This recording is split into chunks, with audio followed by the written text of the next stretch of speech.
to push you to your limits, going stronger, feeling better. But do you feel them? Can you hear them say?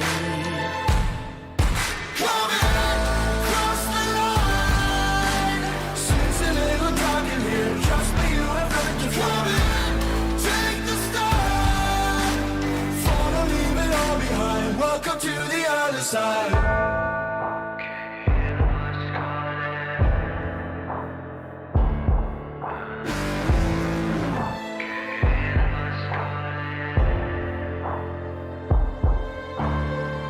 Do you feel how they are dragging?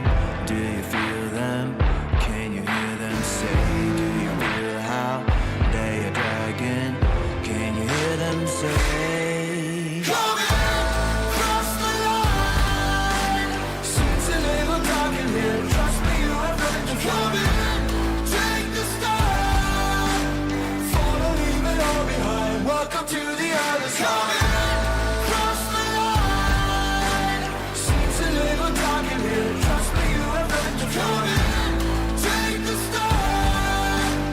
Follow, leave it all behind. Welcome to the other side.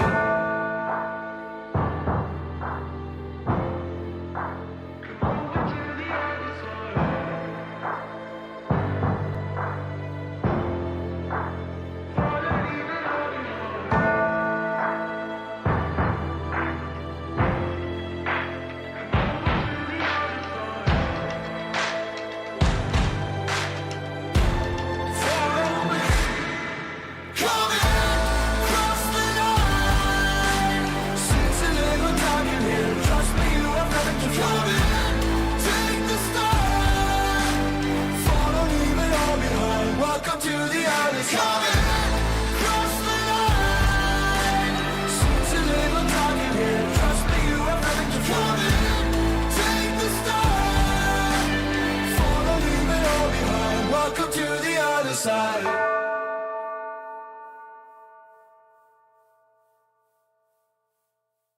Serotonin slightly sequin in the lights, empowering your energy, riding through the night. Serotonin slide on over here by my side. Stars up in your eyes, deep up, caught up in this chemical high. Angel, can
inside, chemical high. Dopamine dive, love, take it higher. Serotonin slide, chemical high. Dopamine dive, love, take it higher. Serotonin slide, chemical high. Dopamine dive, love, take it higher. Secret in the light, empowering your energy. Riding through the night, serotonin slide, slide, slide, slide. Serotonin slide, slide, slide, slide. Serotonin slide.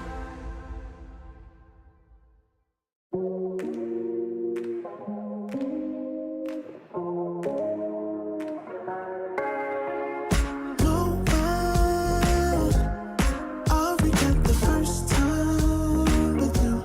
And baby, you make a moment every time I lay eyes on you. But do we care? Do we dare? Keeping this going. Let's live in the moment, yeah. How would you know? Keep this on the low. Between the two of us. Every time I try to find, Trying to avoid it, but I was stuck. You turn up the heat when you back it up. try to stop the flame. The discipline melts away. It isn't enough to wish for change. You either give in or pull away. We have the will to choose our fate. Whether it's wrong or right, I'm holding on for life. For the ride.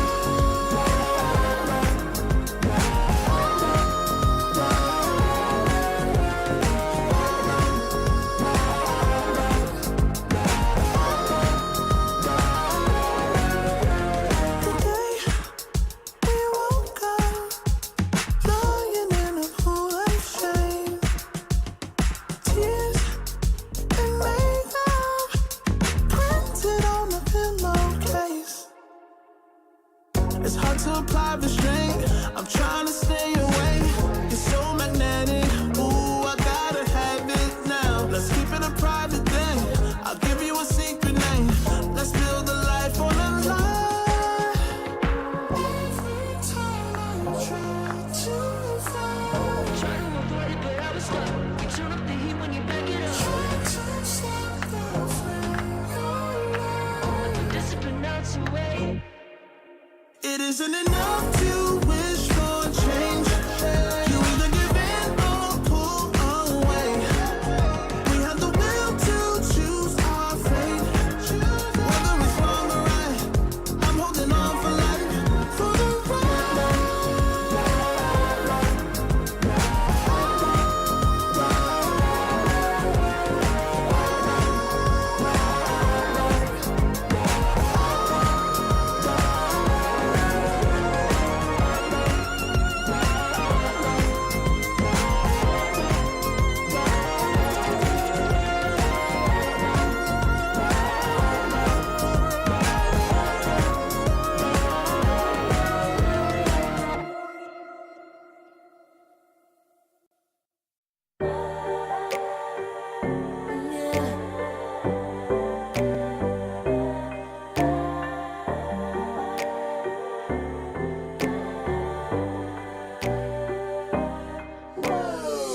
Talking mine, I've been working all year getting by. Looking for the high, taking all my time.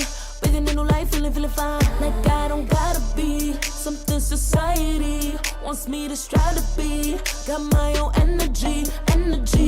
So magnetic in the spotlight. Shaping my own world with my own mind. Don't talk about me unless you alright. You gon' see I'm finna real free, protecting my energy. I gotta protect my mind. I'm breathing in new life. It's time that I realize what feels good ain't always right. I'm making changes cause I got me a new strut. No more settling, I'm running out of good luck. Never chasing, I attract, I'm busy going up. If you see me come correct, then keep it on the book. Get it, how I live it, that's the motto, how it goes. No more reaching, in it, decent, hit the lotto, I'm the one. Not denying myself anymore, I'm done with it. Sky is the limit, I'm living like widow. Energy, energy, energy, energy. Feeling free, feeling free. Energy, yeah. Gotta protect my mind. I'm breathing in new life. It's time that I realize what feels good ain't always right. I'm feeling good, feeling free. Feeling good, feeling free. All I need is me and my new energy. And my new energy. Feeling good, feeling free. Feeling good, feeling free. All I need is me and my new energy. And my new energy. Feeling good, feeling free. Feeling good, feeling free.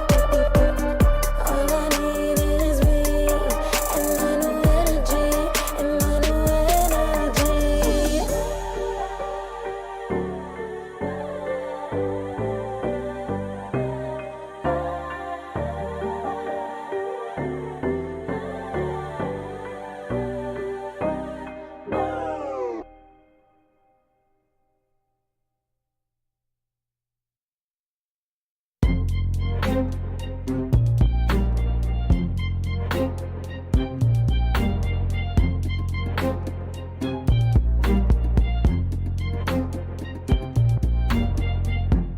Took too long for me to feel, yeah. Tell me why you on your knees, yeah. Mama thought I had a dream, yeah. Kicking off the covers, I'm too hot for this bed. Give me space, I need to breathe, yeah. Give a face, giving it beautifully, yeah.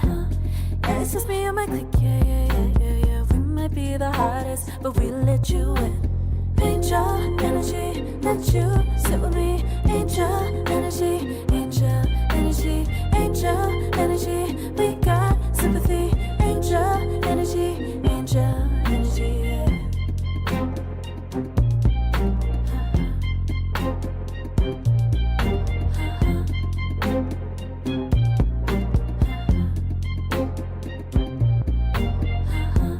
Take the time to breathe and rest. Let yourself feel the best. Feel it all so deeply, so deeply. Divine with how we be, yeah. Aligned with everything, yeah. More than a dream, vulnerable and strong, yeah. We feel everything. Angel energy, let you sit with me. Angel energy, angel energy, angel energy. We got sympathy. Angel energy, angel energy. Angel energy, let you sit with me. Angel energy, angel energy, angel energy. We got sympathy. Angel energy, angel energy.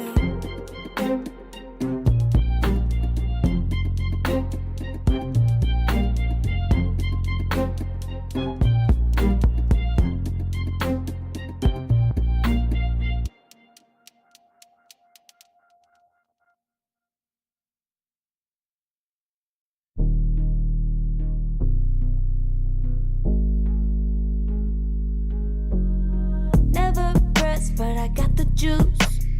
Taking the lead, that's just what I do. I made mountains move with one hand tied, and still this world ain't satisfied. Everywhere I go, they stop and stare. I tell the truth, I take it there. Call me vicious, persistent, overzealous, that's fine. Main character energy, I stay taking what's mine. You need a foot on the gas, or put my name on the line. Main character energy, I'm just taking what's mine. And it's written in the stars, I'm a king like my sign, yeah. Raising the bar, the jaws drop like a surprise. Don't be mad about it. Don't be mad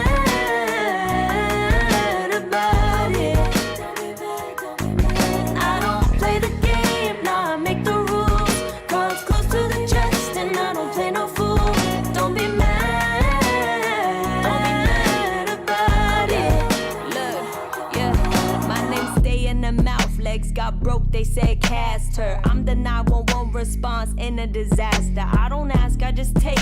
Treat the world like a man, I just blow them away. Yeah, I'm a #1 fan. Don't need a bark, I'm a bite. Switch me on, dark need light. Don't need pity, don't need spite. I just plop, plop, plop on sight. Could take your girl in 2 seconds. I just flash her a smile. I make petty look pretty. They run an inch, I run 3 miles. You need a foot on the gas, I'll put my name on the line. Main character energy, I'm just taking what's mine. And it's written in the stars, I'm a king like my sign, yeah. Raising the bar, the jaws drop like a surprise. Don't be mad about it. Don't be mad about it. Don't be mad about it. Don't be mad about it. I don't play the game, nah, I make the rules. Cards close to the chest and I don't play no fool. Don't be mad about it. Don't be mad. Don't be mad.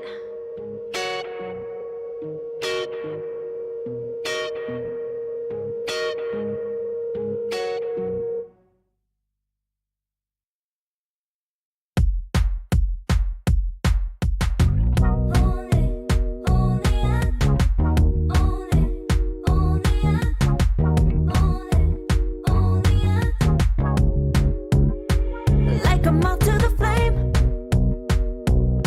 I'm attracted when the doubts start saying my name. I can go there easily, and it's hard to maintain, 'cause I know it's not the world I know, it's me. Believe in every little thing I hear, and no, I ain't no stranger to the fire, burning up all my desire to be great. It stays coming in waves, and no, I ain't no stranger to the fire, burning up all my desire to be great. I gotta just open the gate. All I need is saving from hitting the pavement, understanding when I'm impatient, that only I give to me. All I need is a little love in lonely places, the strength to stare fear in the face, that only I give to me.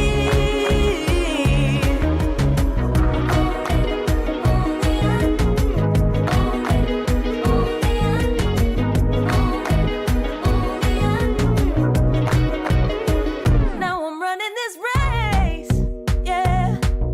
Stallions couldn't catch up to me. I'm running till I get first place.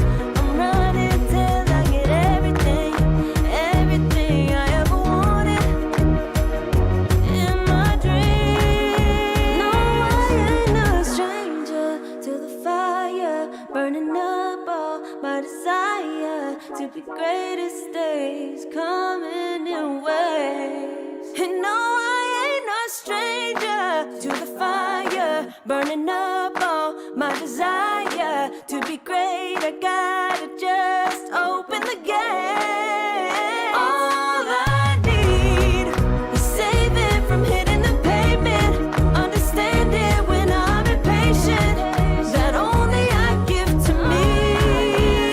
All I need is a little love in lonely places, the strength to stand fear in the face, that only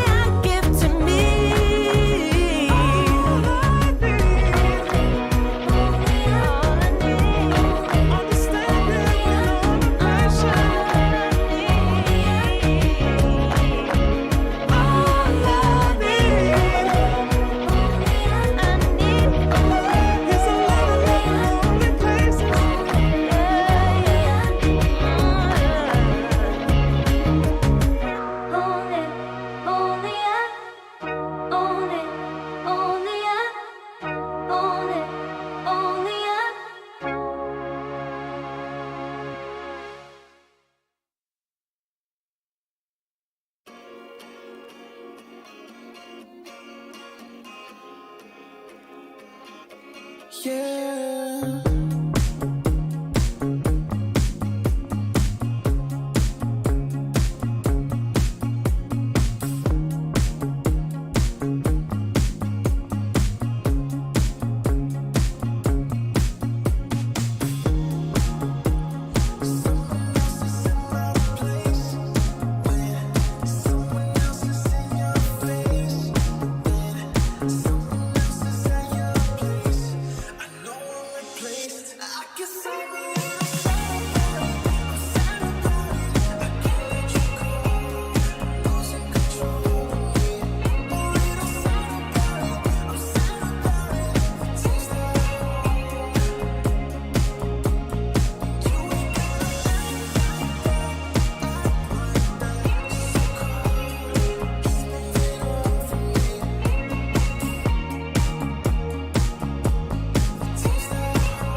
I pack my suitcase, headed out the door, I keep my shoes laced. 2,000 miles away from home, a couple dollars in my pocket, never stopped the boy before. I load my bags and hit the road. Miles past, turning back, found my track, face the fact, she a cold one. Never gonna settle for none, stay up every night till I won. Don't want a slow rise now, I'm confident opulence isn't a long ride out. When I look back now, I'm astounded. A quiet boy from old age, but always thought the world was a stage, yeah. I celebrate one last late night, my old life ain't staying. I pack my suitcase, headed out the door, I keep my shoes laced. 2,000 miles away from home, a couple dollars in my pocket, never stopped the boy before. I load my bags and hit the road. I'm headed to LA.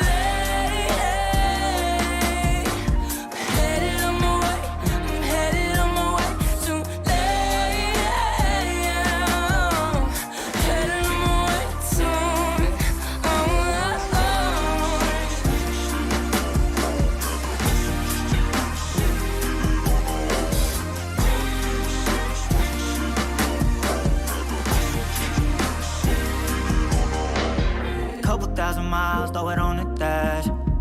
Shit, the 10,000 hours, can't let them pass. Yeah, well, I was putting time in, you was pulled up wildin'. You always had shit to say, now when I see you, it's silence. Thought I'd have a Grammy by 25. Commas after commas, next to dollar sign, yeah. Had to remind myself why I'm living this life. Look at all the late nights, it'll all come in due time, yeah. Made for the fight, for the pain and the climb, tied to the life I chose. Stay through the night, another day, not a dime. Race against time. I couldn't just lay by and wonder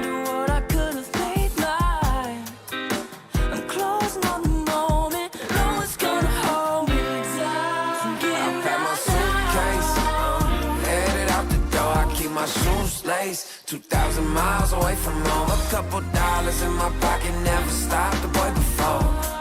I load my bags and hit the road.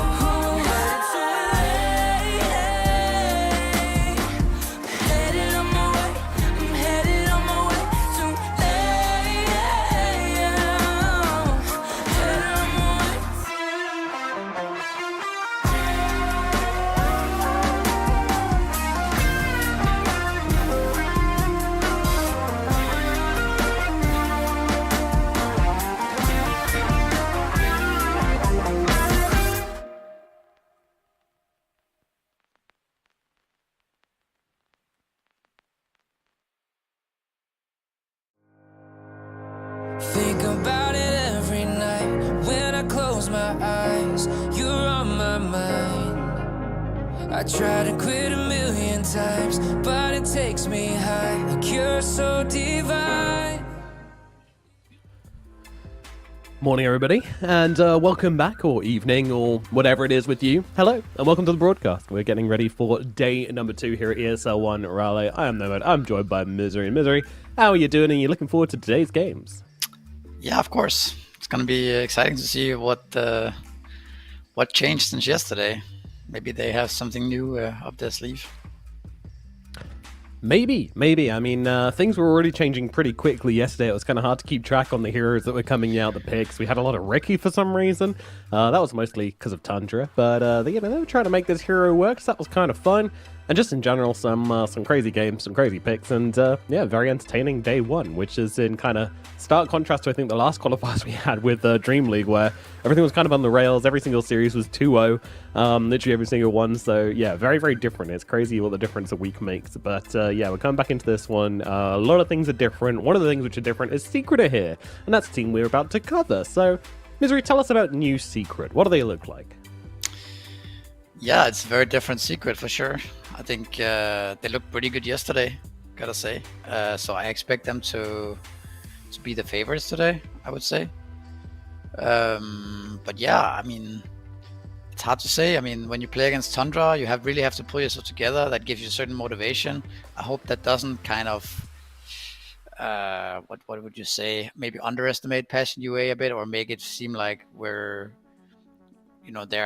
much better than other teams because they almost beat Tundra, if that makes sense. So I hope that they show up with the same type of discipline and play like they had yesterday.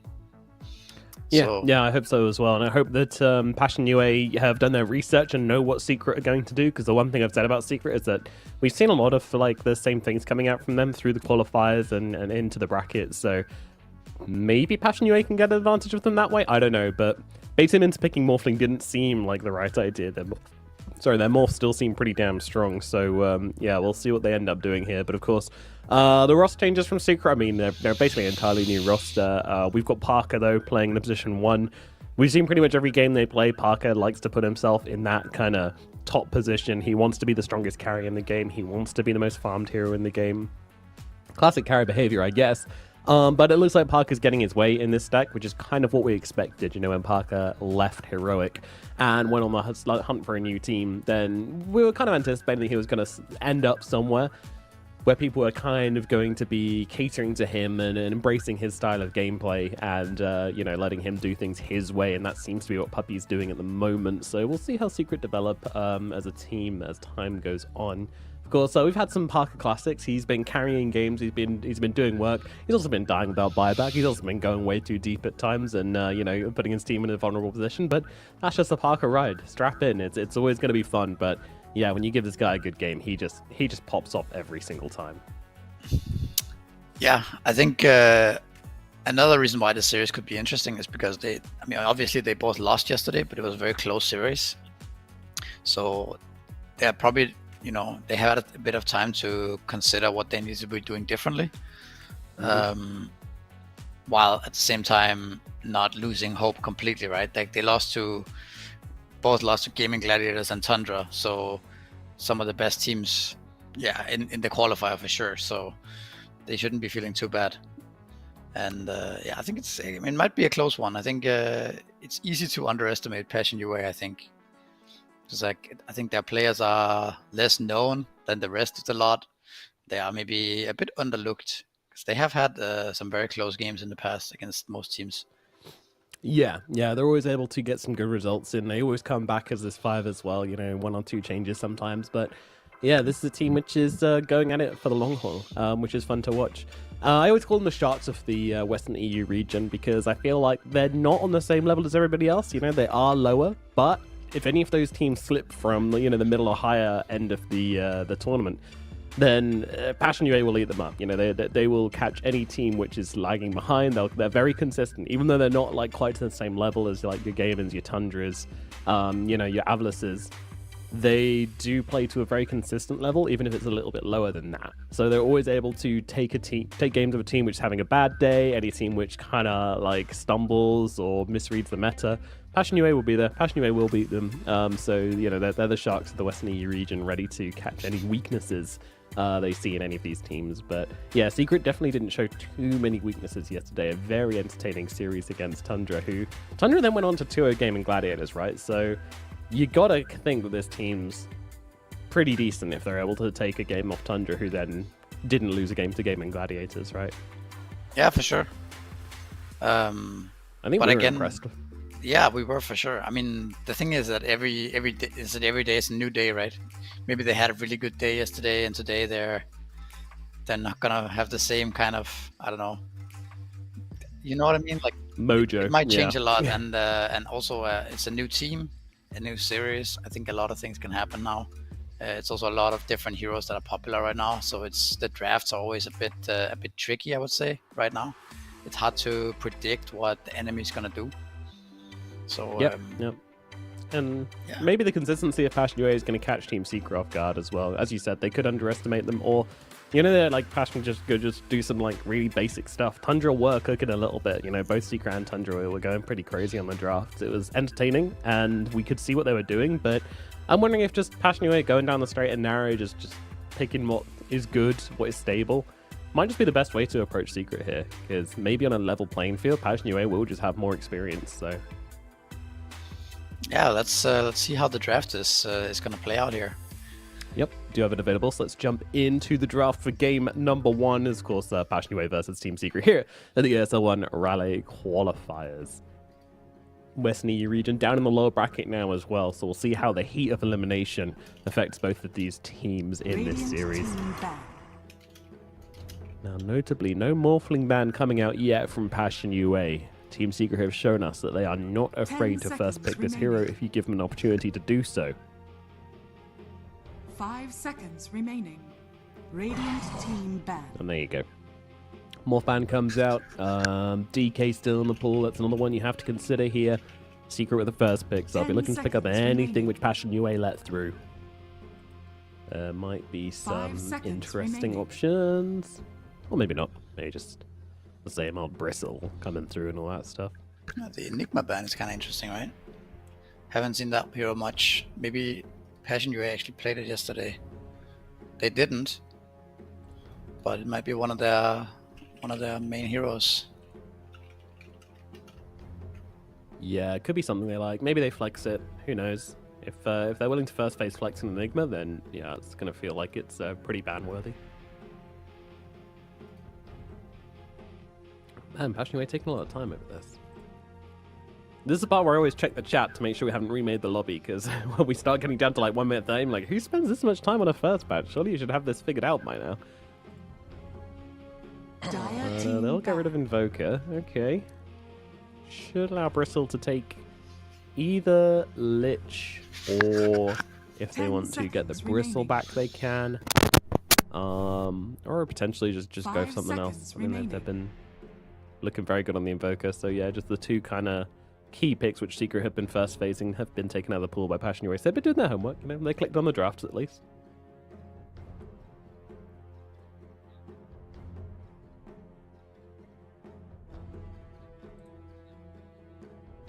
Dire team pick.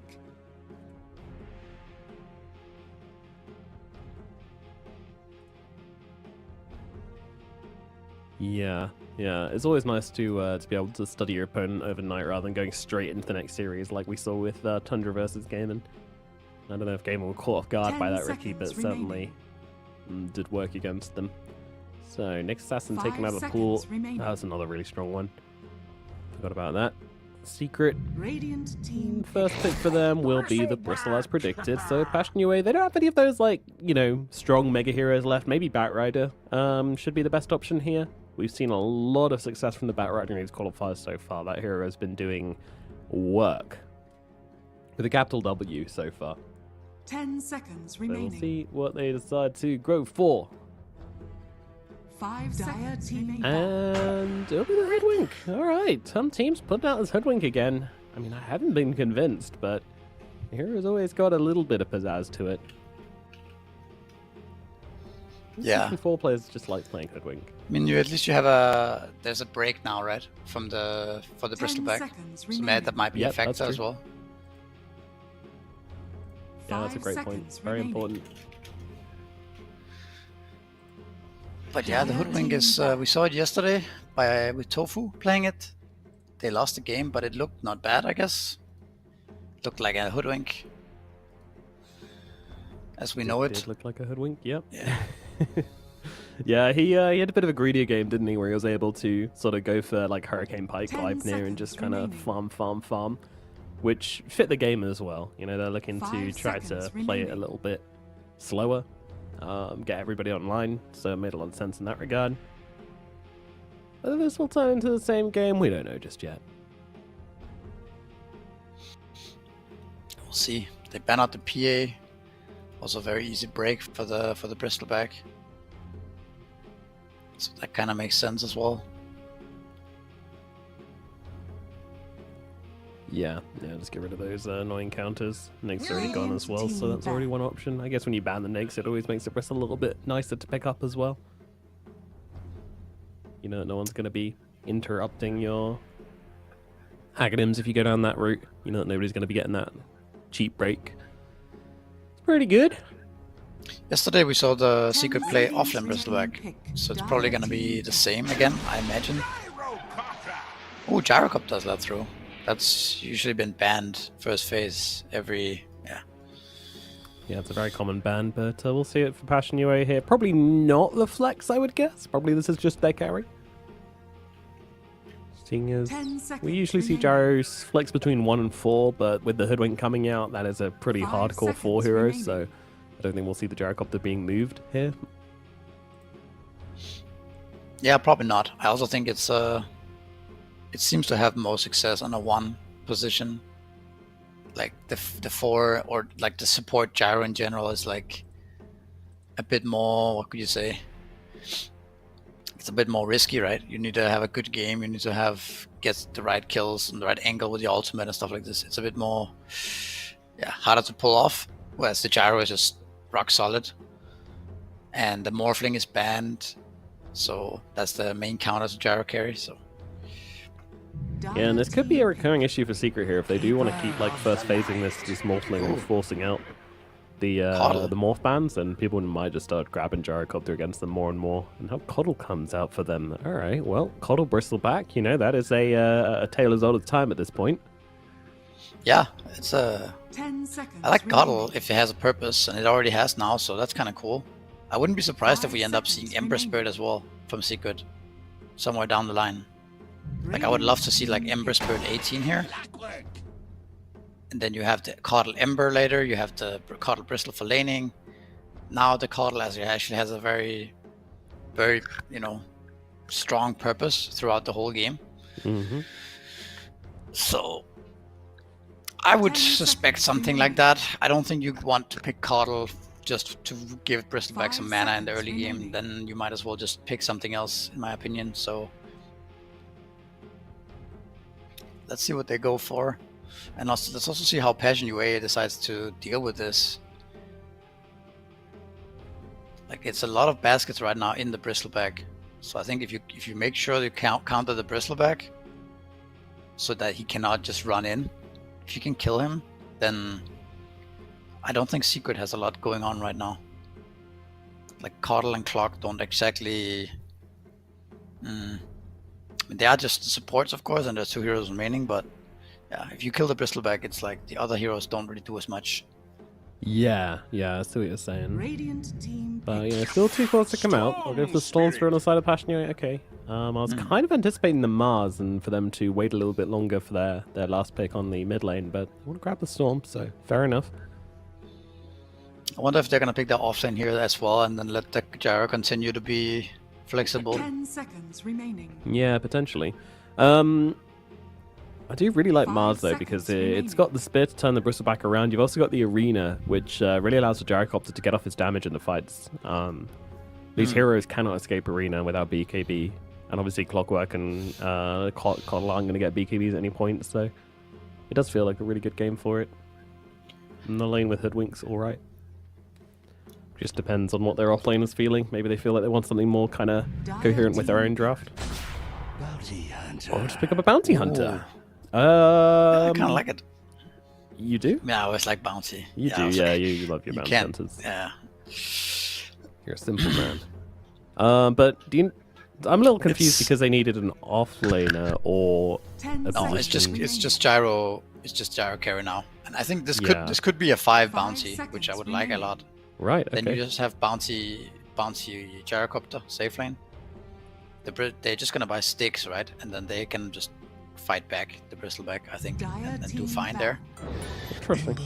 Alright, we'll see There it what they manage, and there's Ember coming Called out it. for Team Secret. Good, well predicted there, as that'll be your answer to the Storm Spirit.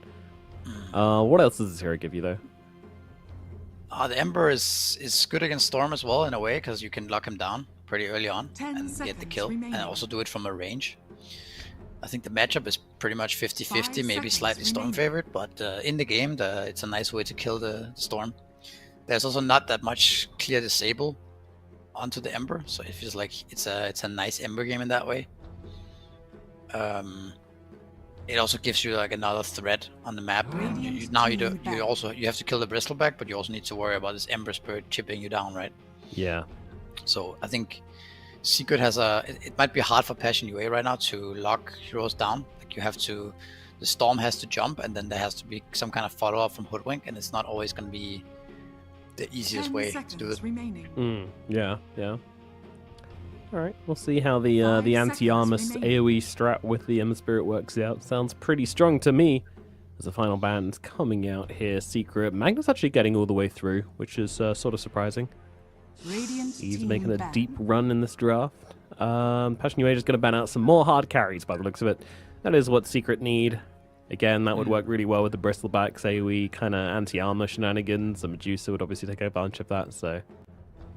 Good ban from Passion UA. I kind of feel like I want to see a bit 10 more single target seconds coming out from remaining. Secret though. Like, I don't think all-inning on this is a good idea, because you want to be able to kill people when you 5 find them. seconds That's been a remaining. kind of consistent factor of these qualifiers, is that you have to have the damage, single target damage, to blow somebody up when you get upon them. Otherwise, the team fights are going to look really hard for you. The thing about Ember is that I agree. team It's back. hard to find this type of damage from the carry, I would say, unless it's like a Spectre or something. But I think the Ember Spirit is a little bit different in the sense that it kind of just chips away all the time. And if you can't stop the constant like slide of fisting with the Coddle, then you might just die to like 10 Ember seconds alone, remaining. if that makes sense, and maybe a rocket or something. You know, you might just get chipped down so much that you 5 start losing the seconds remaining. towers, and you're like you can't stay on the map. And that this is mainly like from 5 to like 15 minutes. This type of window, right, is where this Ember Coddle is really scary. But I think Passion UA is still. They need another stun of some sort. They need something that Dire enables team, the Radiant continuous team fighting pick. for Bounty Hunter so that they can get a lot of track kills. Oh, Meepo. Oh, okay. Interesting. Yeah, this is something which came out in the open qualifiers in the very early rounds against Habibis. And now you're going to see it as a final pick here for Team Secret. So, You have last pick for Passion UA. What can you 10 do here seconds to remaining. counter this? There's Pangolin in the pool. 5 seconds There's remaining. Elder Titan core if you want to be. I don't know if that still counts as Meepo, but it used to be a hard counter. I just don't know if don't it's see why it wouldn't. not very good against Clock or Ember though, so probably not. Yeah, you've already got the Gyrocopter. Yeah, just go for the Beastmaster. Don't overcorrect, I think, is the right call here. Rely on your Gyro to be doing the damage you need. You know, he's going to get an Aghanim Scepter. He's going to do decent damage. Interesting. Yeah. Okay. No, I think actually the beasts should have a decent lane, right, against Clock and Meepo. Doesn't sound too scary. I mean, unless you die when Meepo hits level 3. Wait, is it 3? It's 4, right? Where he gets another one. God, I don't know. I don't know Meepo. I haven't played Meepo in what feels like 10 years. I think it's level 4. 3 would be too ridiculous, I think. Yeah. So at his level 4 timing, right? That's where. Let's double check. It's actually at level 3. Okay, that is ridiculous, as you say. Okay, so at level 3, I think when Clock and Meepo hits level 3, the lane can snowball. If Beastmaster gets caught and dies, and this type of thing.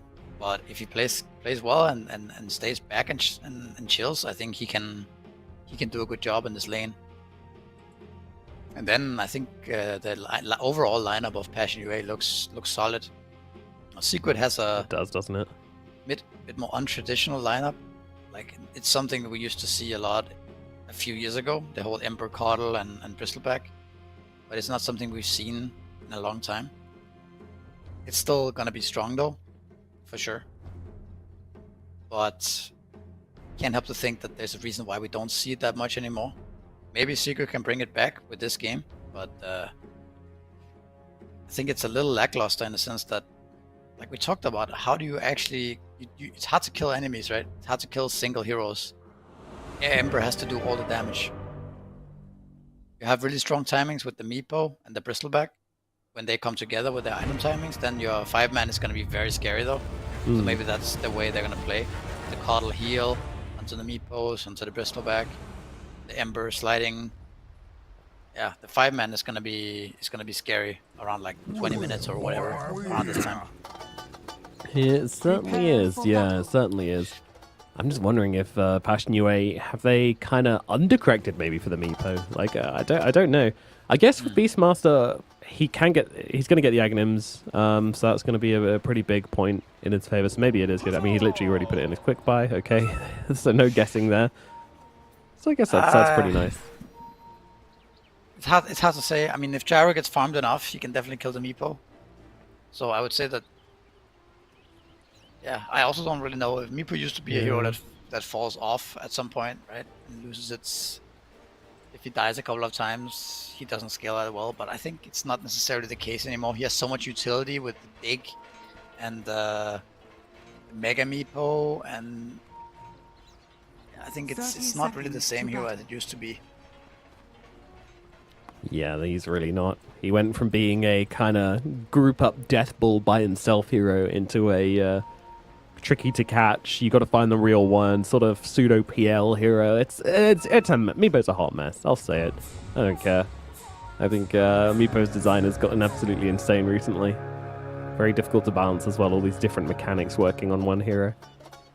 The battle begins. Passion UA gonna push up onto the bounty here. Parker sticks his head out, decides he wants nothing to do with it, backs himself away. So Tiff on the bounties, no first blood coming out just yet.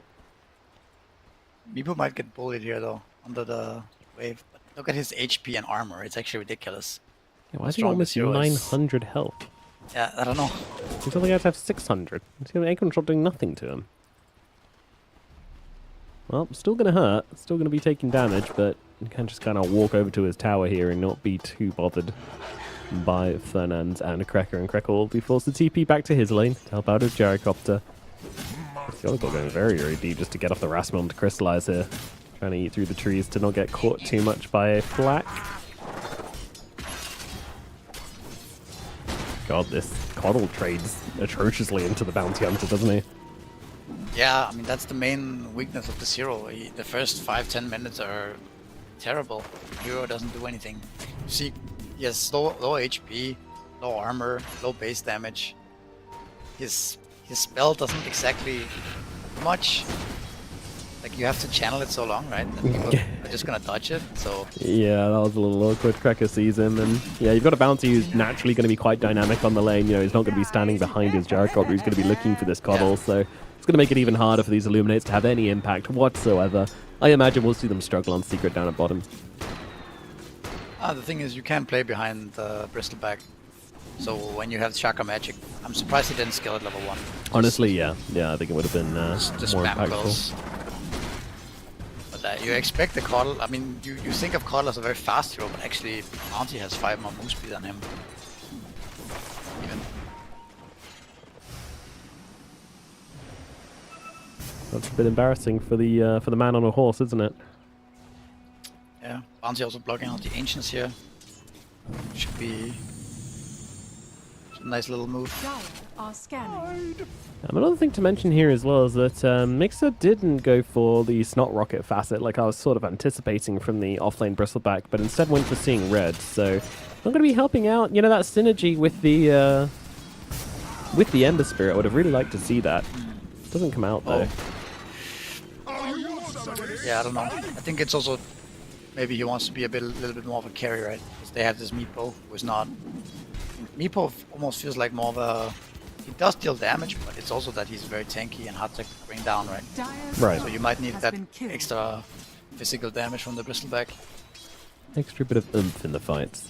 Makes Yeah. sense. Saxony at the moment drawing pretty even in the mid lane with the Storm Spirit. A huge Yeah, difference Meepo. between them at the moment. Meepo hitting level 3 soon top lane. But these look so tanky and already has boots. I don't know if they're actually going to be able to do much.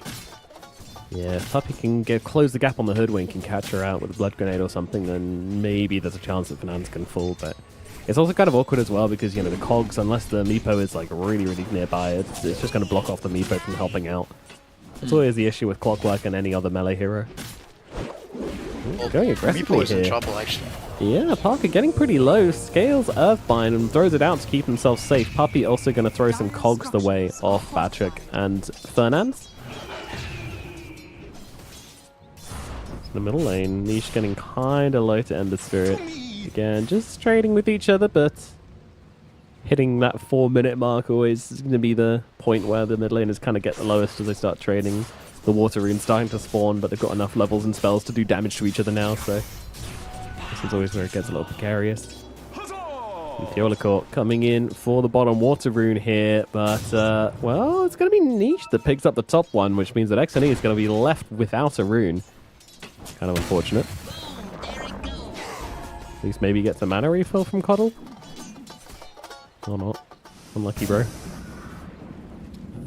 But that was actually kind of big for the Storm. If he had lost that water run there, he would have been very sad.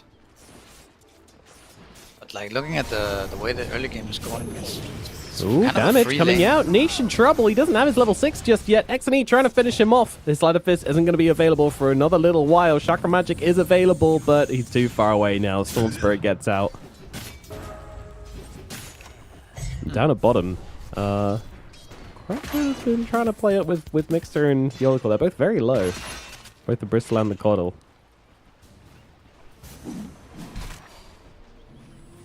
I'm a bit surprised the Ember build. Normally when you play with Coddle, Oh, he's getting you want to rotated max on the...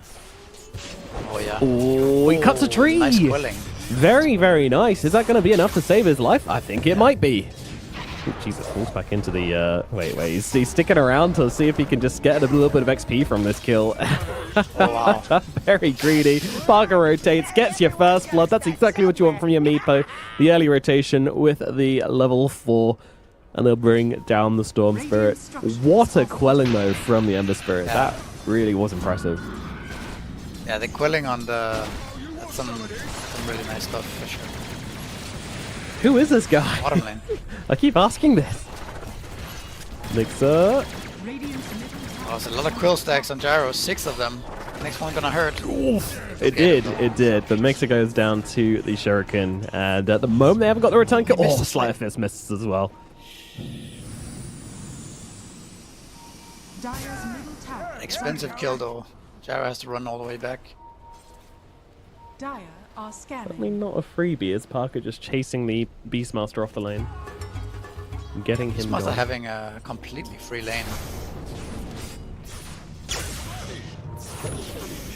Ember in trouble mid lane. There he is, getting jumped again. Once again, Fernandes makes a rotation across, and this time there's too many trees to cut. They will bring him down. Look at the tower as well. It's under attack. Oh, Actually, yeah. might actually go down here. Yeah, the siege creep's been alive the whole time. Puppy's coming across. The Olicor's here as well. They're going to try and keep it alive, throw out some cogs towards Mr. Niche and kill off this catapult. It's heavy, heavy damage onto this tower, though. Yeah, that's very expensive for sure.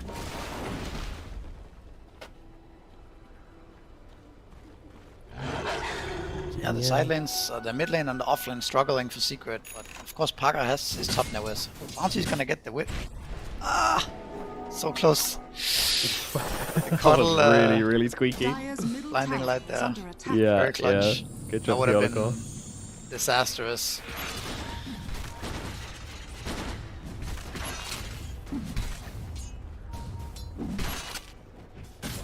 I think it looks really good for Passion UA so far. Beastmaster having such a good game is it's very important for their draft and for the hero overall. Yeah, looking at the net worth, you know, obviously the Meepo is on top. He did make that nice rotation, get the kill, but after that, it is all green. Batyuk Niche crystallized in the 2-3-4 on the net worth chart. So Batyuk kind of moving here onto Parker, but Parker is showing absolutely no fear whatsoever, bringing in both Meepos and just blowing up the Hoodwink to start this one out. Cracker as well also get taken out. The Roar comes down onto the Olicor. Alright, cool. They'll trade the cuddle for this. There's 2 supports for 1, and another kill for Parker. Dire's top tower is under attack. Yeah, I don't know, you need to be really careful going on this Meepo. Like, he is so hard to bring down. He has so much HP. You need all your heroes to be ready to deal out the damage. And when you use Roar like this as well, just to kill off a support, like, it's freeing up Parker's game even further. He's able to just exist. I mean, shove out waves if he wants to, if he feels it's more efficient to jungle like he is now, then that's fine as well. I was kind of expecting him to have 1 Meepo on the lane and 1 Meepo in the jungle now that the Roar's been used, but he's still feeling like he doesn't want to give anything away. I mean, you don't really farm fast in jungle with just 1 Meepo, right? You need to do the double poof like this and then just go from camp to camp. Right.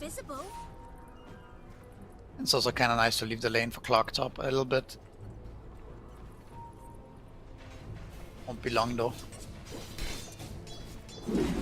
Radiant's courier has been killed.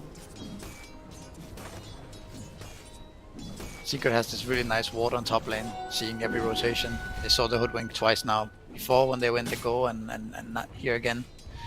So they see everything that's coming in onto the safe lane. Yeah, it's given them tremendous value.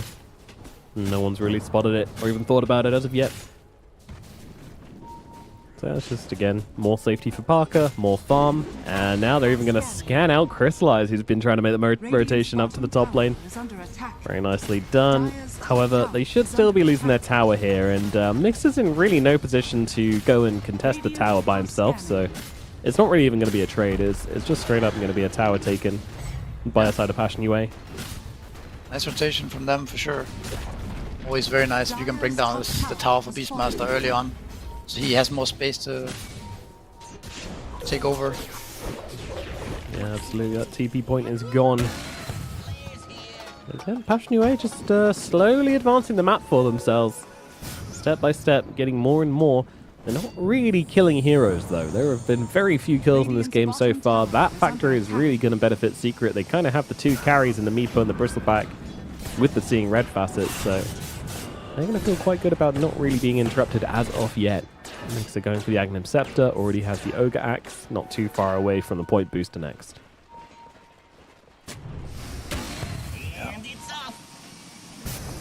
See the Parker bringing out the Beastmaster stacks. Wonder if they're gonna smoke over there now. You see, also Poppy really wants to get his level 6 from the jungle, but it's not gonna be enough. A big old scribble, because he is doing it. He is stacking. There's going to be a flare coming just to see what's going on. And yeah, they see how low the creeps are. And I'm wondering if they've realized that they aren't going to make it here in time, even if they start running over now. I'm not sure. Either way. Yeah, no it looks moving. like it's... They're doing the smoke, actually. See it from on the Meepo and the Coddle. This is 2 people. It's going to be very deep if they go for this. And all the creeps coming in from the lane makes Beastmaster skip it, so... Yeah, they might just sit here and wait. Looks like they're gonna steal the stack. Oh, they're going to steal the stack. As Cracker actually going down on the bottom side. Getting a little bit hungry for the Bristleback kill there. Bristle was very, very low. Oh, they're gonna recall somebody Recall? over here. Dire's bottom Okay, this is tower cute. They're This is setting cute. up a nice looking kill on the beast potentially, but Here comes a Meepo picking over here. Bees are coming in, Puppy's though. got the hook shot. He's got the power cogs as well. Batjuk trying to get off a roar, but nothing's going to save him in this situation. Too many heroes nearby. He did TP in for this one, but not much to be done. The Beastmaster is dead. Nice moves from Secret. yeah, for sure. Very sneaky. Hard to predict that one. Bounty Hunter's still level 5. It's not great, is it?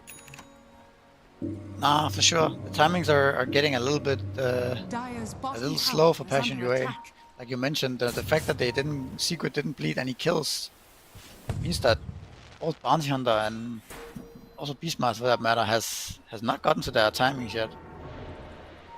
Yeah, but now Batjuk realizing that his creep camp's been stolen as well. Oh my goodness, it is just insult to injury. He has got another ancient stack available he can go for in a minute, so not the worst thing in the world. Should be able to finish off this Aghanim Scepter with relative speed. But how much of a difference is it going to make?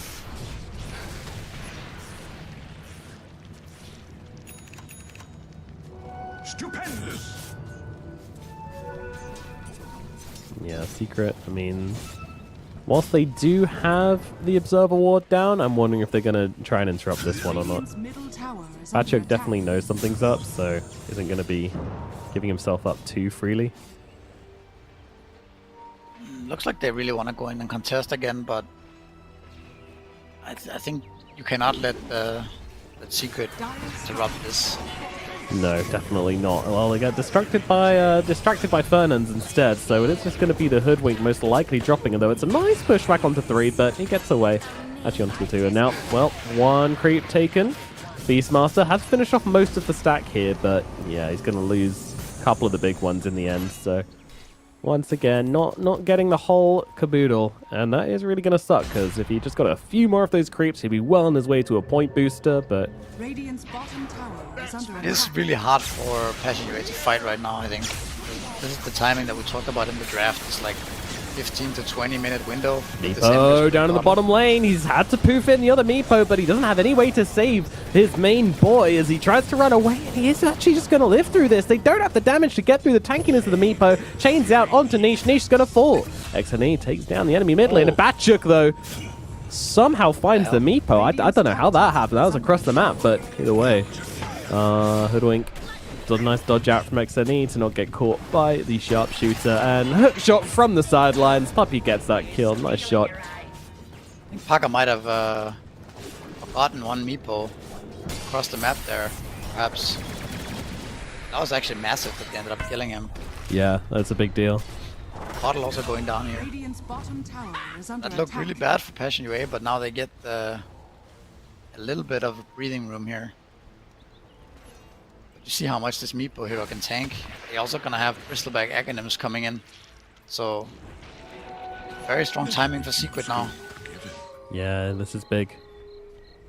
AoE damage is going to be pretty insane. These fights, if they go on too long with the Meepo surviving too long, then the Squills are just going to get ridiculous. I don't know if the Gyrocopter can out-damage that. Certainly not at the moment. At some point he will be able to, but we are nowhere near that point at the moment. Still looking for Aghanim Scepter on the Gyro. Honestly, this Gyro's pretty poor. He hasn't really found a way into the game yet. Yeah. He was doing he's actually doing okay, but the rotations that he didn't net him any kills, right? Just opened the tower. Whereas Parker has mostly just been farming. I think as well with the Beastmaster taking up the ancient stacks as well, like that's also going to slow you down as a Gyrocopter. Sure. So Batjuk now needs to pay that back and get him some space. Play up into Secret. Which tricky to do with Secret's timings at the moment, so we'll see how that one works out. Arcane Remember Spirit.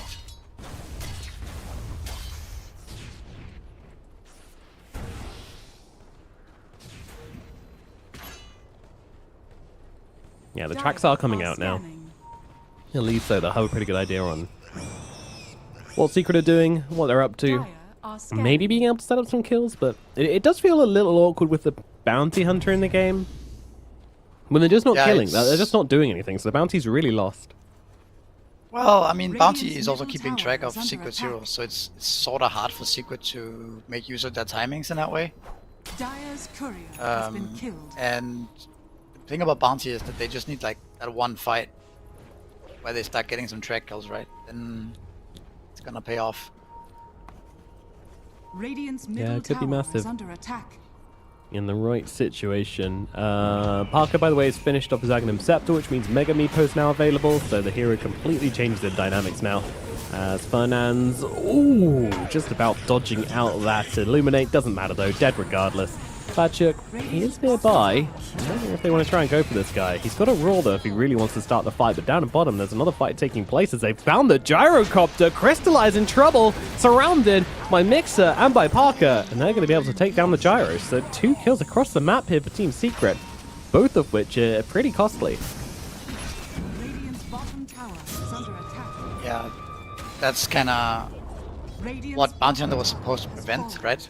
The Yeah, scouting no. out enemies and preventing your cores from dying, but somehow they snuck through the vision and really big kills for Secret. Radiant's bottom tower is under Game is attack. looking really tricky for Passion UA now, because it's so easy to die to this meepo. It can be anywhere on the map, right? And the Ember Spirit also sort of does whatever he wants with the supports behind him. Radiant's middle tower is under attack. I think maybe Passion UA needs to consider like, fighting together now and actually taking the fight back to Secret, because with the Beastmaster BKB, that should be really strong timing for them.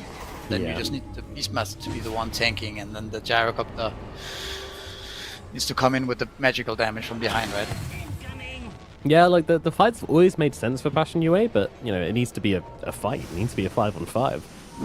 So far, Secret haven't allowed that to happen, and now they're so far ahead.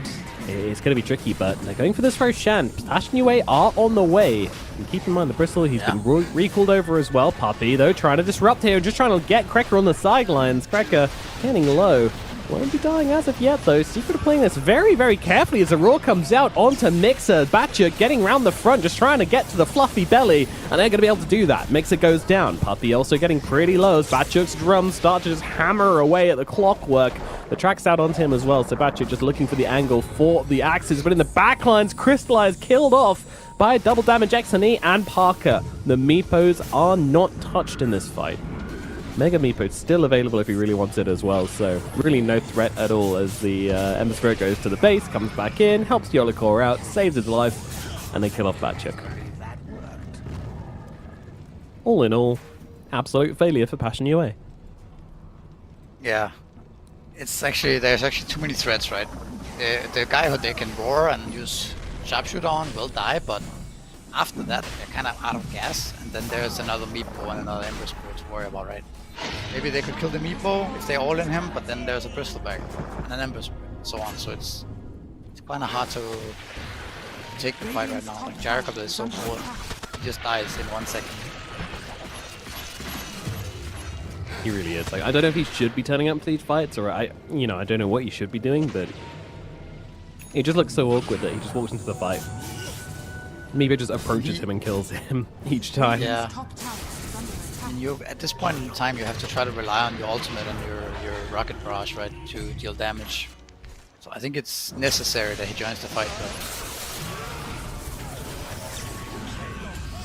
this is not it.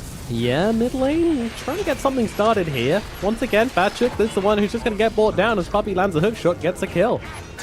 Radiant's middle tower is under attack. Batchuk really overestimating his abilities here to kind of be that brick wall, to hold towers, to hold high grounds. And he'll just get killed off again. Radiant's middle tower. It's like 20-minute-ish timing that we talked about is certainly online for Secret now. I don't know, it's almost impossible to play the game now for Passion UA. Radiant's top tower is under attack. The map's gonna be so small as well with the Meepo pushing out bot, right? Like, you can't really do what you usually do, where you dodge and split push the waves and delay the game. It's so difficult against these heroes. Here we We go on to the Tormentor as well. This hasn't been taken by Passion UA yet, and Meepo, you know, doesn't even need any help to do this, but it'll certainly speed things up. And that's going to be a shard for Mr. Puppy. Just another arrow in his quiver. Yeah. So you're gonna lose the bot, the top tier 2. Secret probably gonna switch the map here, right? Radiant's top tower. You get the Ultimator. Yeah, they're already moving across. It's so hard to stand your ground against these heroes. Uh-oh. Uh-oh, indeed. Seikpo onto the storm. Oh, push up the high ground. Ah, he goes in for the vortex rather than trying to zip away, so Niche will die. I'm surprised at how often they're killing off this Storm Spirit, considering they don't really have any like Storm answers as such. You know, it looks like a good Storm game, but It's the Searing Chains. big problem, isn't it? Yeah, I mean it's 4-second duration. You have 2 of them with Cardle, right? Yeah, that's true, that's true. Really making things difficult. We're out just trying to use that Aghanim to survive, the bad check cannot. He goes down again. As Parker kills off Cracker elsewhere on the map. The Gyrocopter just watching his teammate die. There's nothing he can do. There's nothing anybody can do at this point. I think Parker's just going to head to the high ground. Yeah, I think it's looking rough now for sure. I don't even know what you're supposed to do. Like, he's pushing high ground with one Meepo, whilst his other Meepo search the jungle for Crystallize, and he's going to find him. Does miss the net at least. Is that going to make a blind bit of difference how this one's going to go? I mean, one of the Meepo's getting a little bit low, but he's got Big, of course. He's got Mega Meepo available if he really wants it as well. It's just a dead Gyrocopter. Fernandes as well cannot help out, so he's going to get chased down as well. Beautiful net. Nothing but. Jump down to the low ground for Fernandes. Again, cute Duke with a sharpshooter. Not get him out of here yet. Nice bushwhack as well. Unfortunately, they're just not stopping.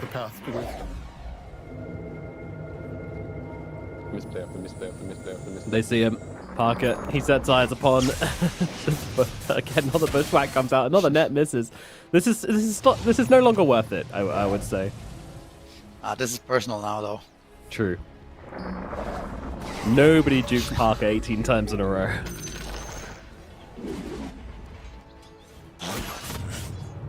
He got a blink tag on the Courier now, so even more catching ability.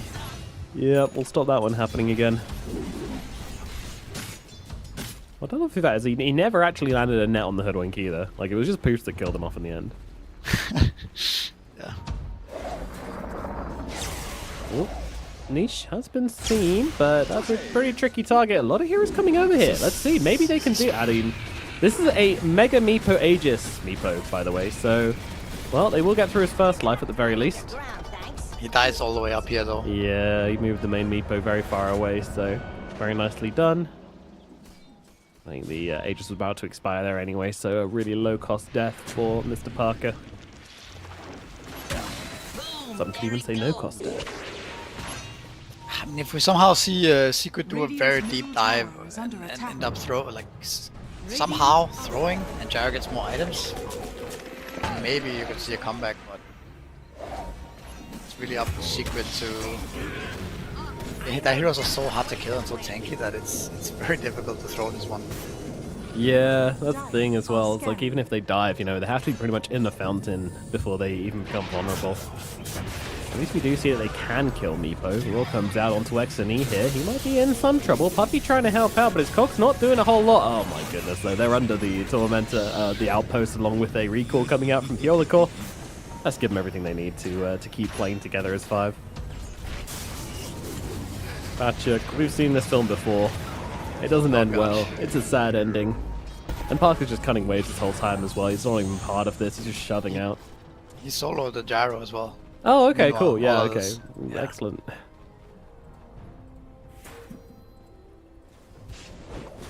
It might be time to call it Misery. Won't be long. We see the GG. They might try one more fight as everyone spawns, but it's looking grim for sure. Even just the math doesn't speak in their favor. Oh no, not even the math. Too much effective HP on the heroes. The English doesn't work out for them, the science doesn't work out for them, the math doesn't work out for them.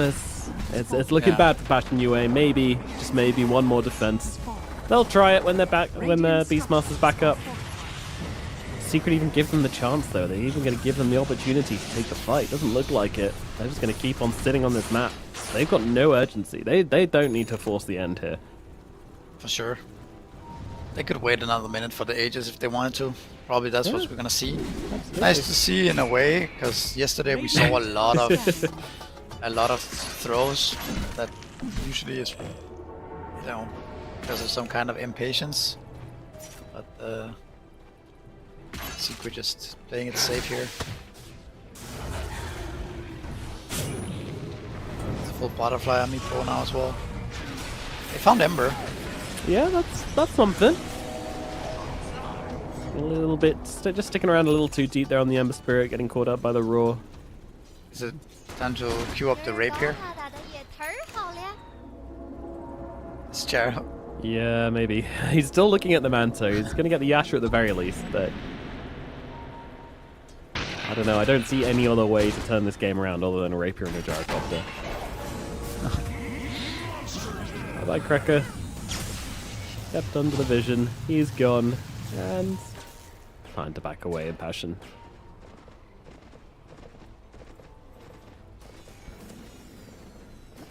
Yeah. Mix is also very farmed as well.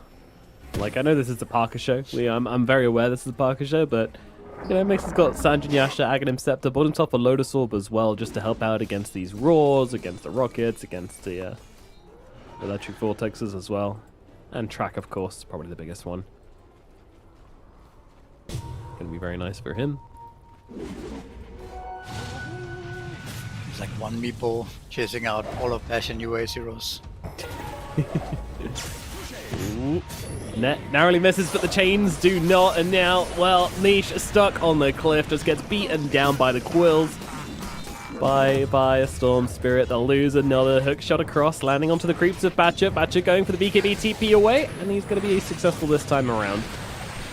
Meepo's not nearby to pummel him. Crystallized, meanwhile, hiding in the trees of the Radiant Creep corridor. Yeah, there you go. Yeah, he executed up. Into Rapier. Good luck. It's so far away though. Yeah, I don't think we'll get there. Maybe if Roshan's really close, Batcher gets brought down again. I don't know how much longer Secret are going to wait to end this one, though, honestly. They might just be taking it to the high ground right now. 56 seconds. Cracker gets brought down by Xenia as well. Yeah, Parker's on the tier 4s. Passion UA, I don't think a defense is going to be available for them. 40 seconds onto the Beastmaster. Their throne might be destroyed by that time. Let's see what they can do. Cooldowns come in. It's doing damage. Meepo's getting a little bit low. Well, there's a Mega Meepo coming out. Oh, that was certainly very loud. Niche jumping in, immediately getting caught though by who has the Gleipnir? That'll be the Ember Spirit, I guess. Yep, there you go. Catch them out. GG is called. Quick disconnect from the Ember Spirit as well. He's done. It's over. Game number 1, going thoroughly into Secret's side with this Meepo pick. The Mega Meepos all stacked on top of one another, celebrating. I think it was also well done by Secret not giving away any kills early on. The way they predicted the gate movements and the way they predicted the ward spotting out the hoodwink top, things like that. I think that was very crucial. I think the game could have looked different if they gave away some kills to the bounty, to the beast, Gyro. But they just gave up the tower and played defensively and waited for their timings, right? And then we saw that draft actually having a lot more synergy than Passion UA. Whereas Passion UA, I don't know, they have, feels like they just have a bunch of heroes. It doesn't seem like there's a big connection between them, whereas Secret's heroes play so well together, right? With the Cardle Ember, Bristleback. Yeah, like together, I can see a world where Storm has a good start, where then you can go around with a Bounty Hunter, sniping off some kills.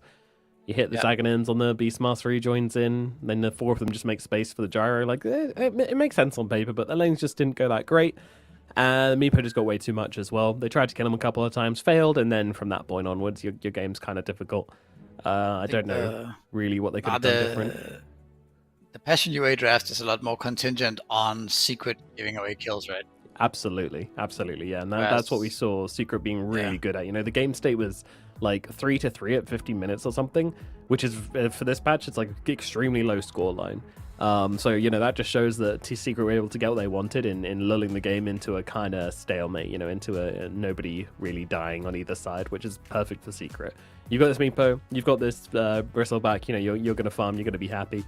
I think the Coddle kind of impressed me as well. That was kind of one of the weirder picks from Secret. I've seen a few Coddles over the past few weeks, and none of them have really convinced me, but Theodical's Coddle looked really good. Other than the lane, which was sort of rough, but it didn't really matter because you're playing with a Bristle, so you just kind of buff him up and move on. And yeah, using these recalls just made the team look really solid and made it really difficult for Passion UA to play into it. So playing with Coddle from ahead looked really, really strong. Sure. So I'd be interesting to see more of Coddle it. is also the type of hero that is like the ultimate support hero, right? He doesn't really do that much on his own. He needs to follow somebody around and buff them up, right? And then he looks powerful. And Ember Spirit obviously is perfect for that. It's been a thing. It's been the main Coddle partner since, I don't know, Dota came out almost, or whatever. It's been many years since Ember Coddle was kind of discovered, and this is how strong it still is. Coddle just follows Ember around, and the Ember does whatever he wants. They can contest stacks, they can get kills, they can go for smokes together, they can... Then now you also have the new facet that gives him the recall really early on. So we saw the smoke that they made on the top tier 1. Recalled in the Meepo. This was not possible before because you needed the shot, right? Yeah. To be able to recall. So that gives Coddle also another aspect to it that we haven't seen before. So maybe we're going to see more Coddle in the future. That being said, though, the hero does need that combo. Otherwise, it doesn't really have much purpose in the game. Yeah, that's true. Well, certainly picked a good game for it. Theodical looking excellent. Team Secret looking excellent as they destroy Passion UA in the first game. I'm wondering if it's going to be a quick 2-0 or if Passion UA have a little bit more up their sleeve. We're going to be finding out after this short break. We'll see you in a bit. In my blood, down my veins like a melody. I can feel it, I can feel it. So alive, floating high, I can finally breathe high.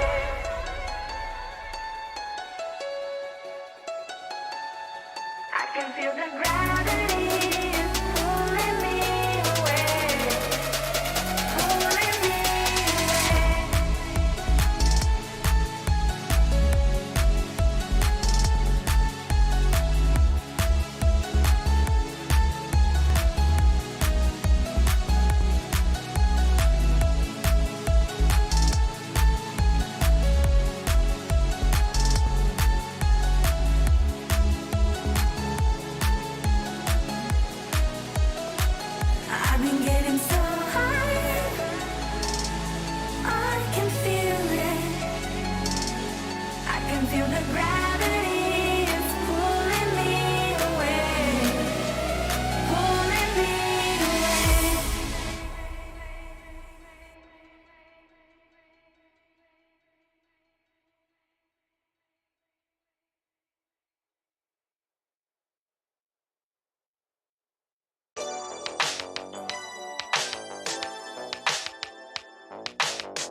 only need your body.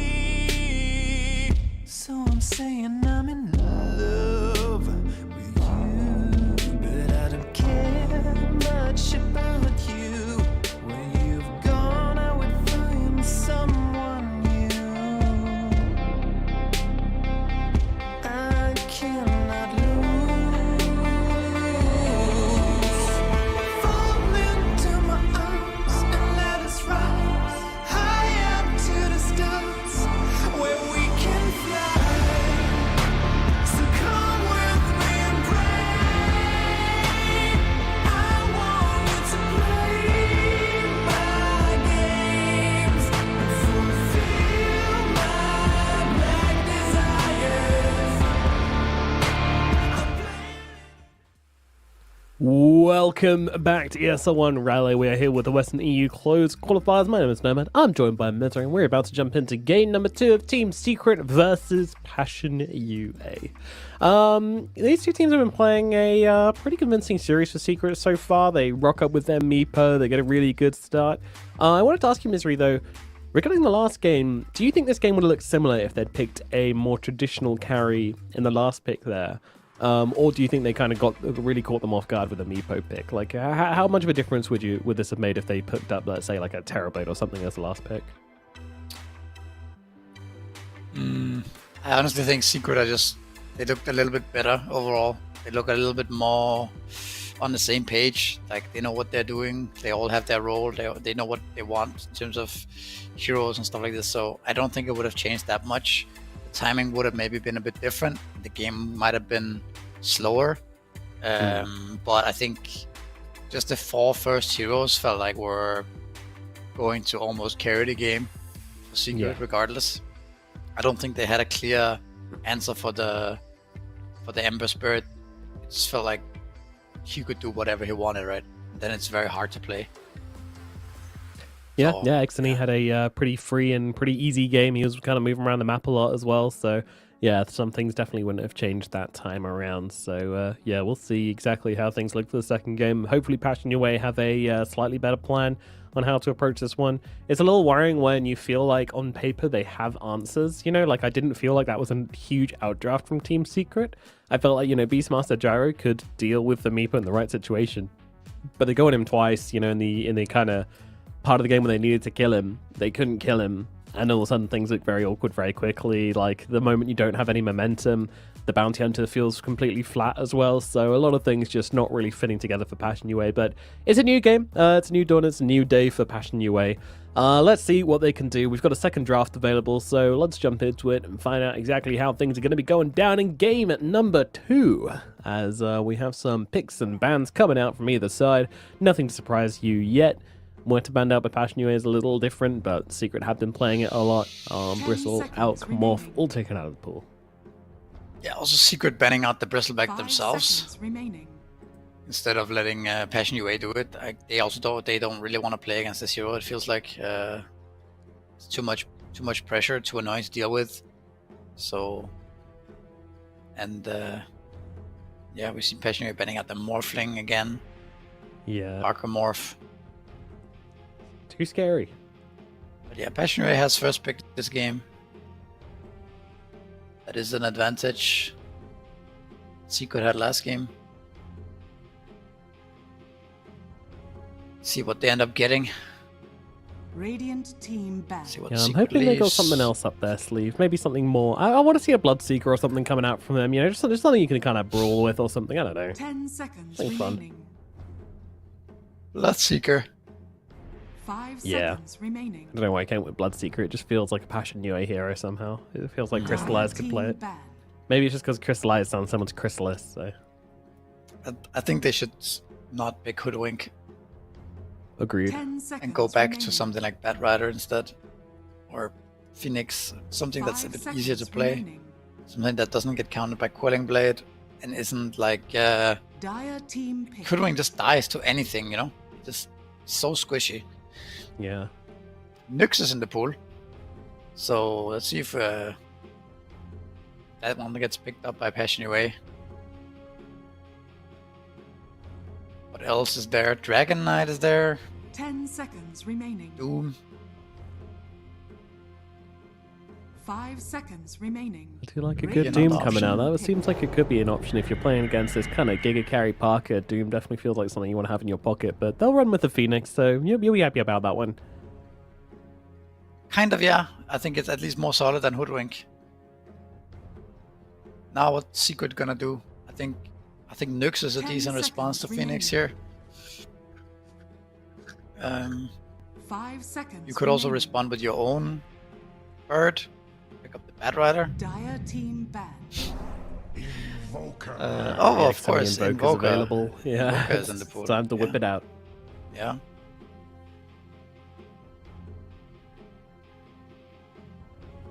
Makes sense.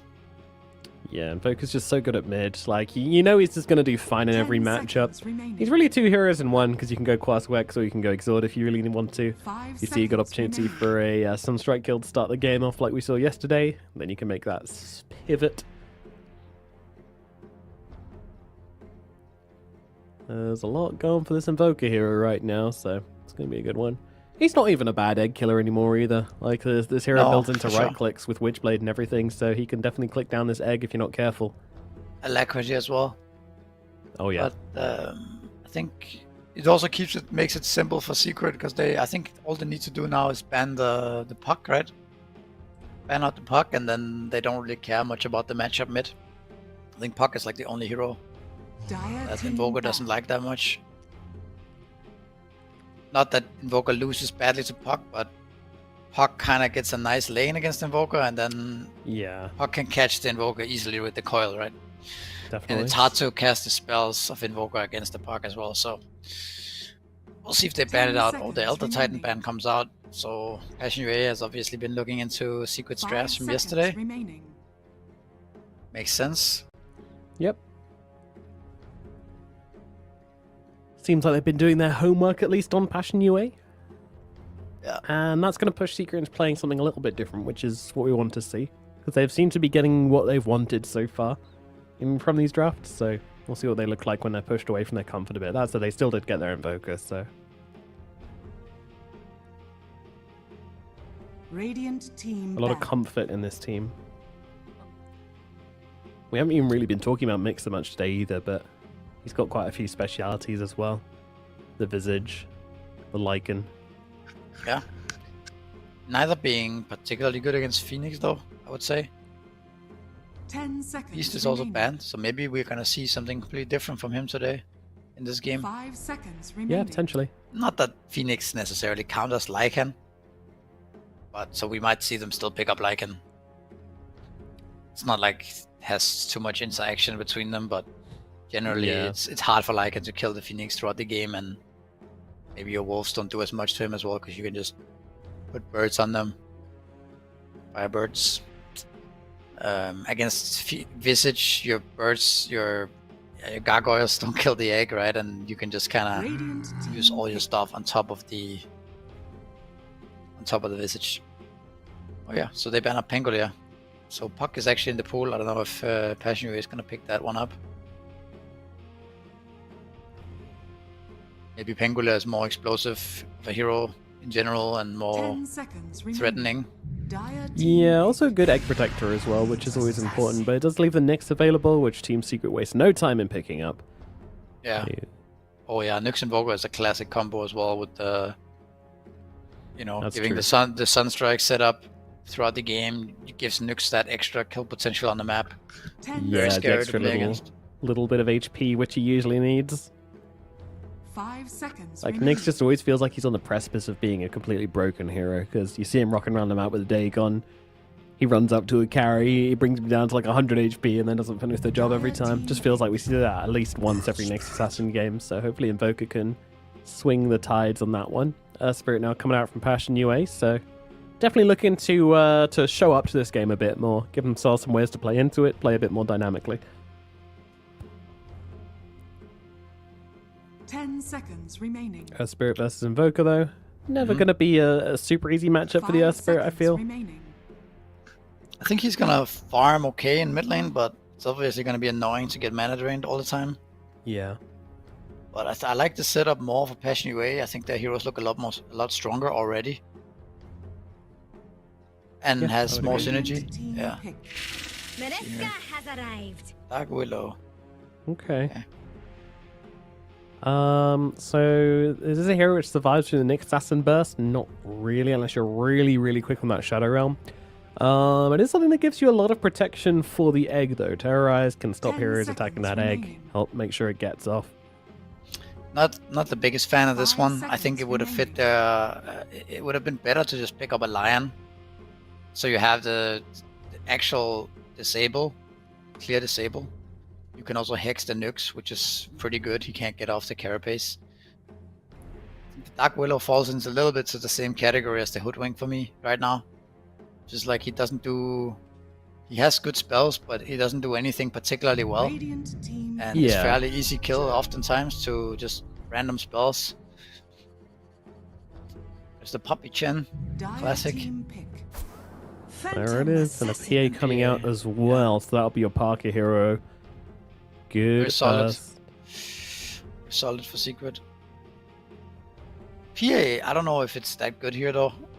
He doesn't really kill Dark Willow that easily. He doesn't kill the egg that easily either. 10 So, seconds remaining. It looks strong overall, but I wouldn't say it's particularly good 5 against these seconds 3 heroes of remaining. Passion UA. First Spirit also buying Blade Mail pretty early on, probably, right? So it's not the easiest target either, but yeah, I mean, eventually you're just gonna, again, similarly to last game, Secret has a very strong 5-man, very strong timings that hit each other at the same time. Like you Dire have team this banned. Battle Fury BKB timing for PA, getting Aegis with the Chen and stuff, and now suddenly you can't fight into Secret anymore.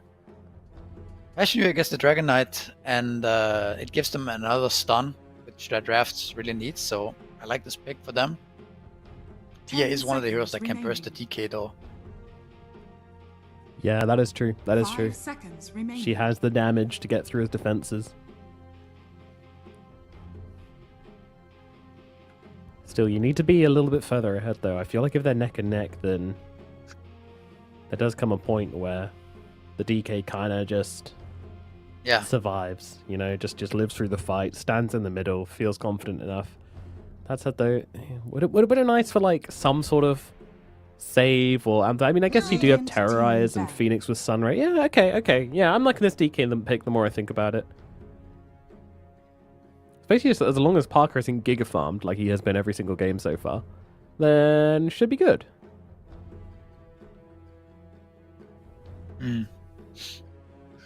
10 seconds remaining. yeah. Passion UA probably needs an offlaner, 5 and seconds Secret remaining. also needs an offlaner.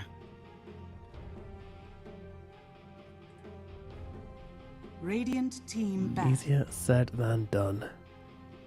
Well, a lot of them are gonna get banned out then, right? Yeah, So exactly. we might end up with a less traditional offlaner. We don't see as much, just because of the, would you say, the scarcity of 10 seconds remaining. Yeah. primary offlaners. Yeah, they are. We are going to be losing a lot of them 5 here. Hey, seconds remaining. Mixer, if he wants to pull out his Visage, then, you know, this is kind of seeming like it might be the game for it, since there's just going to be nothing left in the pool. Lycan likely to be banned out by one of these teams here, I would say. Looks good for both teams. Not amazing, but good, and considering your options for offlaners. That'll have to do. What about some Underlord action? Yeah, I was Some calling for that yesterday. I still feel like Underlord's fine. Passion UA Underlord. I'm into it. Interesting. I think it's not the best for Secret. Dire team banned. I was going to say But- Doom is still available, so Secret will nip that one in the bud. Would be annoying for the PA or the Invoker to get doomed up.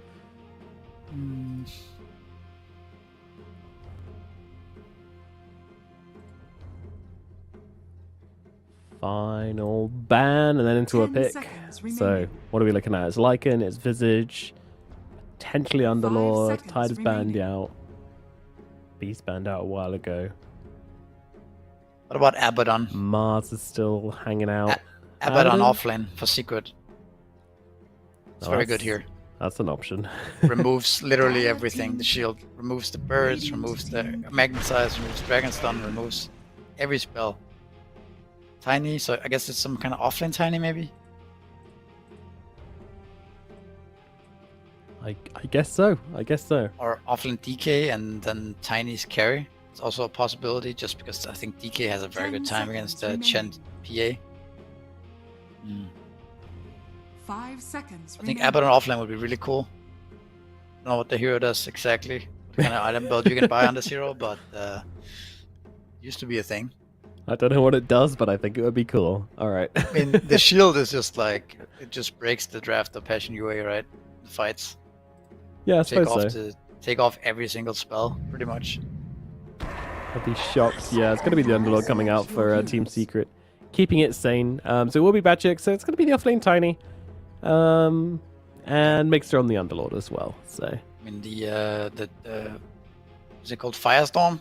Yep. The Firestorm percentage-based damage has a lot of value here, right? Against 3 strength fat heroes. Definitely. So that adds a lot of damage to Secret's draft, and so the Pit is very good here against the Earth Spirit. It's a nice way to catch him.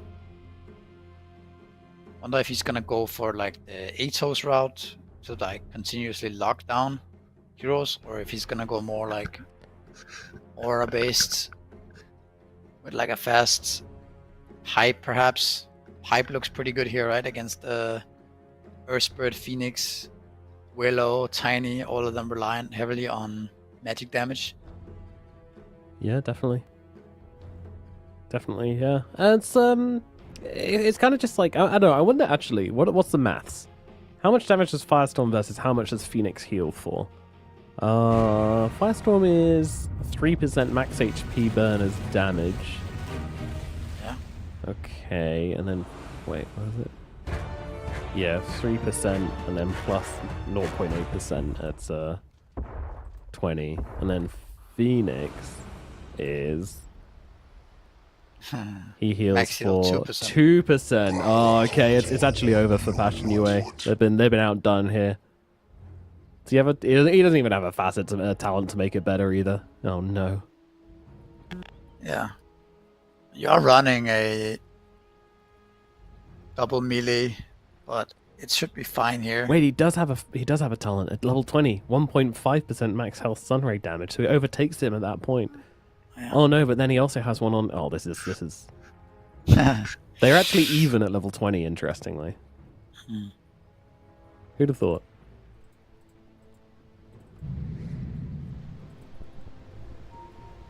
What a lovely looking courier. Fantastic dental hygiene. Not a single cavity to speak of. Alright, how our lane's going to go? We're going to have the Air Spirit versus the Invoker as mid. I think we already touched on that one. Farm into probably needing to try and make some rotations. Might be difficult if your mana's drained by this Invoker. Meanwhile, not sure what's going on between these two couriers. Making a new form of courier. So it's hard for Huh? It's hard for Secret to stop Passion UA from getting what they want in the lanes, I would say. But at the same time, Secret's lanes are also very solid. Yeah, I think it's going to be a pretty quiet laning phase. I think the Passion UA's heroes benefit a little bit more from getting a free laning phase, getting levels on Phoenix and Dark Willow without being under too much pressure. It's very strong. Yeah. If you can get level 6s on your supports, get your level 6 on Earth Spirit, levels on Tiny, things like that, without being behind a lot in gold, then I think they're looking pretty good. There's not that much damage early on for Secret, so I think Secret is going to play a lot very defensive, a little bit like we saw last game, and then play a little bit more for their own timings and their own levels. I think that plays into what Passion UA wants. So I think this game is a lot more even than the first one in terms of draft. Like an even game. That's what I like to hear. Let's find out which way this one ends up going. Smoke up from Secret.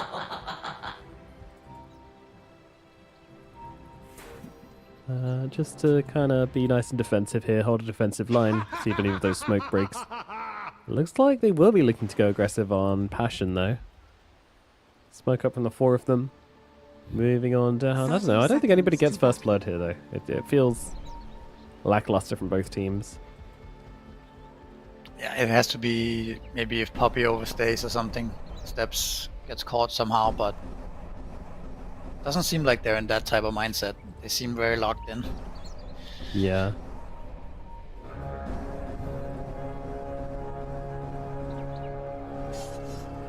These guys aren't getting crazy crystallized. He wants it. The Oracle coming as well, but sees the amount of heroes nearby. No, thank you. We'll settle for 2 for 2. We'll make the trade. Puppy is going to be able to come and get the D-Ward though, so that's relatively big. Fernand's taking a lot of harass here. Not a lot. A bit. Light tickling. Tiny offlane is also a little bit of a question mark though, right? Not something we see that often. Some teams have ran it, but you know, until level 6, pretty low armor heroes, so these stifling daggers are going to start to hurt, as will Puppy's creeps. We've got to be a little careful on this Tiny. His health can be deceiving. yeah.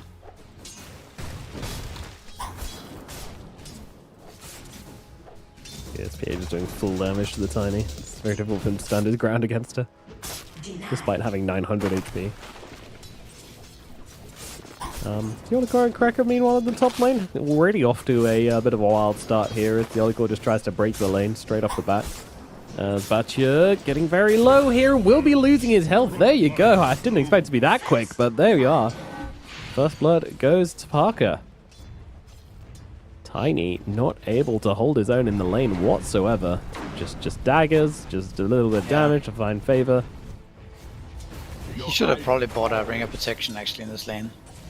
Yeah, he has done now. He comes back to lane with one. Ah, okay. Because it also gets even worse when Parker picks up the Blightstone, right? Absolutely. Parker also getting kind of low here. Trying to catch him out here with Shadow Realm, but Parker hiding around the trees nicely. Will not be found. Yeah, a pretty critical mistake there from Batchik, honestly, and he does correct it pretty quickly. Avalanche out onto the PA, but without any follow-up from the Willow. Parker's going to be absolutely fine. Level 1 on the Willow still a little bit awkward. He does just hit it now. Radiant's top tower is under attack.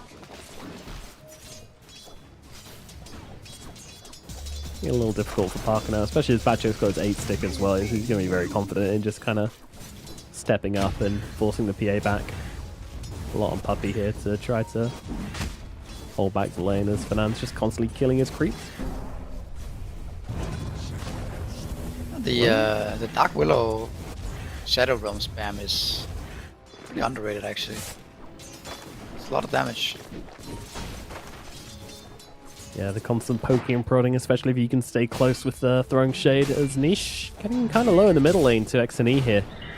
Tornado Cold Snap combo, taking out most of his HP.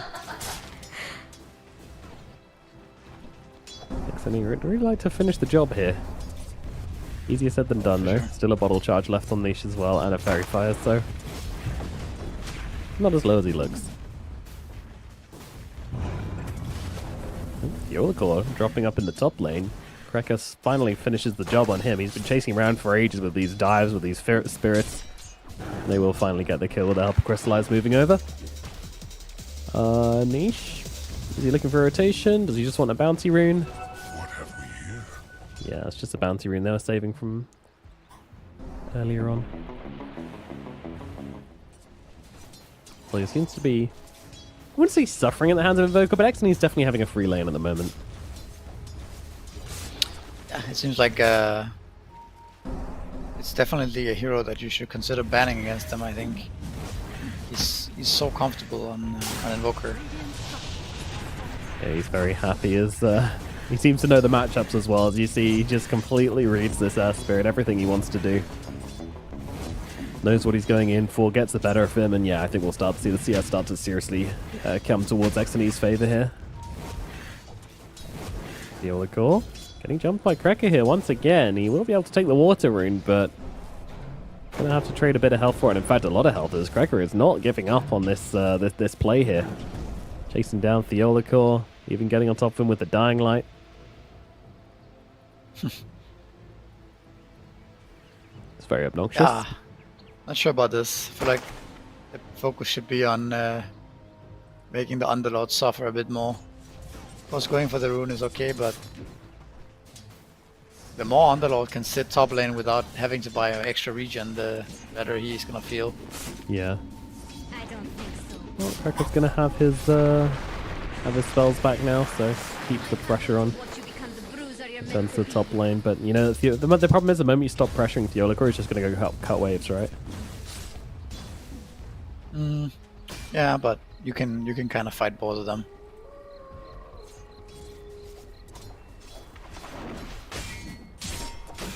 Theologor out of big creeps to Mind Flayer as well. Ooh, Niche rotates up to the top lane.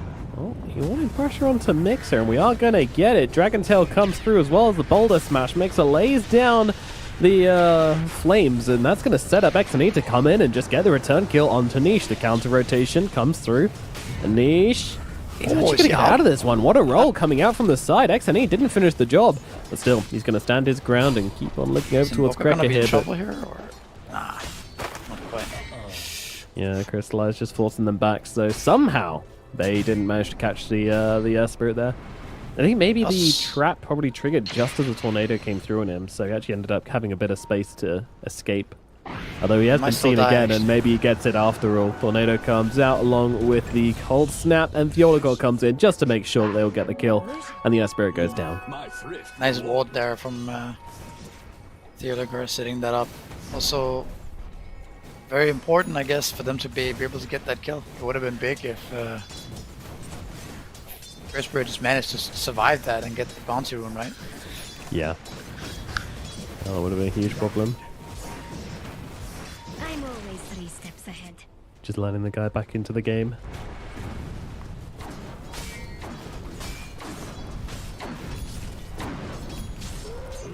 Now Mixer just gonna pull waves, farm up, use a Firestorm, keep himself nice and farmed. I don't know, Tiny doesn't feel good in this type of spot where he can't really lane. He's gonna end up dying again probably. It's looking like that, isn't it? Carriage coming through onto the Tiny, rotation Meth Max NE. Parker jumps in, finishes the job. Nice kill for the Phantom Assassin. That is accelerating her Battle Fury massively, in fact.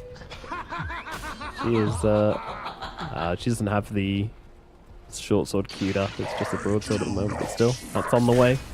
Only 2 more components until that Battle Fury is complete. We're heading for an incredibly fast timing here for Parker. Yeah, I don't know what this offlane Tiny. It feels like a little bit of a grief at this point. He has not been able to pressure the PA at all, and from this, like, Tiny from behind in this type of spot does not seem like it does anything. Nope. Well, it's really, really rough as they'll kill off the Theologor again up on the top side.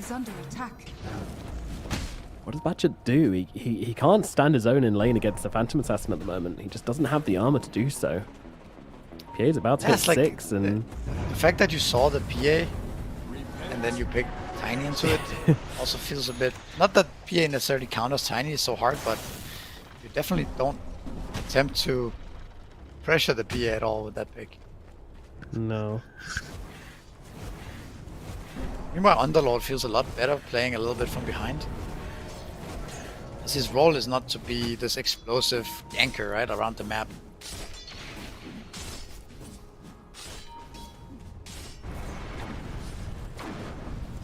Let's see what he can get done still. Yeah. He's getting a little bit of breathing room now. Hold our judgment, see what the outcome is, see what they can do with it. Yeah, the other heroes of Phoenix is having a really good game.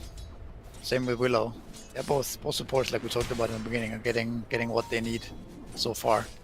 Yeah, they've had solid games, really good XP so far, and will continue to kind of scale up here, which is going to be nice for Niche, because that's kind of who he's probably looking to play with. And now they'll actually roll forward onto XNE. XNE throws out the tornado aggressively, but look at the healing coming out through with that cold snap, keeping him healthy, helping him survive, and now Mixer jumps in, but the Invoker is out, so kind of just sitting here looking for a target. Maybe Cracker's that target. Right click from Puppy finds it. Patrick jumps in with the avalanche toss combination. Doesn't do a damn thing, and now getting chopped up by Parker. The magnetizers are really starting to stack up here, though. You've got to be a little bit careful as these rocks actually catches Mixer and finishes the job. Didn't get the magnetizer away. Theolicore jumps in, 3-man stun. Parker takes that. He jumps in, kills the fat chick, but now needs to be careful not to really get caught up in this one too much. Another beautiful tornado catching onto all 3 of them. Parker once again going to follow up on that one. Gets the kill onto Penance, and now they probably just leave. This was a huge win for Team Secret. Sure, Mixer does end up going down to the Earth Spirit, but a couple more kills under their belt. Parker picking up a bunch. That's going to finish off his Battle Fury at the 10-minute mark. Yeah, that's rough. Oh Damn, my god. That's very fast. Are scanning. I mean, him also coming in there and picking up these kills. It's just so Without massive. boots. Yeah. Completely free game. Is under attack. Also a lot of small individual outplays in that fight. Triple, Impale, constant spam of Divine Favor onto your allies from Chen, saving, making the damage seem very low. And also the Tiny coming in, throwing his spells, but doing almost nothing. Yeah, really, the damage was invisible as Patrick Patrick going to get jumped again. Are they saving the kill for Parker? They certainly are.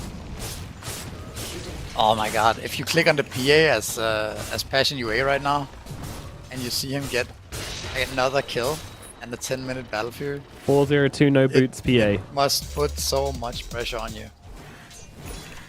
DK also has similar type of game though, but still, it's not really the same, right? PA notoriously not known for this, you know, best laning, and then Battle Fury kind of making this hero. It's just ridiculous. I don't know what you do from this point. I guess they got to try and kill her. Fanan gonna get jumped on here. The egg comes down, but immediately they'll just turn around and try to blow it up, and they will do so. Both Fanan and Krekker are both gone. See you later, Earth-Spirit as well. Also trying to commit to the fight and not being able to do a damn thing. Batchuk trying to throw something their way. I mean, makes it getting a little bit low through this, but this is everybody on the side of Passion UA turning up to just defend this high ground, and they don't win. They lose 3. They only get an assassin response.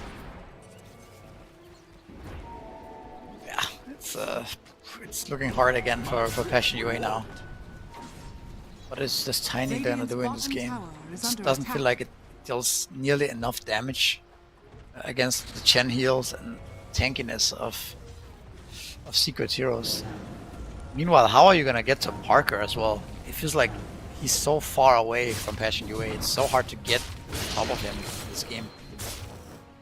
So he's gonna completely free farm the next few minutes here.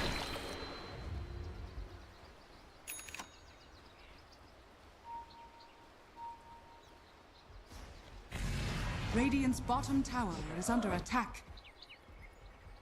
12 minutes in, 10 and 5, 4k gold advantage for Team Secret. At the very least, the Dragon Knight's having a good time.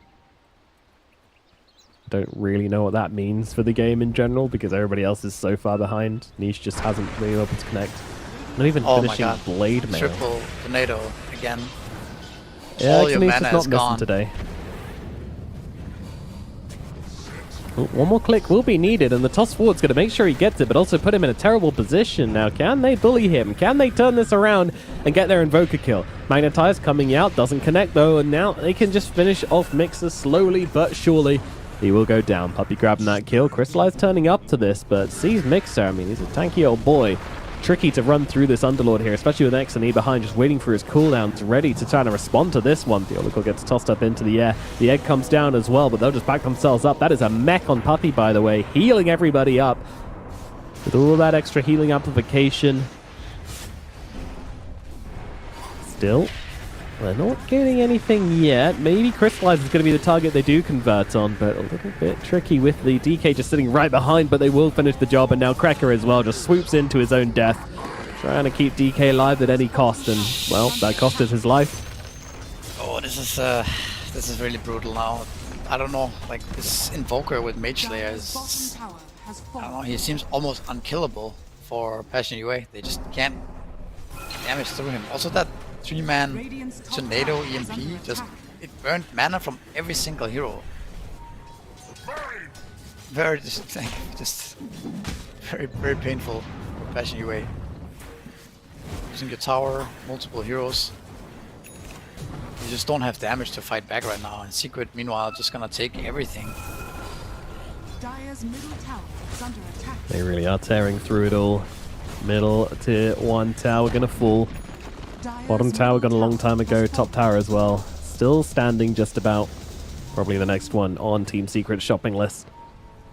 9k. I mean, they've been trying to fight them, Passion UA. Like, they weren't waiting for timings. They weren't like trying to just like dodge and play them out. You know, they felt like they could turn up, do these engagements, but unfortunately they're just so far behind. Just ended up making more problems for themselves more than anything. Yeah, also just feels a bit discoordinated, some of the moves that they made. And again, it's really hard for Passion UA to get on top of Secret Heroes. Yeah. It's the same issue that when you pick Earth Spirit, you need other ways to start the fight. They don't really have that before Tiny has Blink Dagger, right? He's still 500 gold away. DK getting on top lane.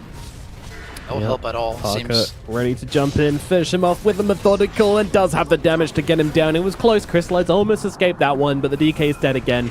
The one hero who was having a game just been killed about 3 times, and now Porcelain over on the side. Invoker getting very low here. Maybe they've got the damage to finish off XNE, but the heals coming out from the Chen once again. The mech, the Hand of God, just everything to keep this Invoker going.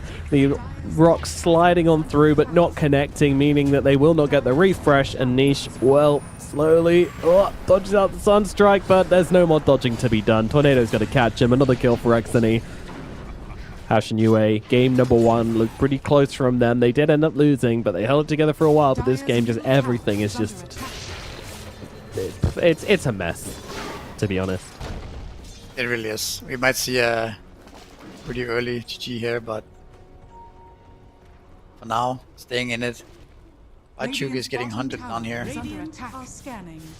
Might escape, but I think Sealiker still has an idea that he's around. It'll be fine. Actually, they might go through the gate because they see the Tiny and the Willow on the wall right now. They certainly do. PA jumping onto the Willow, but that's the Shadow Realm, buying him a bit of time. Fuel Core coming in, and there you go. Parker gets upon him, just insta-crit to death. Bachuk trying to run through the tree line here. PA closing the gap. 2 stacks of Methodical, 4 stacks of Methodical, ready with the crit, and boop! Yep, no Blink Dagger for you, Tiny. I mean, when Tiny's gonna get his Blink Dagger, what's he gonna do? There's a pipe on Underlord. Poppy has a Glimmer and a mech. There's a Mage Slayer on Invoker. He's not gonna be able to kill any hero. He's gonna pickle them.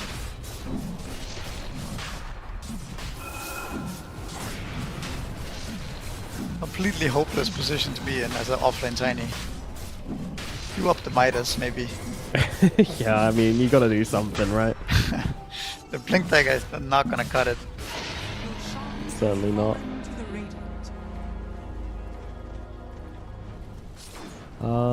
This game, Parker was just 15 seconds off the fastest Battle Fury timing off the patch, by the way. Oh, okay. So, pretty close, pretty close. Radiant are scanning. The fact that somebody got it even faster is kind of impressive. Oh, DK. Oh no. Not again, you're just never safe. Again. All teams in these qualifiers, all the teams which are doing well, they just seem to have some sort of global positioning ability just to really kind of lay on the hurt. Mixer's got it. They've got it with the Chen as well, so even the double this time around, but... Bottom tower is under attack. Also the... No, she Chen's that one anymore. The hero that is able to set up kills around the map, right?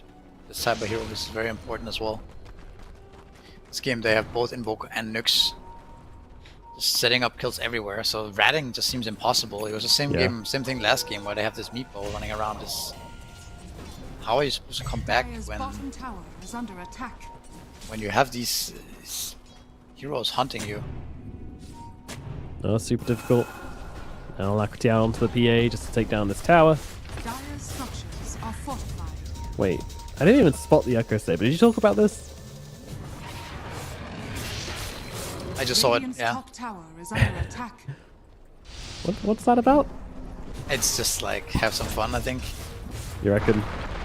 Yeah. Okay. It doesn't make any sense at all. Because I can't figure out the logic on that one, so we'll more assume that Parker's having a bit of banter. That said, he's getting kind of low here. Maybe this is the fight which Passion Yue have been looking for. Nobody dead yet. Finance will be the first one to fall so low on quite a few heroes. But again, Puppey just healing them all up, keeping them alive. Niche is getting mobbed here, and he's going to fall as well. Don't do it, guys. Don't go for the... Oh, God, they're going for the Tormentor. This is scary. This is scary, but there's enough of them to split the damage. The Olikor, Parker, both of them are surviving. Puppey just trying to keep everybody alive and doing a fantastic job at it as well. Yeah, I mean, that looked like a good fight. Like, that was the ideal situation for Passion Yue. They got all their spells off in a nice way. They had a good like angle onto the fight, but I mean, you're playing into all this heal and damage reduction. There's no way you're this far behind. You can kill any hero.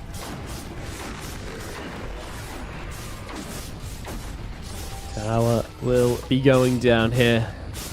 Passion Yue, how much more of this can you take?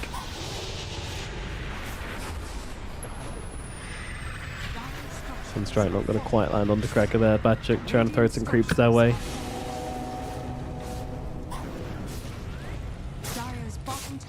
Parker's just not leaving. I think you can keep going here. Yeah, you've even though you're... Why wouldn't you? Even though you're a bit low and it's oh, early. Hello. Okay, toss back. Yeah, Parker, he's in deep. He's in very, very deep. They're trying to get him into the fountain. They've got a toss available in 4 seconds. And now Parker just jumps in, blows up Fernand's. Batchuk as well will not be making it back to the fountain. This is getting depressing. They'll kick back. Okay, mixes in the fountain. It gets one. Goal for Niche. As the buyback's coming through thick and fast. They want to try and just chase them down here. And they do it. Parker still hanging back pretty healthy as well on the PA as well, even though she has lost that Aegis.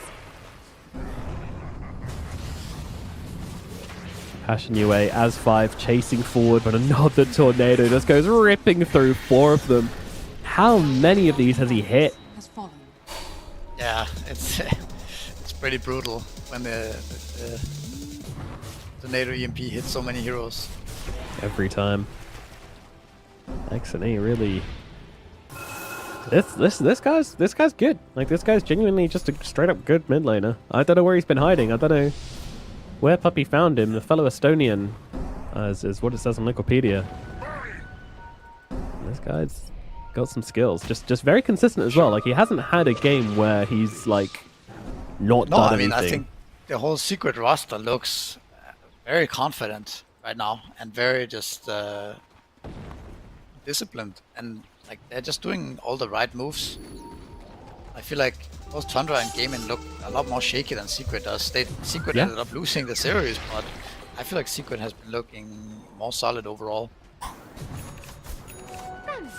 So why do you think they didn't play in earlier qualifiers? Like, what do you think the reasons for that were? I mean, I think they lost one opens, right? I mean, it just takes a little bit of time to find something that works for you, right? It's completely new players playing together. Puppey playing with people he doesn't know at all. It takes a bit of time to figure out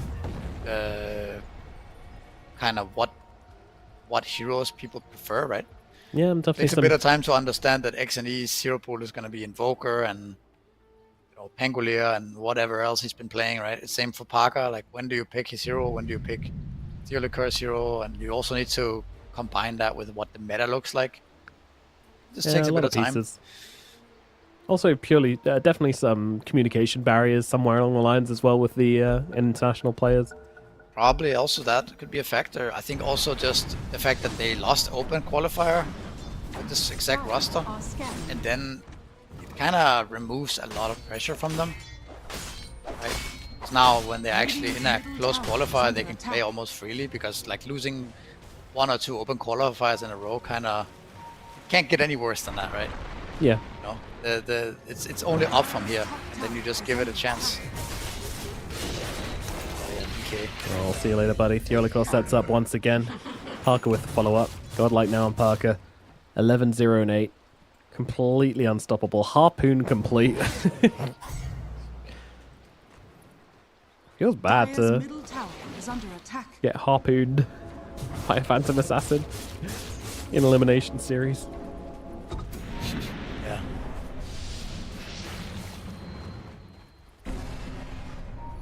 It gives him really good stats in a game like this, right? Gives him some damage, but it also gives him a lot of tankability that makes it even more impossible for him to die. With all the auras, and his effective HP must be so high when he's next to Chen and Underlord. Yeah, no one's been dealing with this gen. They don't have the heroes. They don't have anybody to go in the backlines and go and find the gen. Just often getting off these Hand of Gods and mechanisms every fight, so...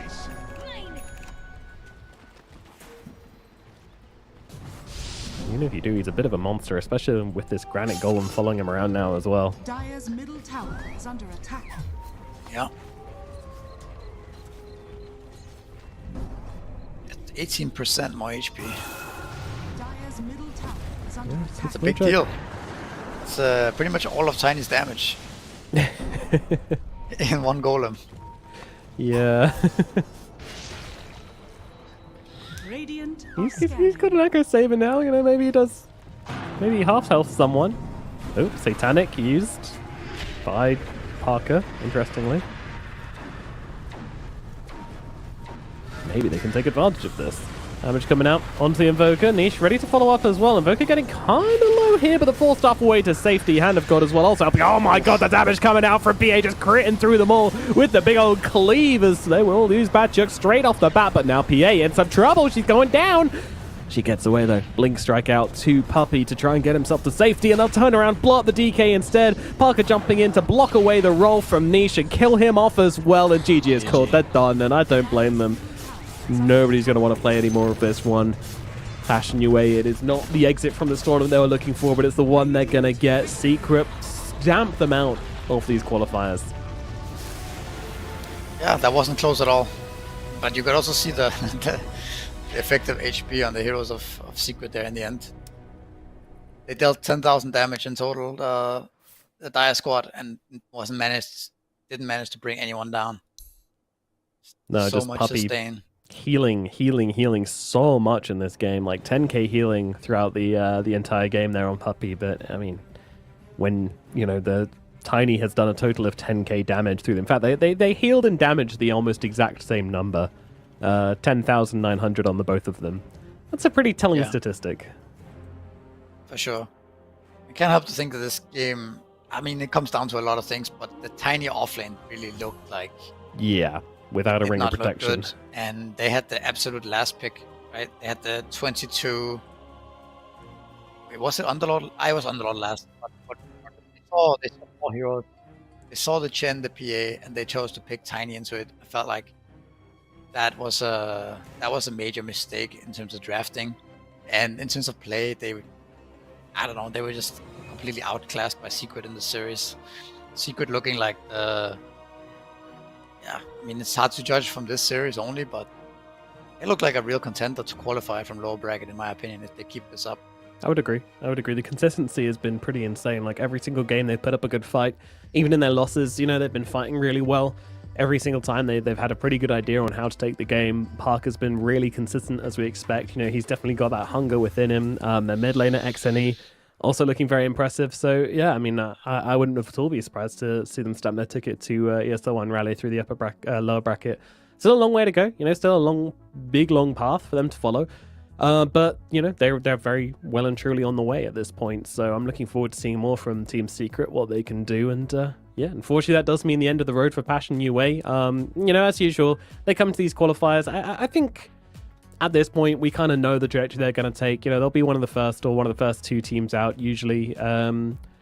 That said, you know, sometimes they pull off an upset. They have good days and bad days, but unfortunately today they just didn't have the right reads, and Secret really got the better of them. So they'll be heading out. We'll see what adjustments they make for next time and see how they improve. You know, they are quite a young team, so quite interesting watching them improve each time, but they're always getting the experience, and hopefully they learn from today, and we'll see a stronger Passion UA next time around. Yep, pretty much. And that's going to do it for this series, which means we've got one more series coming up, and I think we're going to follow down this bracket here and go and see Team Secret versus Night Pulse as the next matchup. And Night Pulse, Up in a very interesting team. Davai Lama versus Parker, by the way. Oh, you're right. Some real juicy stuff on the way there. Hell yeah! All right, we got a bit of drama. We got a bit of SA drama leaking over to our region as two long-time rivals who used to be on the same team with each other. Very strong words for each other, laning against each other as well. Yeah, you're right. That's going to be very hype. All right, guys, join us in 2 hours. So we have Parker versus Davai Lama, Team Secret versus Night Pulse here at the Western EU qualifiers. Guys, going to throw it over to a break. We'll be back, as I said, in about 2 hours' time for that series. So don't go anywhere, and we'll see you then.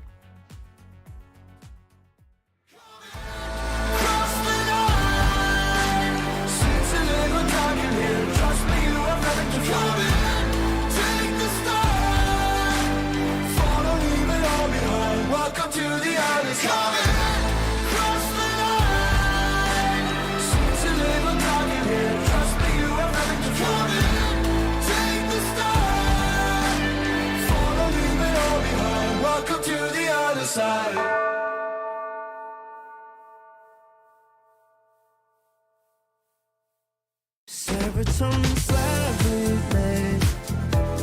Sequin in the lights, empowering your energy.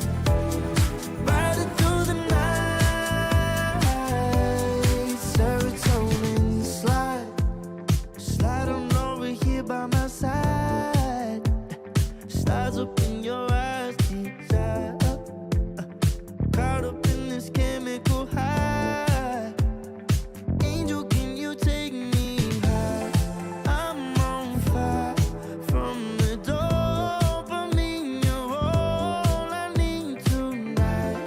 Promise I'll give you all of me, darling. Serotonin slide with me. Sequin in the lights, empowering your energy. Riding through the night. Serotonin slide. Serotonin slide.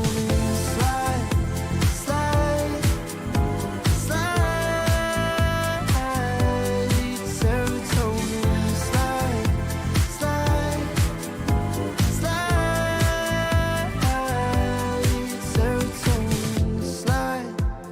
Slide up out of here like we're tired, but really we just about to get wild.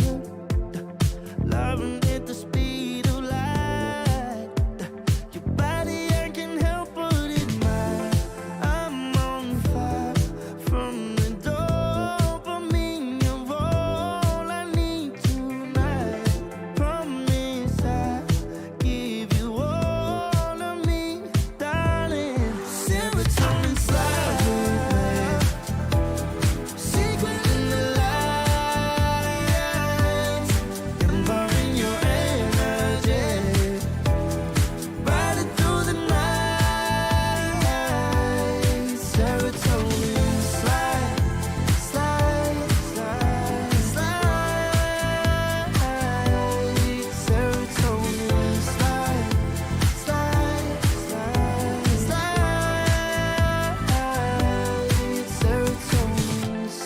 Serotonin slide, chemical high. Dopamine dive, love, take it higher. Serotonin slide, chemical high. Dopamine dive, love, take it higher. Serotonin slide, chemical high. Dopamine dive, love, take it higher.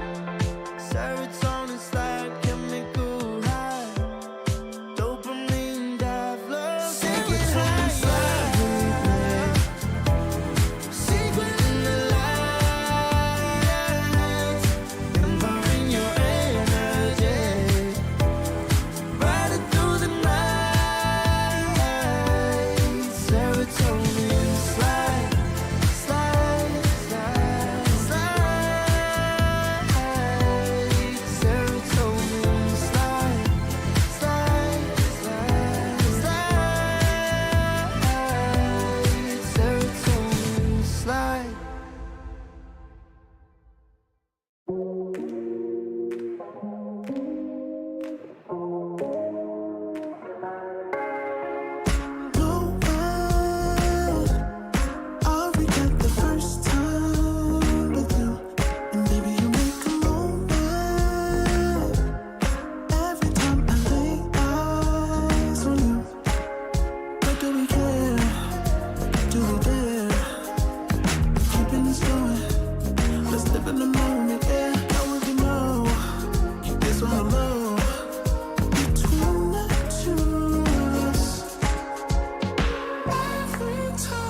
ever stop. You turn up the heat when you back it up.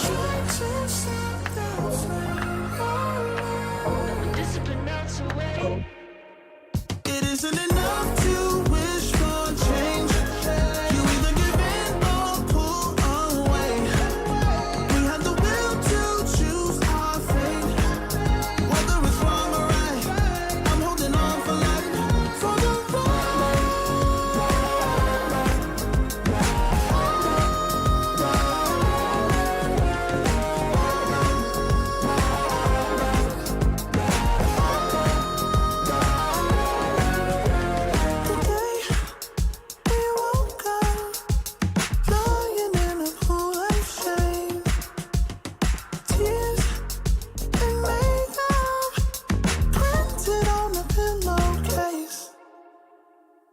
it's hard to apply restraint.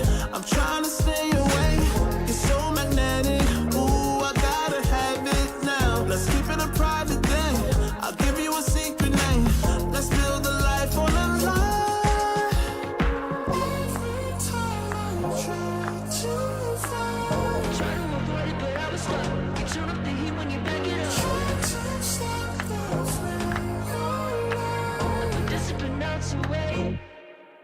It isn't enough to wish for change. You either give in or pull away. We have the will to choose our fate. Whether it's wrong or right, I'm holding on for life. For the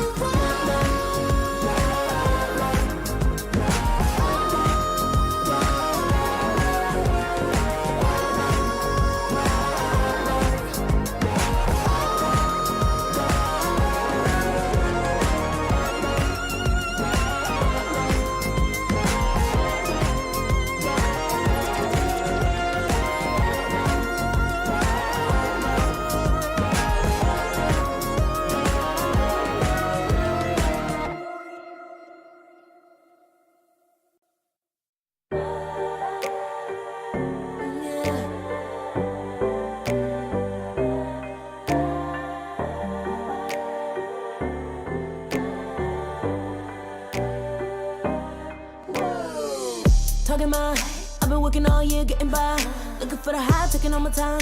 Breathing in new life, feeling fine. Like I don't gotta be something society wants me to strive to be. Got my own energy. So magnetic in the spotlight. Shaping my own world with my own mind. Don't talk about me unless you alright. You gon' see I'm finna real free, protecting my energy. Gotta protect my mind. I'm breathing in new life. It's time that I realize what feels good ain't always right. Making changes, I got me a new strut. No more settling, I'm running out of good luck. Never chasing, I attract, I'm busy going up. If you see me, come correct and keep it on the book. Get it, how I live it, that's the motto, how it goes. No more reaching, in it, distance, hit the lotto, I'm the one. Not denying myself anymore, I'm done with it. Sky is the limit, I'm living like widow. Energy,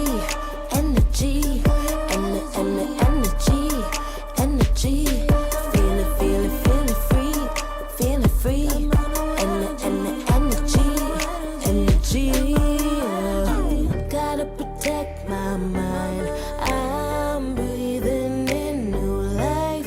It's time that I realize what feels good ain't always right. I'm feeling good, feeling free. Feeling good, feeling free. All I need is me and my new energy.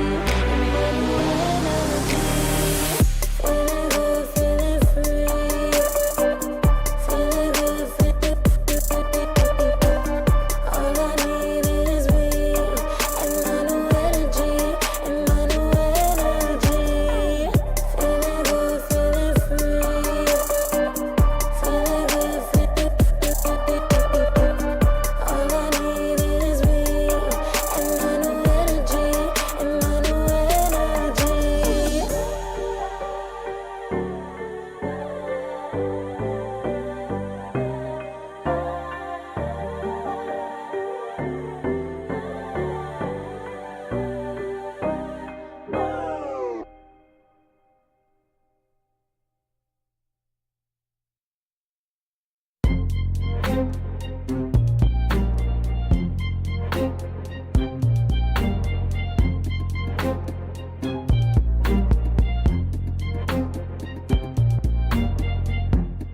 Too long for me to feel, yeah.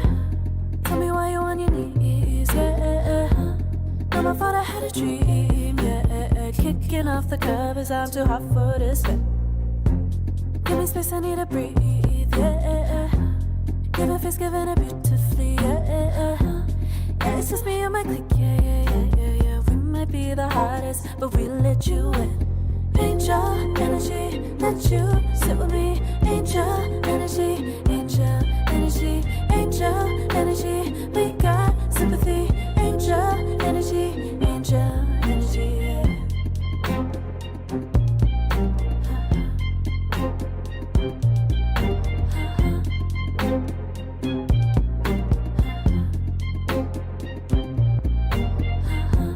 Take the time to breathe and rest. Let yourself feel the best. Feel it all so deeply, so deeply. Divine with how we be, yeah. Aligned with everything, yeah. More than a dream. Vulnerable and strong, yeah. We feel everything. Angel energy, let you sit with me. Angel energy, angel energy, angel energy. We got sympathy. Angel energy, angel energy, angel energy. Let you sit with me. Angel energy, angel energy, angel energy. We got sympathy. Angel energy, angel energy.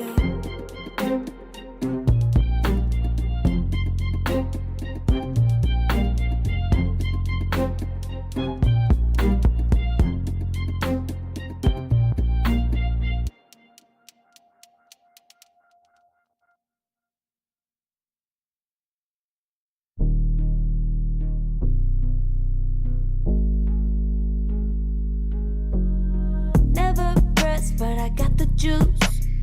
Taking the lead, that's just what I do. I made mountains move with one hand tied, and still this world ain't satisfied. Everywhere I go, they stop and stare. I tell the truth, I take it there. Call me vicious, persistent, overzealous, that's fine. Main character energy, I stay taking what's mine. You need a foot on the gas, or put my name on the line. Main character energy, I'm just taking what's mine. And it's written in the stars, I'm a king like my sign, yeah. Reason the bar, the jaws drop like a surprise. Don't be mad about it. Don't be mad, don't be mad. Don't be mad about it. Don't be mad, don't be mad. I don't play the game, now I make the rules. Cards close to the chest and I don't play no fool. Don't be mad about it. Look, yeah, my name stay in the mouth. Legs got broke, they said cast her. I'm the 911 response in a disaster. I don't ask, I just take. Treat the world like a man, I just blow them away. Yeah, I'm a #1 fan. Don't need a bark, I'm a bite. Switch me on, dark need light. Don't need pity, don't need spite. I just plop, plop, plop on sight. Could take your girl in 2 seconds. I just flash her a smile. I make petty look pretty. They run an inch, I run 3 miles. You need a foot on the gas, I'll put my name on the line. Main character energy, I'm just taking what's mine. And it's written in the stars, I'm a king like my sign, yeah. Raising the bar, the jaws drop like a surprise. Don't be mad about it. Don't be mad about it. Don't be mad about it. Don't be mad about it. I don't play the game, now I make the rules. Close to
desire to be greatest days coming in waves. And no, I ain't no stranger to the fire, burning up all my desire to be great. I gotta just open the gate. All I need is saving from hitting the pavement, understanding when I'm impatient, that only I give to me. All I need is a little love in lonely places, the strength to stand fear in the face, that only I give to me. All I need, understanding when I'm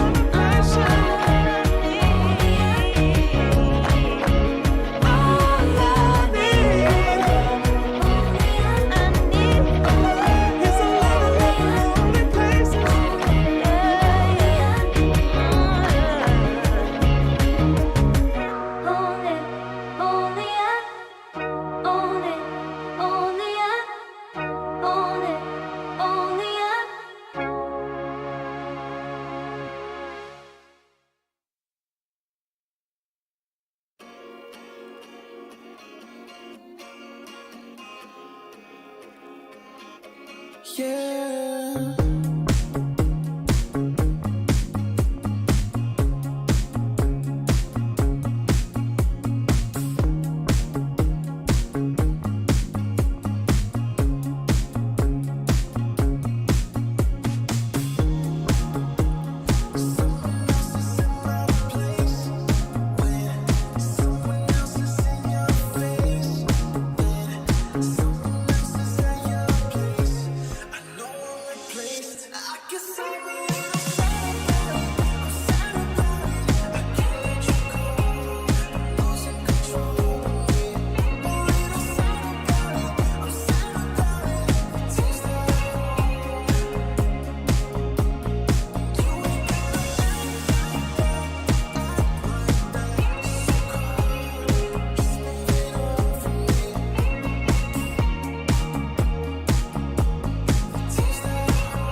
I pack my suitcase, headed out the door. I keep my shoes laced. 2,000 miles away from home. A couple dollars in my pocket, never stopped the boy before. I load my bags and hit the road. Miles past, turning back, found my track, face the fact, she a cold one. Never gonna settle for none. Stay up every night till I won. Don't want a slow rise now. I'm confident opulence isn't a long ride out. When I look back now, I'm astounded. A quiet boy from old age, but always thought the world was a stage, yeah. I celebrate one last late night. My old life ain't staying. I pack my my suitcase, headed out the door, I keep my shoes laced. 2,000 miles away from home, a couple dollars in my pocket, never stopped the boy before. I load my bags and hit the road. I'm headed to LA. I'm headed on my way. I'm headed on my way to LA. Headed on my way soon.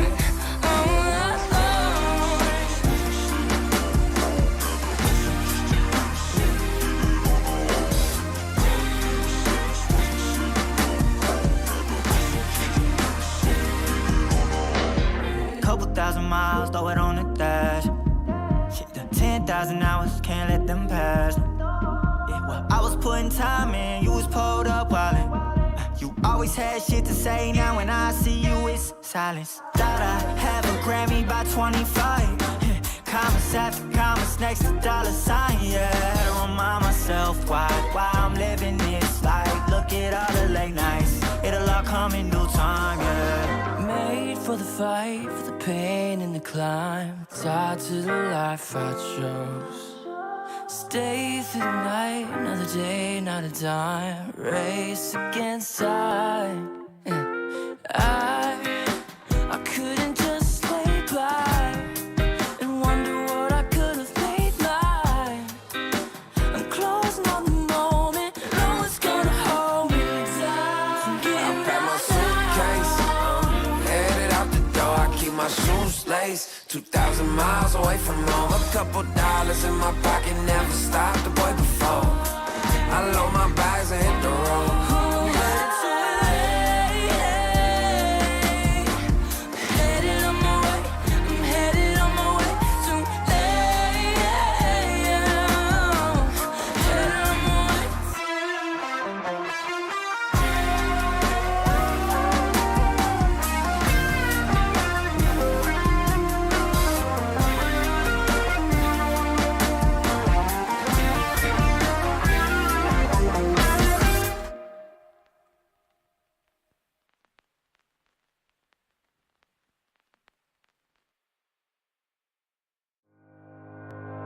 Think about it every night when I close my eyes. You're on my mind. I try to quit a million times, but it takes me high. Like you're so divine. You give me everything. Don't know what's happening. I need you like medicine. You're my everything, everything.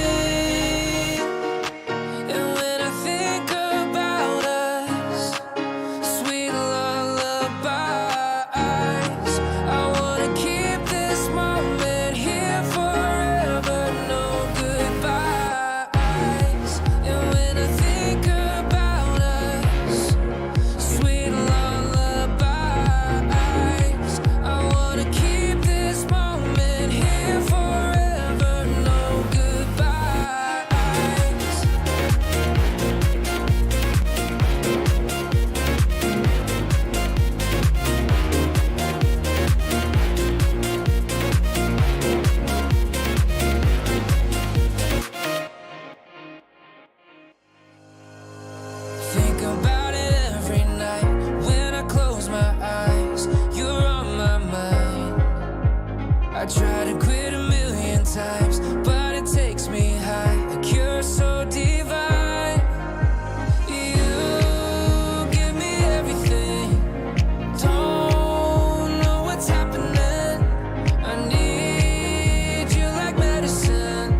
to put it together. Ever since I found you, my life just got better. Better than this, better than that, better than anything I ever had. Better than this, better than that, better than anything I ever had.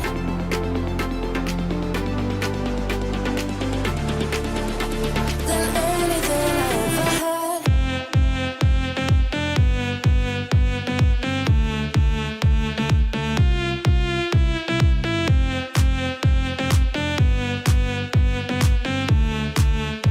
Than anything I ever had.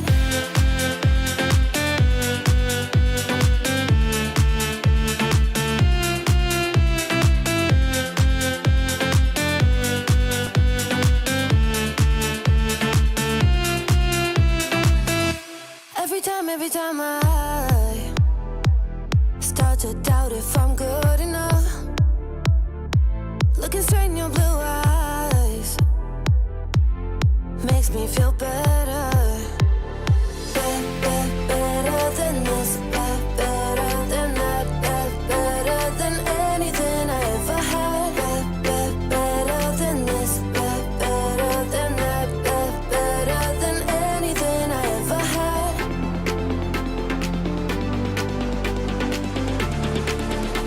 Than anything I ever had.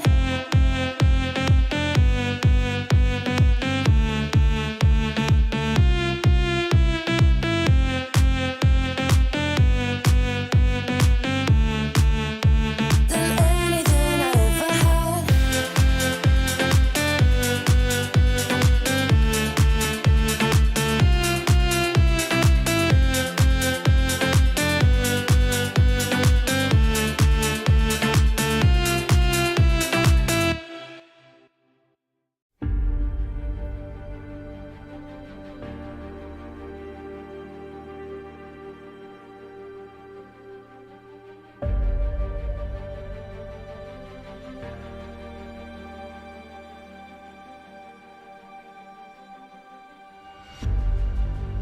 Earth is suffering, trouble is rising, mountains are melting, there's gonna be nothing left to breathe. Raise the sirens now.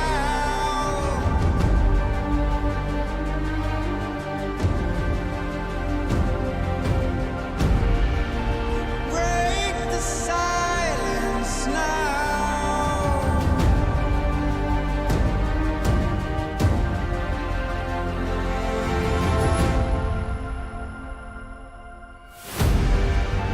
Our hearts are trembling. This can be the ending. We must begin to rise. It's now do or die. Raise the sirens now before it's too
can feel it, so alive, floating high, I can finally breathe.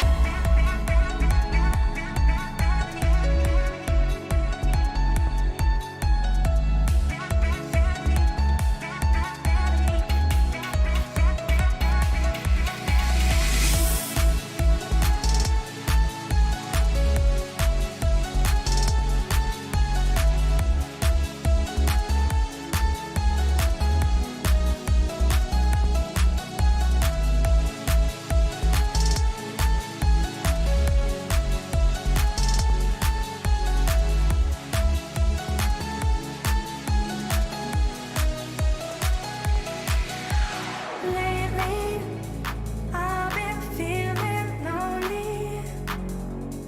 Want you to call me, promise me you'll always be there. I've been getting so high, I can feel it. I can feel the gravity is pulling me away, pulling me away.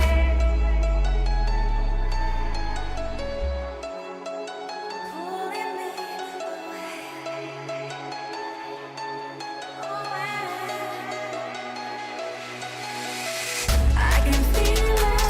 I can feel it in my blood, down my veins like a melody.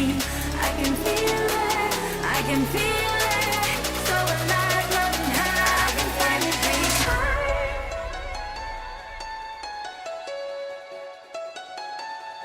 I can feel the gravity is pulling me away, pulling me away.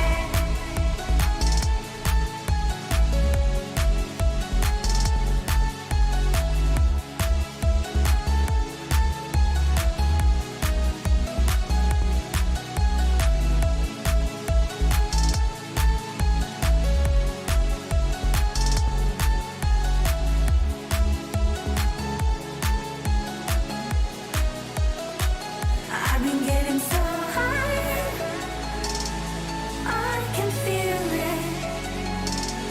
I can feel the gravity is pulling me away, pulling me away.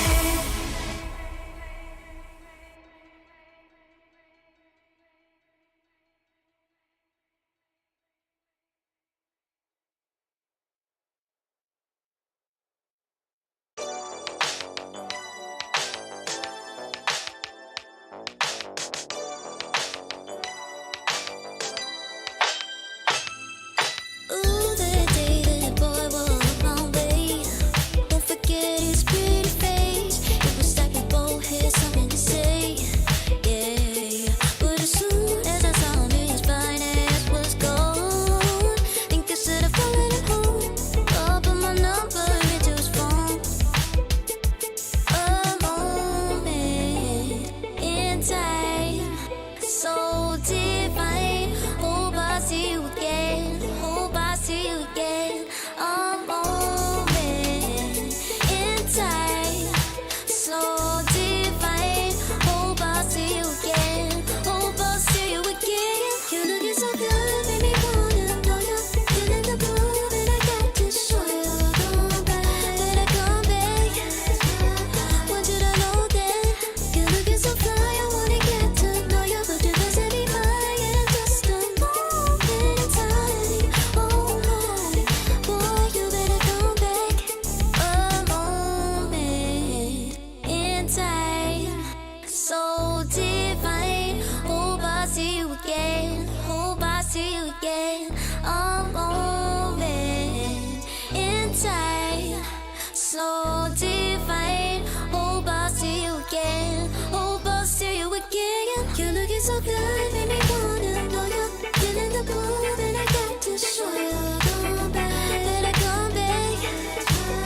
Want you to know that you're looking so fly. I wanna get to know you, but you doesn't be mine. Yeah, just a moment in time. Oh my, boy, you better come back.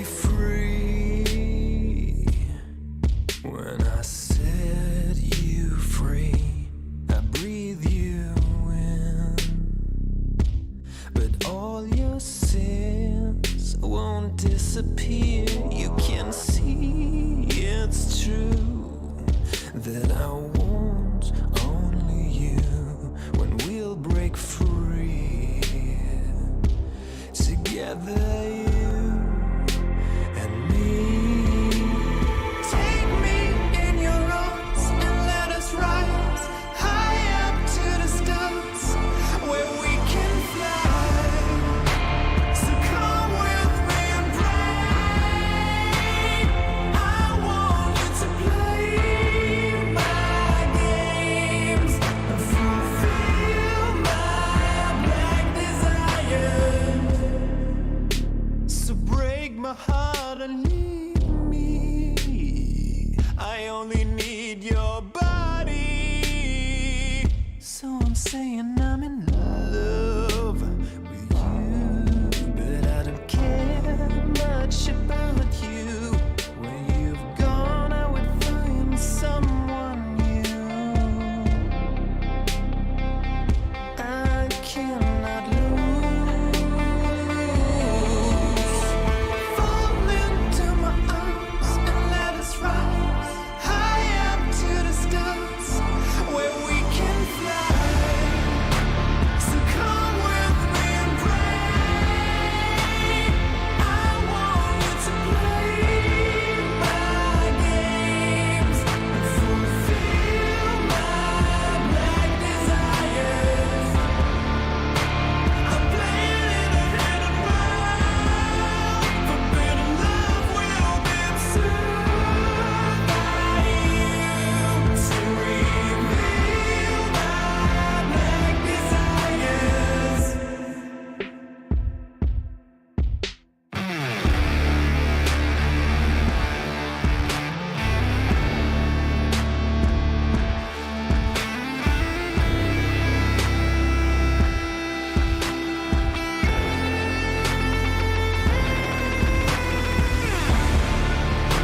So come with me and pray. I want you to play my games and fulfill my black desires. I'm playing in a hidden world, forbidden love will be absurd by you to reveal my black desires.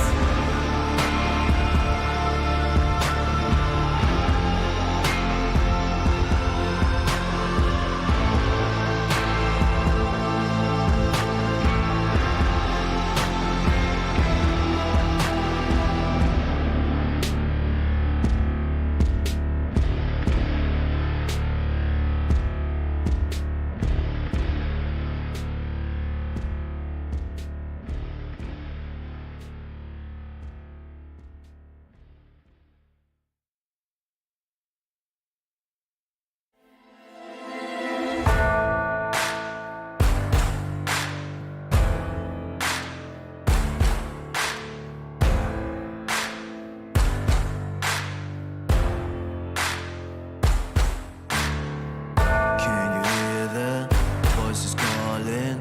Longing for your dirty souls, the wolves are hauling.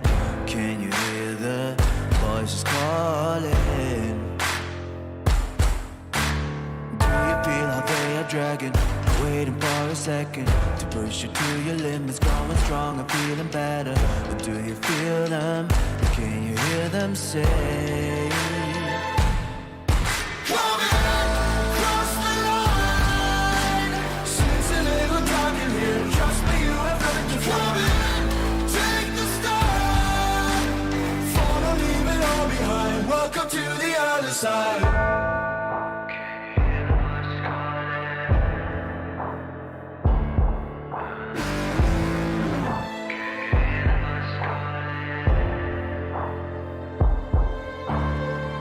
Do you feel how they are dragging? Do you feel them? Can you hear them say? Do you feel how they are dragging? Can you hear them say? Come in, cross the line.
serotonin slide with me.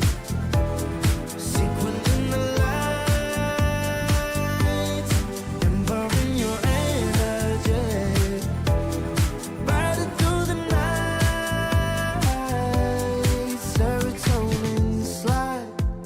Slide on over here by my side. Stars up in your eyes, desire. Caught up in this chemical high. Angel, can you take me high? I'm on fire from the dopamine. You're all I need tonight. Promise I'll give you all of me, darling. Serotonin slide with me.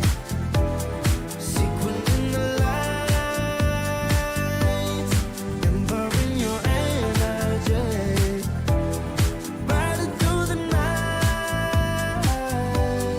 serotonin slide, slide, slide. Serotonin slide, slide, slide. Serotonin slide. Slide up out of here like we're tired, but really we just about to get wild. Loving at the speed of light. Your body, I can help but admire. I'm on fire from the dopamine. You're all I need tonight. Promise I'll give you all of me, darling. Serotonin slide with me. Secret in the lights, embarking your energy. Riding through the night, serotonin slide, slide, slide, slide. Serotonin slide, slide, slide, slide. Serotonin slide, serotonin slide, chemical high. Dopamine dive, love, take it higher. Serotonin slide, chemical high. Dopamine dive, love, take it higher. Serotonin slide, chemical high. Dopamine dive, love, take it higher. Serotonin slide, chemical high. Dopamine dive, love, take it higher. Secret in the lights, embarking your energy. Riding through the night, serotonin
It's hard to apply restraint. I'm trying to stay away. It's so magnetic. Ooh, I gotta have it now. Let's keep it a private thing. I'll give you a secret name. Let's build a life on a lie. Every time I try to find, try to avoid it, but I was stuck. You turn up the heat when you back it up. Try to stop the flame. Discipline out to wait. It isn't enough to wish for change. You either give in or pull away. We have the will to choose our fate. Whether it's wrong or right, I'm holding on for life. For the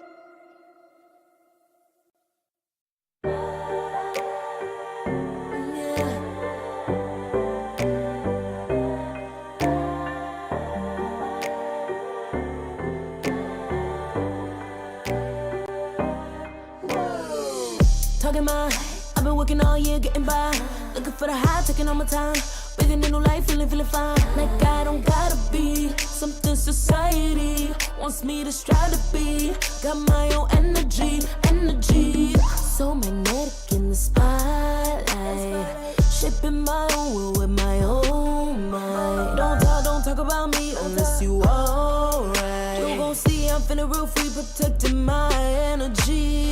Gotta protect my mind. I'm breathing in new life. It's time that I realize what feels good ain't always right.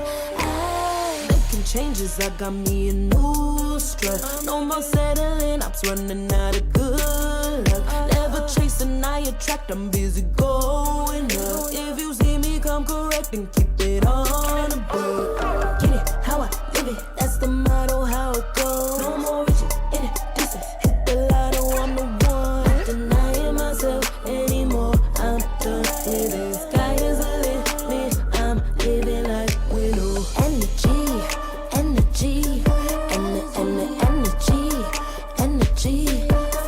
feeling free. Energy, gotta protect my mind. I'm breathing in new life. It's time that I realize what feels good ain't always right. I'm feeling good, feeling free. Feeling good, feeling free. All I need is me and my new energy. Feeling good, feeling free. Feeling good, feeling free. All I need is me and my new energy. And my new energy. Feeling good, feeling free. Feeling good, feeling free. All I need is me and my new energy. And my new energy.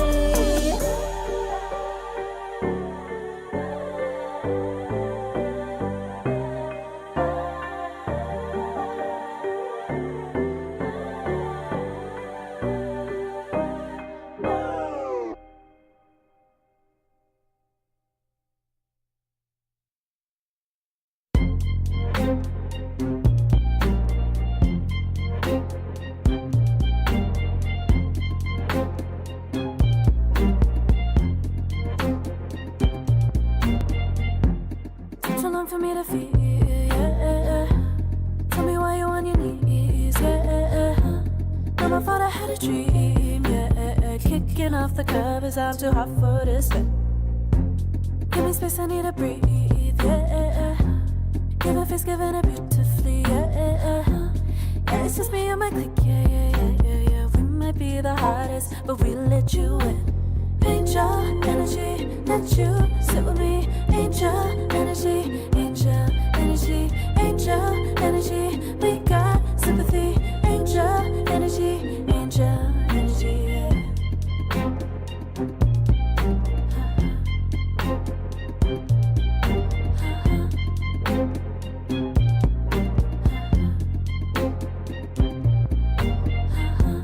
Take the time to breathe and rest.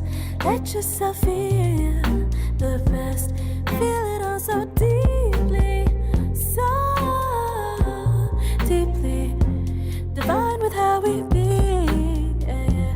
Aligned with everything, yeah. More than a dream, vulnerable and strong, yeah. We feel everything. Angel energy, let you sit with me. Angel energy, angel energy, angel energy. We got sympathy. Angel energy, angel energy, angel energy. Let you sit with me. Angel energy, angel energy, angel energy. We got sympathy. Angel energy, angel energy.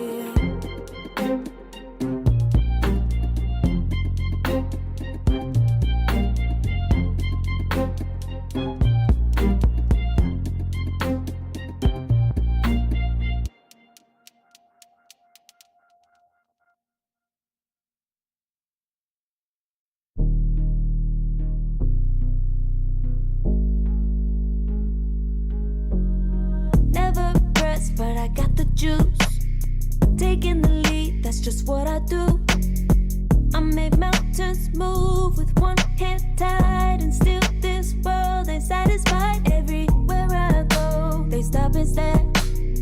I tell the truth, I take it there.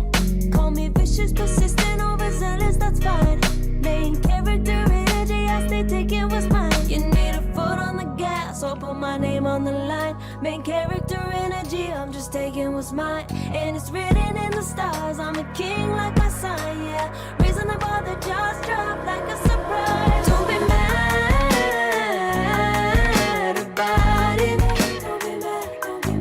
Don't be mad about it. I don't play the game, nah, I make the rules. Cards close to the chest, and I don't play no fool. Don't be mad about it. Look, yeah, my name stay in the mouth. Legs got broke, they said cast her. I'm the 911 response in a disaster. I don't ask, I just take. Treat the world like a man, I just blow them away. Yeah, I'm a #1 fan. Don't need a bark, I'm a bite. Switch me on, dark need light. Don't need pity, don't need spite. I just plop, plop, plop on sight. Could take your girl in 2 seconds. I just flash her a smile. I make petty look pretty. They run an inch, I run 3 miles. You need a foot on the gas, I'll put my name on the line. Main character energy, I'm just taking what's mine. And it's written in the stars, I'm a king like my sign, yeah. Raising the bar, the jaws drop like a surprise. Don't be mad about it. Don't be mad about it. Don't be mad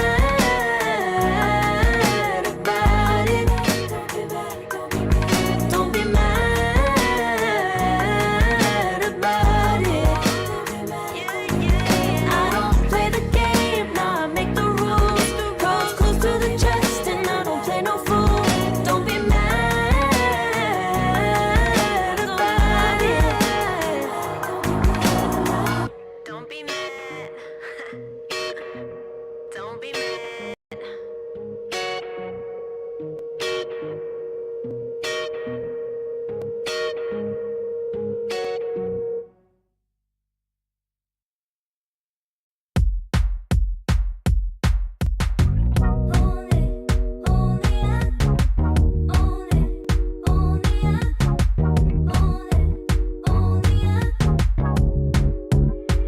Like a moth to the flame,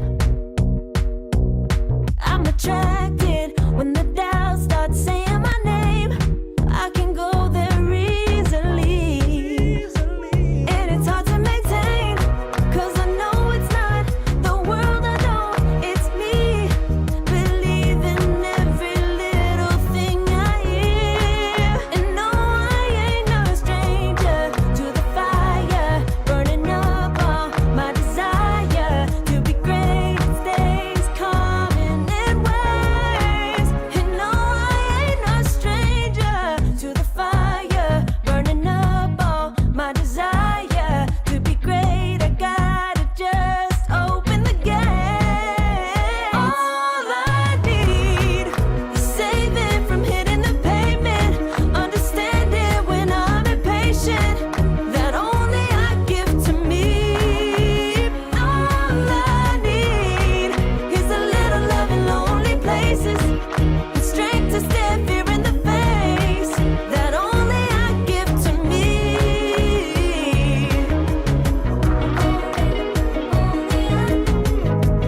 coming in waves. And no, I ain't no stranger to the fire, burning up all my desire to be great. I gotta just open the gate. All I need is saving from hitting the pavement, understanding when I'm impatient, that only I give to me. All I need is a little love in lonely places, the strength to stand fear in the face, that only I give to me.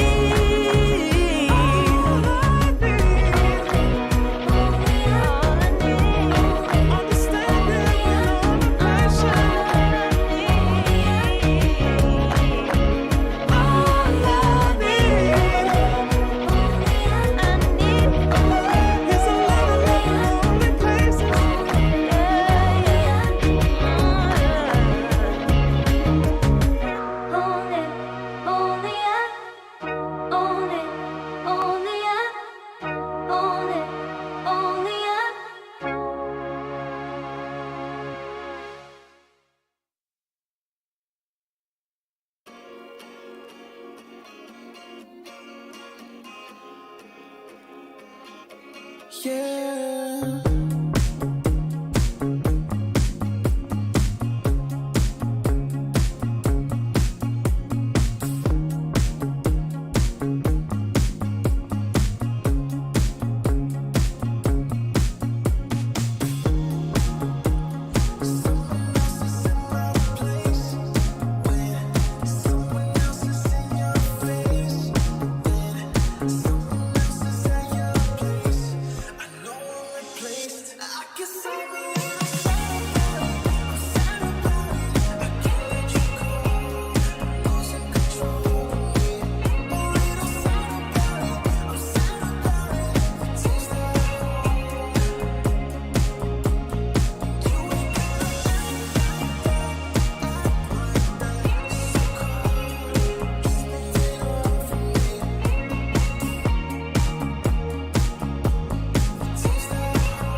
I pack my suitcase, headed out the door. I keep my shoes laced. 2,000 miles away from home. A couple dollars in my pocket, never stopped the boy before.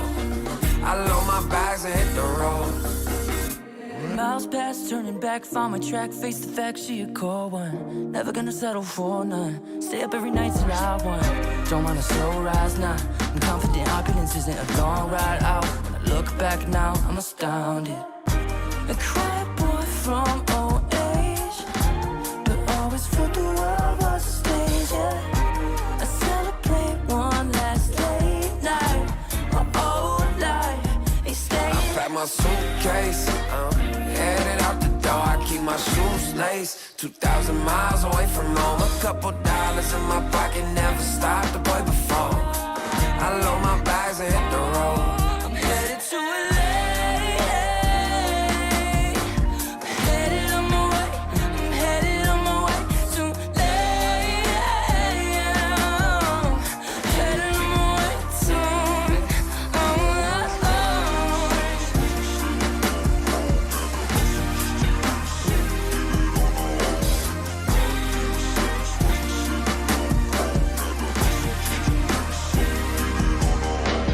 Couple thousand miles, throw it on the dash. Shit, the 10,000 hours, can't let them pass. Yeah, well, I was putting time in, you was pulled up wildin'. You always had shit to say, now when I see you, it's silence. Thought I have a Grammy by 25. Commas after commas next to dollar sign, yeah. To remind myself why I'm living this life. Look at all the late nights, it'll all come in due time, yeah. Made for the fight, for the pain and the climb. Tied to the life I chose.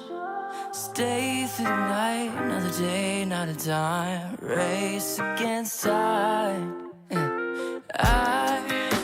I couldn't just lay by and wonder what I could have made mine.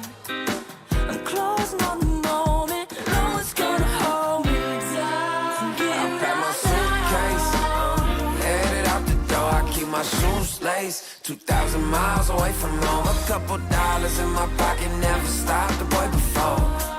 I load my bags and hit the road.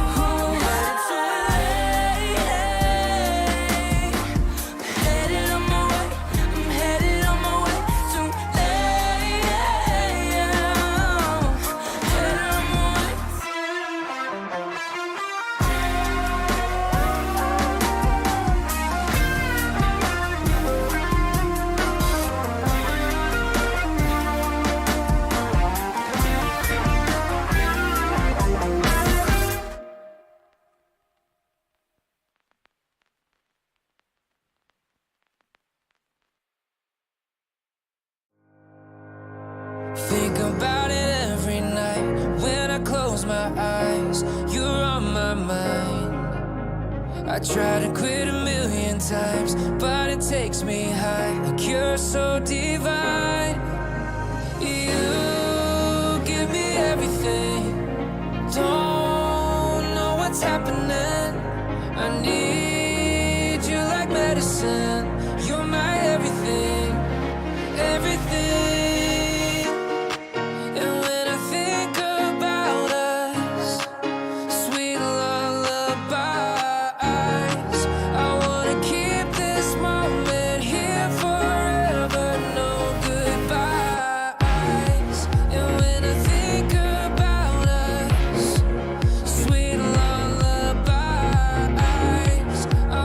Keep this moment here forever, no goodbye.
together.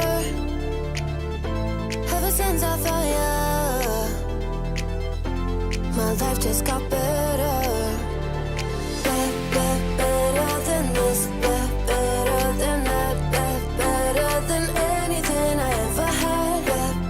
Better than this, better than that, better than anything I ever had.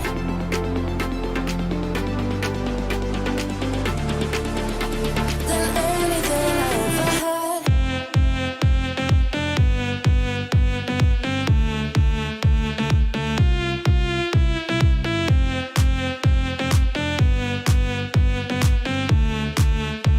Than anything I ever had.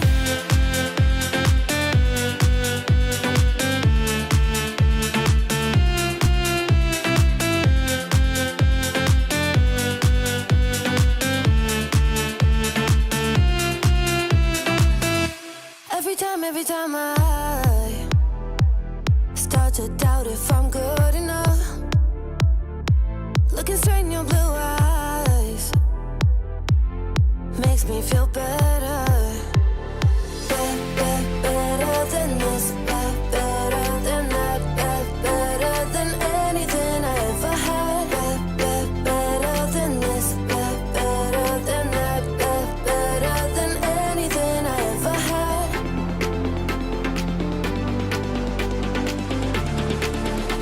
Than anything I ever had.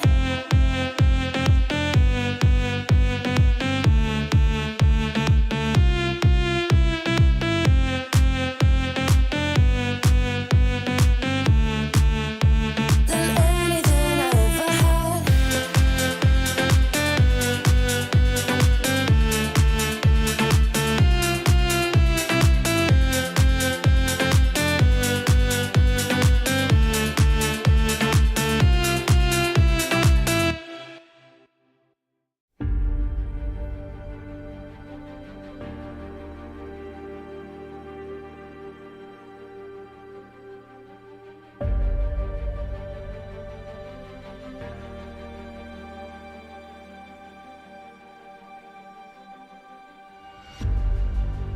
Earth is suffering, trouble is rising, mountains are melting, there's gonna be nothing left to breathe. Raise the sirens now.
my blood, through my veins like a melody. I can feel it, I can feel it.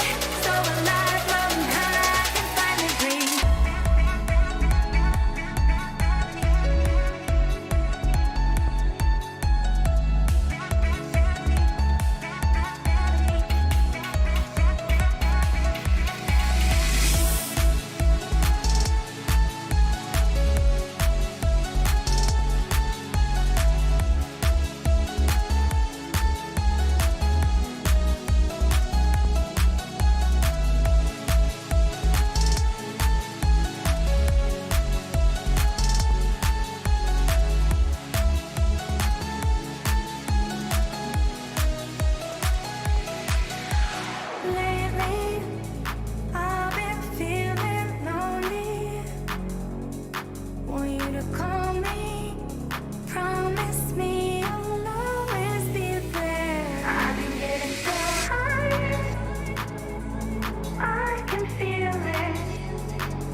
disappear. You can see it's true that I want only you when we'll break free together, you and me.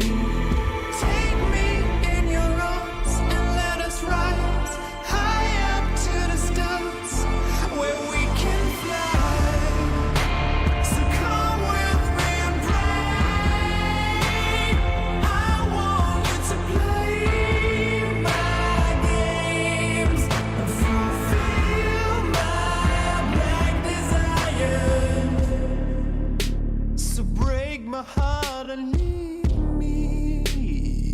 I only need your body. So I'm saying I'm in love with you, but I don't care much about you. When you've gone, I would find someone new. I cannot lose. Fall into my arms and let us rise high up to the stars where we can fly. So come with me and pray. I want you to play my games and fulfill my black desires. I'm playing in a hidden world, forbidden love will be absurd by you to reveal my black desires.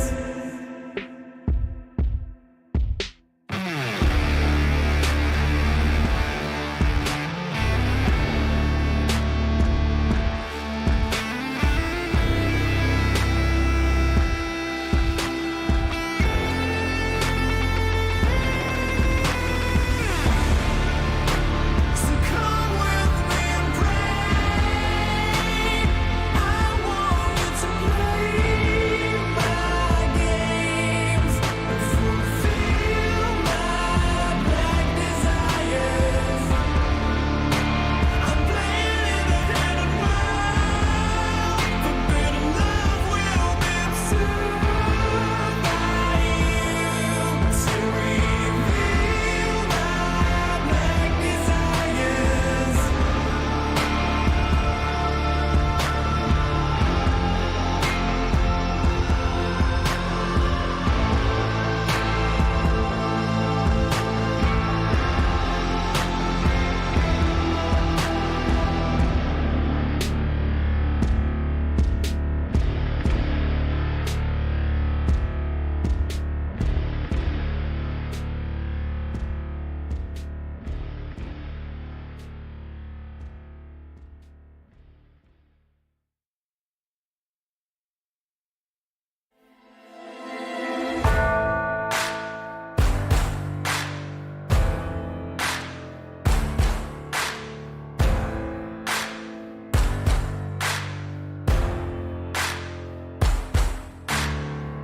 Can you hear the voices calling? Longing for your dirty souls, the wolves are hauling. Can you hear the voices calling? Do you feel how they are dragging? Waiting for a second to push you to your limits, growing stronger, feeling better. But do you feel them? Can you hear them say? Cross the line. Seems a little dark in here. Trust me, you have nothing to fear. Take the start. Follow, leave it all behind. Welcome to the other side.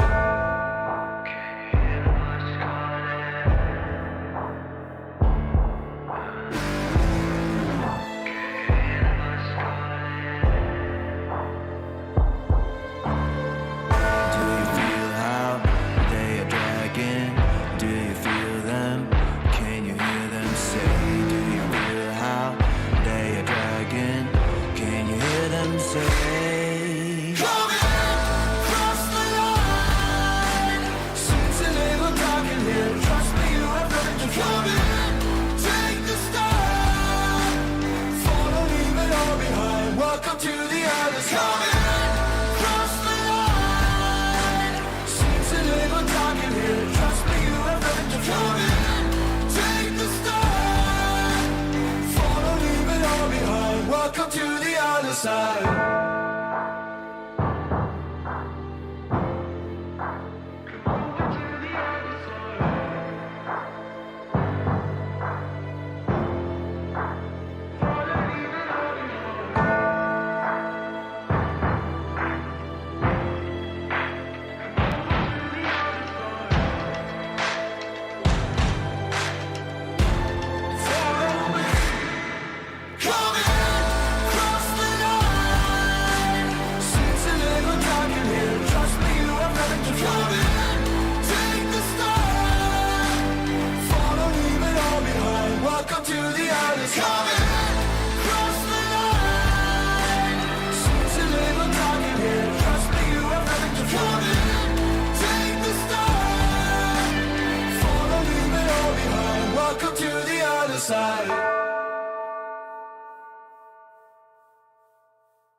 Serotonin slide with me, sequin in the light, embarking your energy, riding through the night.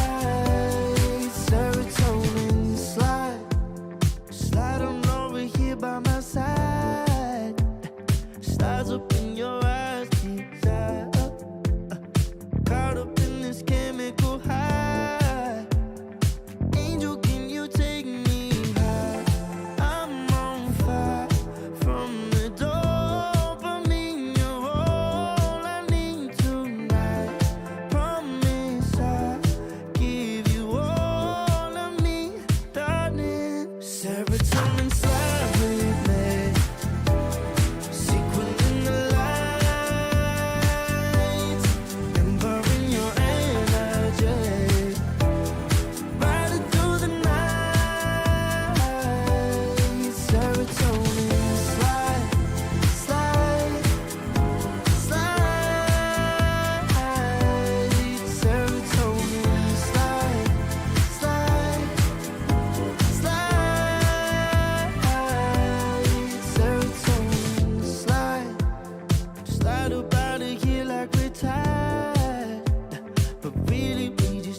Serotonin slide, chemical high. Dopamine dive, love, take it higher. Serotonin slide, chemical high. Dopamine dive, love, take it higher. Serotonin slide, chemical high. Dopamine dive, love, take it higher. Slide with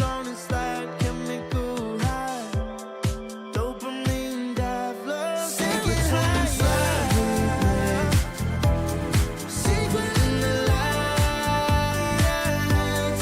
embarking your energy, riding through the night.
isn't enough to wish for change.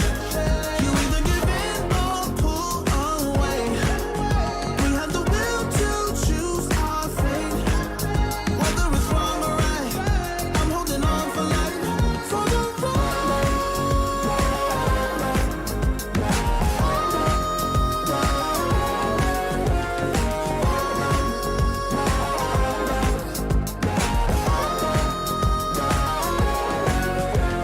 Today we woke up, lying in a pool of shame. Tears and makeup printed on the pillowcase. It's hard to apply restraint. I'm trying to stay away. It's so magnetic. Ooh, I gotta have it now. Let's keep it a private thing. I'll give you a secret name. Let's build a life on a lie. Every time I try to find, try to avoid it, but I was stuck.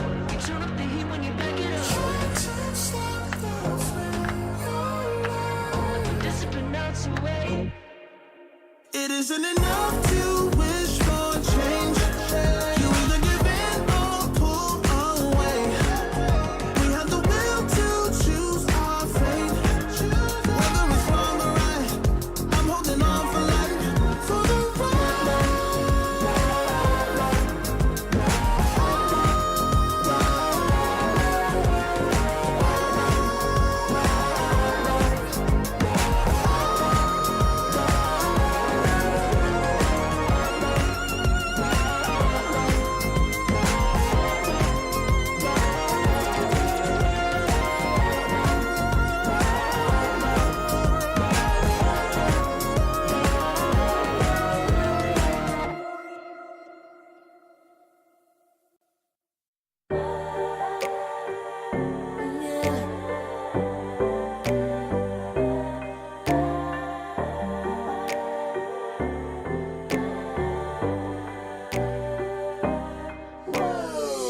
Talking my, I've been working all year getting by. Looking for the high, taking all my time. Breathing in new life, feeling fine. Like I don't gotta be something society wants me to strive to be. Got my own energy. So magnetic in the spotlight. Shaping my own will with my own mind. Don't talk about me unless you alright. You gon' see I'm feeling real free, protecting my energy. I gotta protect my mind. I'm breathing in new life. It's time that I realize what feels good ain't always right. I making changes, I got me a new strut. No more settling, I'm running out of good luck. Never chasing, I attract, I'm busy going up. If you see me, come correct and keep it on the book. Get it, how I live it, that's the motto, how it goes. No more reaching in it, distance, hit the lotto, I'm the one. Not denying myself anymore, I'm done with it. Sky is the limit, I'm living life with no energy.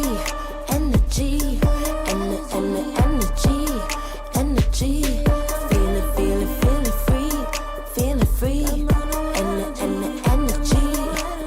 energy. Gotta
I had a dream, yeah. Kicking off the covers, I'm too hot for this. Give me space, I need to breathe, yeah. Give a face, giving it beautifully, yeah. Yeah, it's just me and my clique, yeah. We might be the hottest, but we let you in. Angel energy, let you sit with me. Angel energy, angel energy, angel energy. We got sympathy. Angel energy, angel energy. Yeah.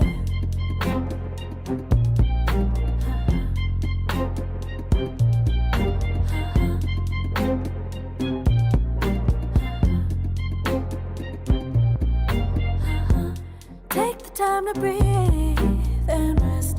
Let yourself feel the best. Feel it all so deeply, so deeply. Divine with how we be, yeah. Aligned with everything, yeah. More than a dream, vulnerable and strong, yeah. We feel everything. Angel energy, let you sit with me. Angel energy, angel energy, angel energy. We got sympathy. Angel energy, angel energy, angel energy. Let you sit with me. Angel energy, angel energy, angel energy. We got sympathy. Angel energy, angel energy.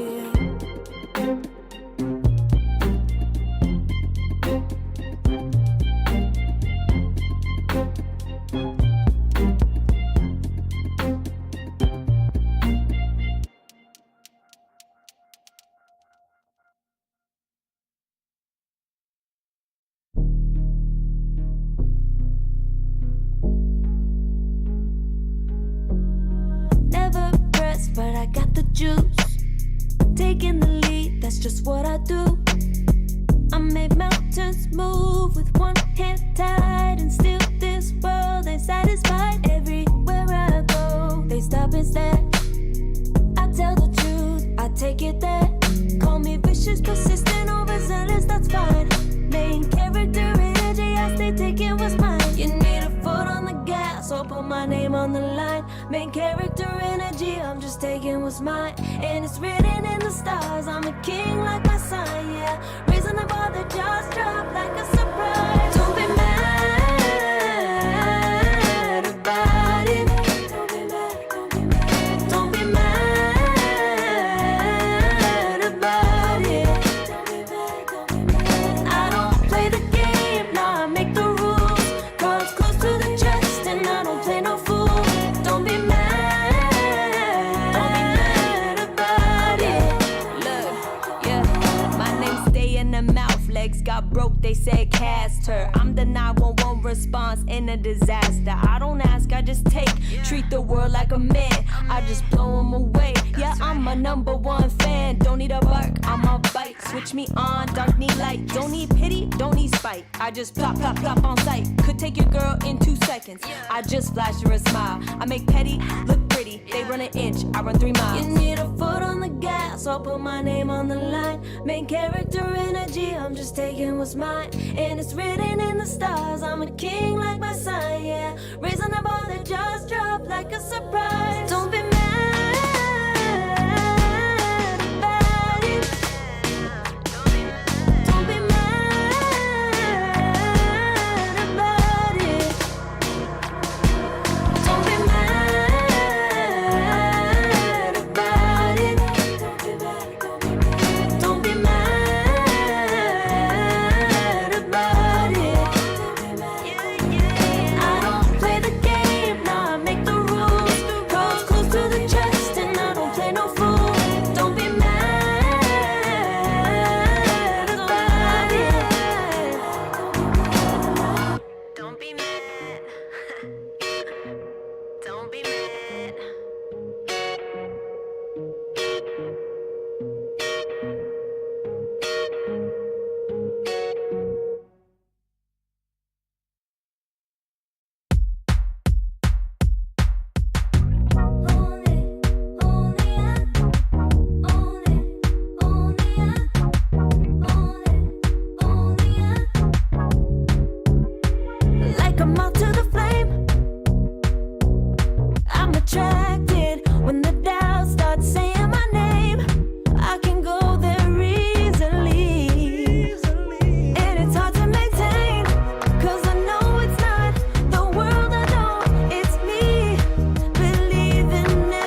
desire to be great. I gotta just open the gate. All I need is saving from hitting the pavement.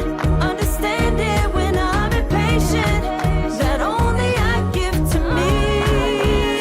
All I need is a little love in lonely places. The strength to stand fear in the face. That only I give to me.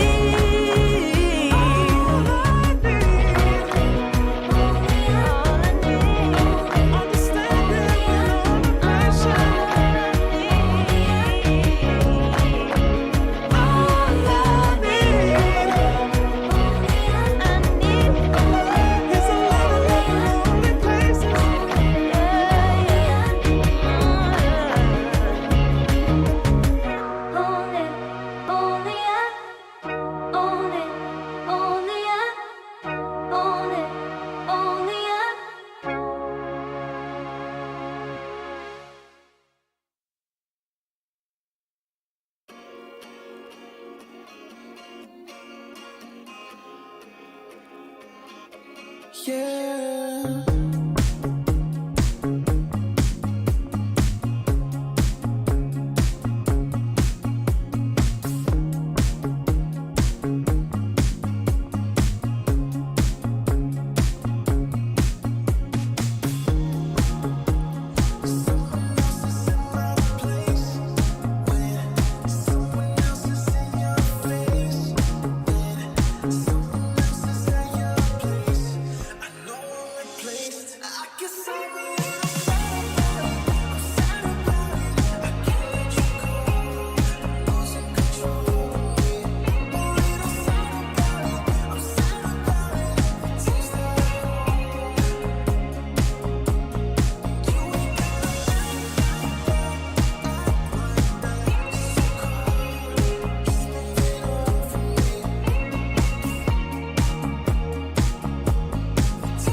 I pack my suitcase, headed out the door. I keep my shoes laced. 2,000 miles away from home. A couple dollars in my pocket, never stopped the boy before. I load my bags and hit the road. Miles past, turning back, found my track. Face the fact, she a cold one. Never gonna settle for none. Stay up every night till I won. Don't want a slow rise now. I'm confident opulence isn't a long ride out. When I look back now, I'm astounded. A quiet boy from old age, but always felt the world was a stage, yeah. I celebrate one last late night. My old life ain't staying. I pack my suitcase, headed out the door. I keep my shoes laced. 2,000 miles away from home. A couple dollars in my pocket, never stopped the boy before. I load my bags bags and hit the road. I'm headed to LA. Headed on my way. I'm headed on my way to LA. Headed on my way soon.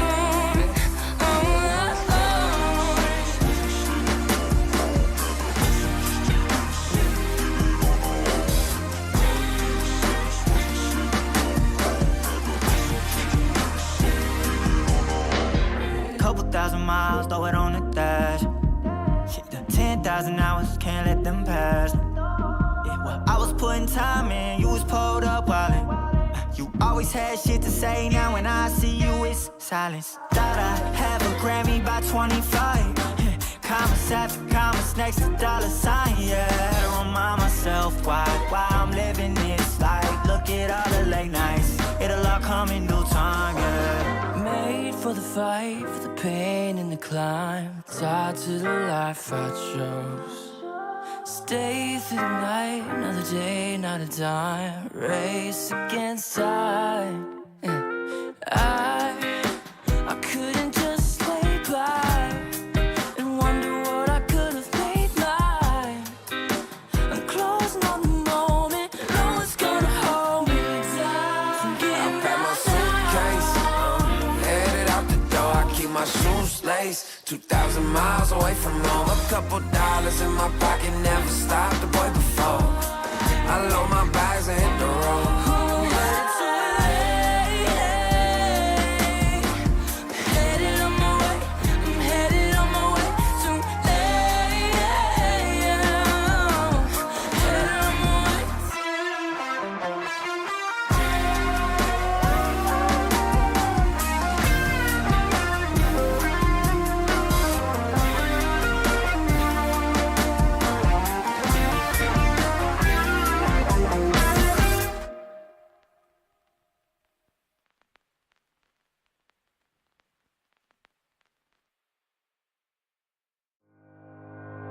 Think about it every night when I close my eyes.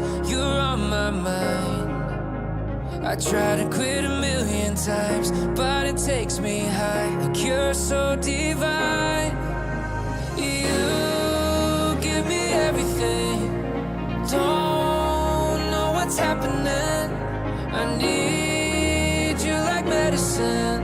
You're my everything, everything.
together.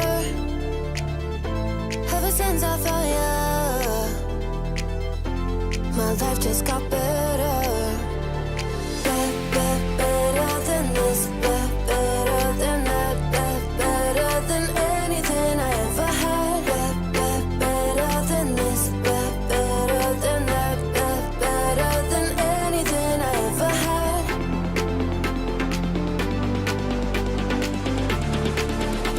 Than anything I ever had.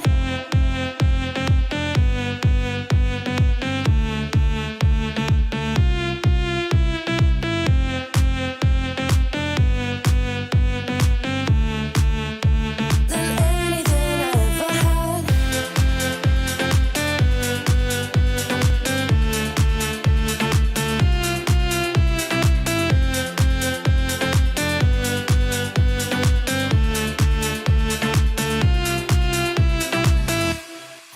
Every time I start to doubt if I'm good enough, looking straight in your blue eyes makes me feel better. Better than this, better than that, better than anything I ever had. Better than this, better than that, better than anything I ever had.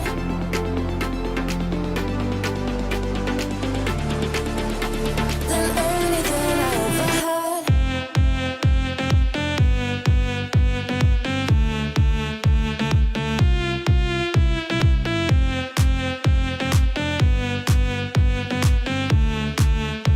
Than anything I ever had.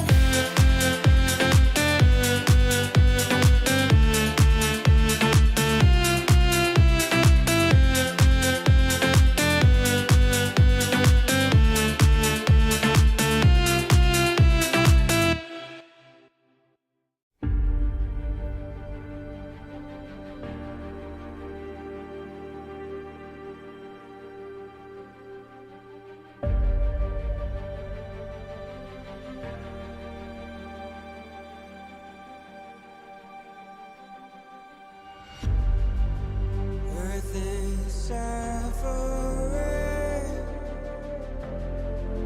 trouble is rising, mountains are melting, there's gonna be nothing left to breathe.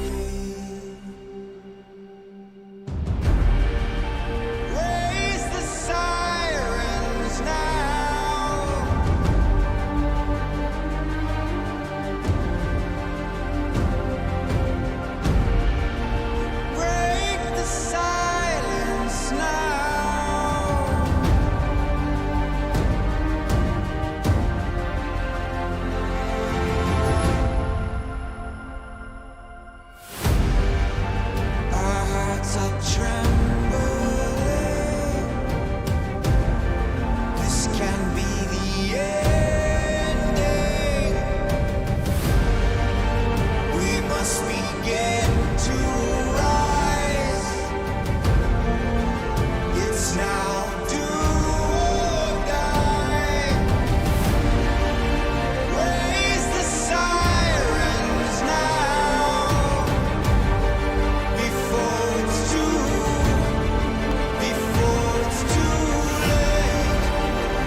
I've been getting so high, I can feel it. I can feel the gravity is pulling me away, pulling me away.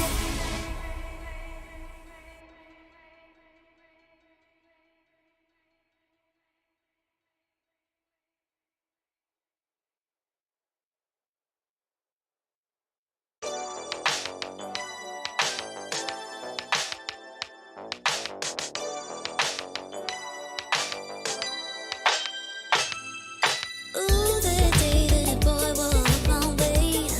Don't forget his pretty face.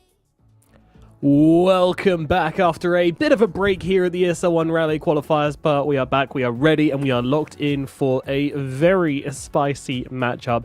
It is Team Secret versus Night Pulse, but Misery, why is this matchup a little bit more interesting than the rest?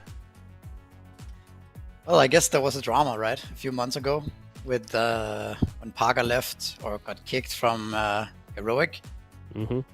At that time, Dalai Lama, who's now playing for Night Pulse, was also playing for Heroic. And there was a bit of beef between the two. I believe Parker said some things about Dalai Lama, that he wasn't very good or something with the communication. I can't remember the details. Yeah, that's a very, that's a very light version of it. Definitely a bunch of trash talk between the two. So, yes, yeah. So despite winning a tournament together, right, previously Right. before that, they smashed the second season of Fiji Wallachia together, and then all hell broke loose on stream after Dream League. Parker was saying that some not so pleasant things about Mr. Devai Lama, and then had to clarify in a post afterwards saying that he didn't really like the team, he didn't really like Cast, he didn't like Devai Lama, and. So Dalai Lama eventually left Heroic as well and is now in Night Pulse, this new team playing in Western EU, and they're about to meet each other again because Parker is in Secret. So it's going to be interesting. As far as I'm aware, I think Dalai Lama's stayed pretty silent on the on the whole issue. Like, I'm not sure he's said a whole lot.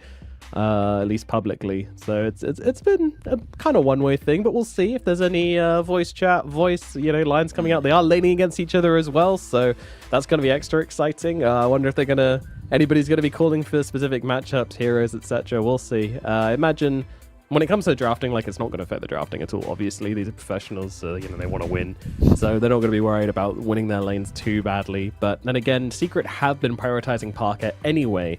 So it'll be interesting to see how they do that and whether Dalai Lama knows him well enough to be able to kind of respond to that. Yeah, I mean, I think Secret are just gonna do their thing, but I think Dalai Lama is the one who really wants to beat Secret now, right? He really wants to beat Parker, right? Because he's the one who actually got trash talk. Like you said yourself, I don't think Dalai Lama was really saying anything back or even participating much in the drama, but I know that he's very emotional guy. You can see it when he's playing. Talks a lot, yells a lot and when that he's was winning. part of what Parker said as well in his post. Yeah. He said that banging tables mid-game, shout and whatnot is what he couldn't handle, and part of why he had that outburst against him. So definitely wears his heart on his sleeve, as we've seen just both in game and in interviews as well. Yeah. But anyways, my point is going to be that I think that emotion is probably going to translate into something here, right? Like kind of a fire to prove himself and win against Parker here. So I imagine that it's going to be a banger we have in front of us here. I hope so. But if you were to put the drama out of your mind, which way would you be leading for this matchup? I think I would still be going for Secret, just because of we've been watching them. They've been so solid the last few days here. That being said, though, I think Night Pulse has been looking good too, right? They beat Avilus in the first round, and Avilus has been looking like a tier 1 team in the last months. So that's not an easy task. They did lose to Navi Junior, but Navi Junior has also been looking really strong. So I think it's a really hard thing to say. I think this matchup is probably more even than you would expect. Night Pulse has really good players in their roster, even though it's a fairly new team. I think they can easily upset Secret. I mean, I don't even know if I want to say upset. I think both teams are fairly newly formed, so it's it's not like there really is a favorite here. The favorite just comes from the secret brand, right? More than anything. Yeah, potentially. I mean, we've been quite convinced by what we've seen from Secret so far. We haven't actually gotten to cover Night Pulse ourselves, but I did have a watch at some of their games when, we're in between games or our series ended earlier. No, they're looking pretty good. Desire's had some fun as well. It's an interesting mix of players, that is for sure. Cammy, aka Dream, has been around such a long time now. So he's always jumping rosters. Definitely a great carry player. I don't know much about their mid laner, but then of course got Devi. We've talked about Desire. He's just been playing Dota for so long now. Always high MMR, always doing qualifiers and international events as well for Team Greece, that kind of thing. And then Kadara as well, who's also been trying to find a home after his time on, I believe it was, that was that. It was Alliance, right? Both Desire and Kadara had Alliance for a little bit, at least. They have been joining a couple of stacks in between Alliance and now, but this stack actually looked like something that might stick a bit more, as far as I can tell. I know Kami has been around for a long time. Used to play for some CIS stacks. Warwick has also been in the high tier pubs for a long time. Also, I think playing for some Eastern European stacks. So I don't know. I think this team has the potential to be.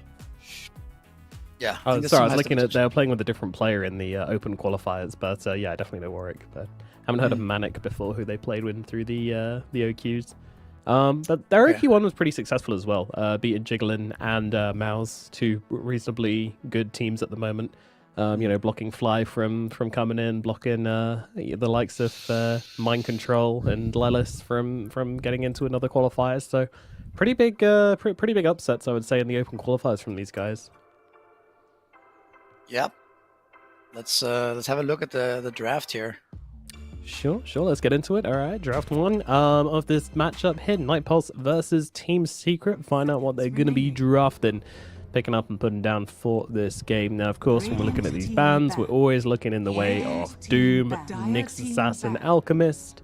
Who's that other fellow which has always been letting through? There's the Lich as well. Bristle. Like we've been saying last few days, there's so many actually tier 1 heroes right now that can potentially get banned or first phase, so it's a bit hard to predict. We could say that Secret has been playing a lot of Invoker recently. They definitely will pick it up if it's left in the pool, right? So I would be surprised if Night Pulse doesn't ban that out. Seems like a fairly simple ban. Radiant team ban. Night Pulse has been playing a little bit of everything, it looks like. They kind of have no real pattern from what I can tell. They have played, the most hero they've played is Spectre. They've played 3 games on Spectre. Apart from that, it's a little bit all over the place. There's also a lot of Tiny, actually.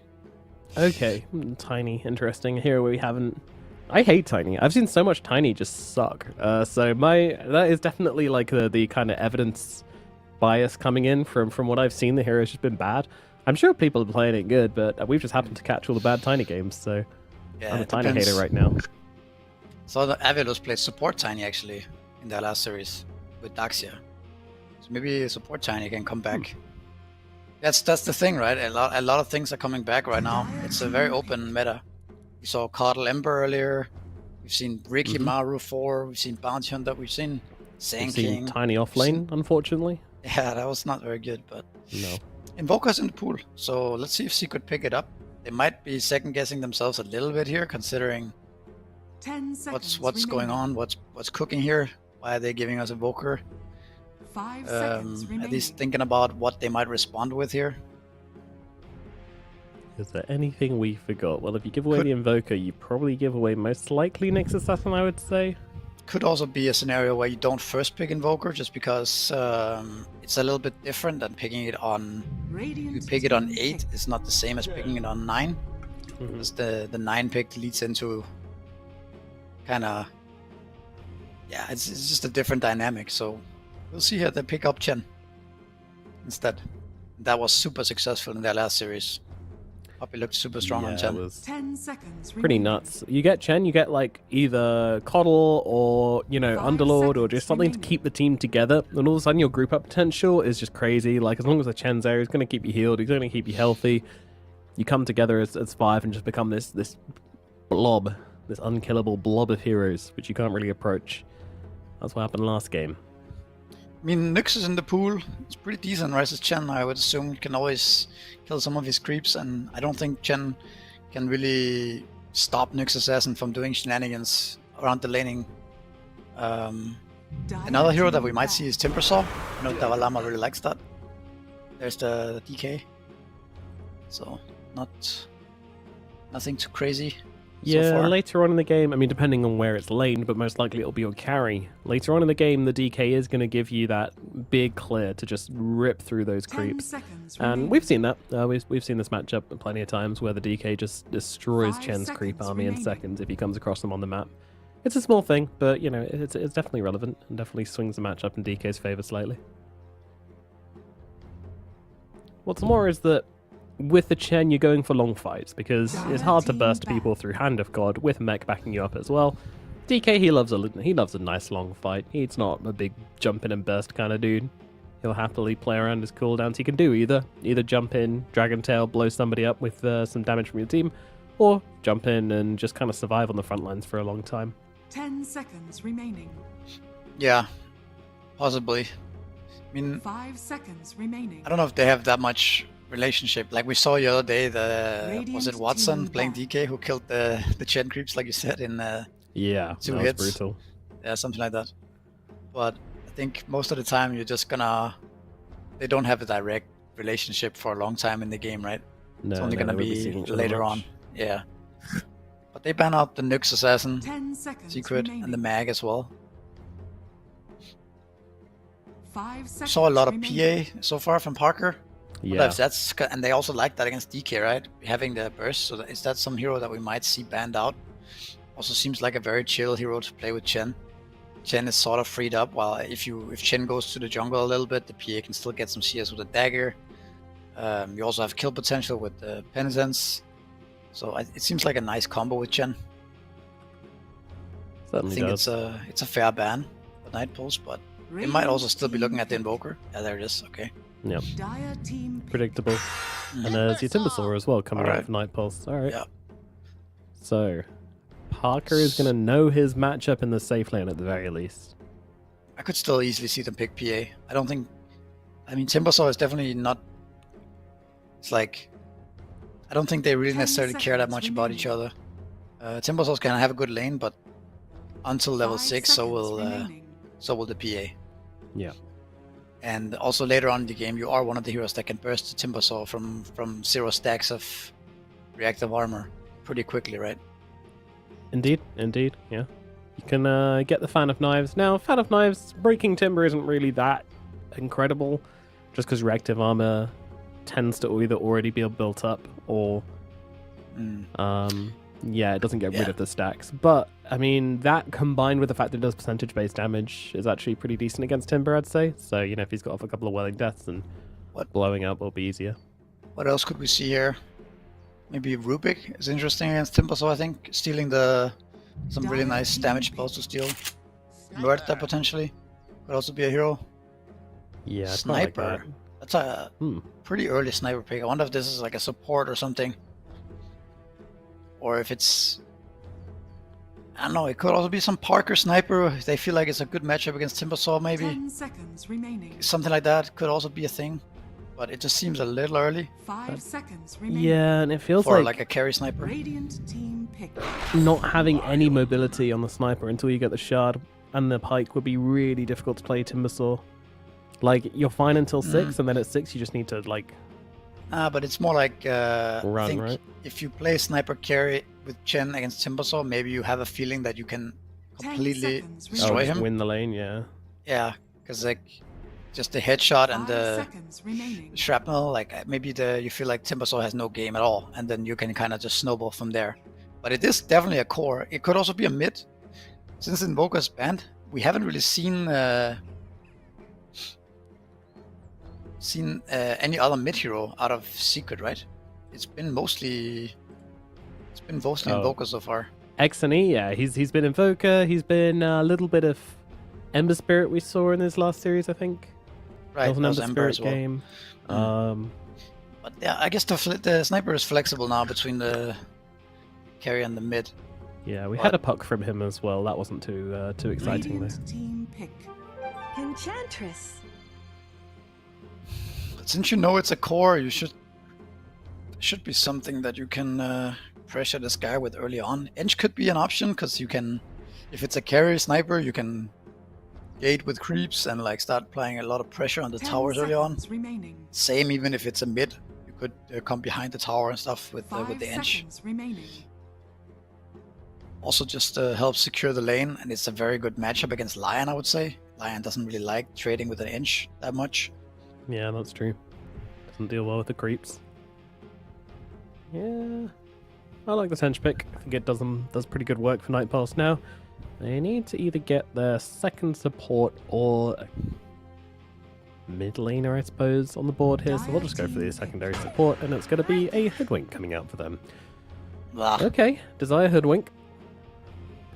I hope to see it with higher impact than what we've seen so far. Yeah. It has not looked very good in my opinion. No. The damage just feels really lacking from to Hoodwink, which is crazy because she's one of the highest damage supports in the game, but in terms of just blowing people up, it doesn't seem to be happening. I just see this Hoodwink going into like the Chen lane, right? And then he gets mana drained a couple of times by the Satyr. Satyr also just tanks the bouncing, what's it called? The coconut spell? Acorn right? shot. And Acorn shot, right? And then the Hoodwink can't really trade with Chen after that. That's what's been happening so far. And then the Hoodwink doesn't have that great of a game, and then it kind of just becomes a creep. 10 seconds remaining. Oh, they actually get the Bristol back on 18. That's also one of the 5 secret heroes seconds that has been very highly contested. Yeah. Recently. Almost always Mix has been on this Bristleback Radiant for them, team so ban. I will be expecting that to be the case this time around. Yeah. Not particularly loving it as a carry against Hoodwink and Timber. Feels like potentially be usable, but could be really annoying in the off lane. And we'll see what build he goes for, whether he goes for the Aghanims or goes in 10 for more the seconds remaining. Aura type of gameplay.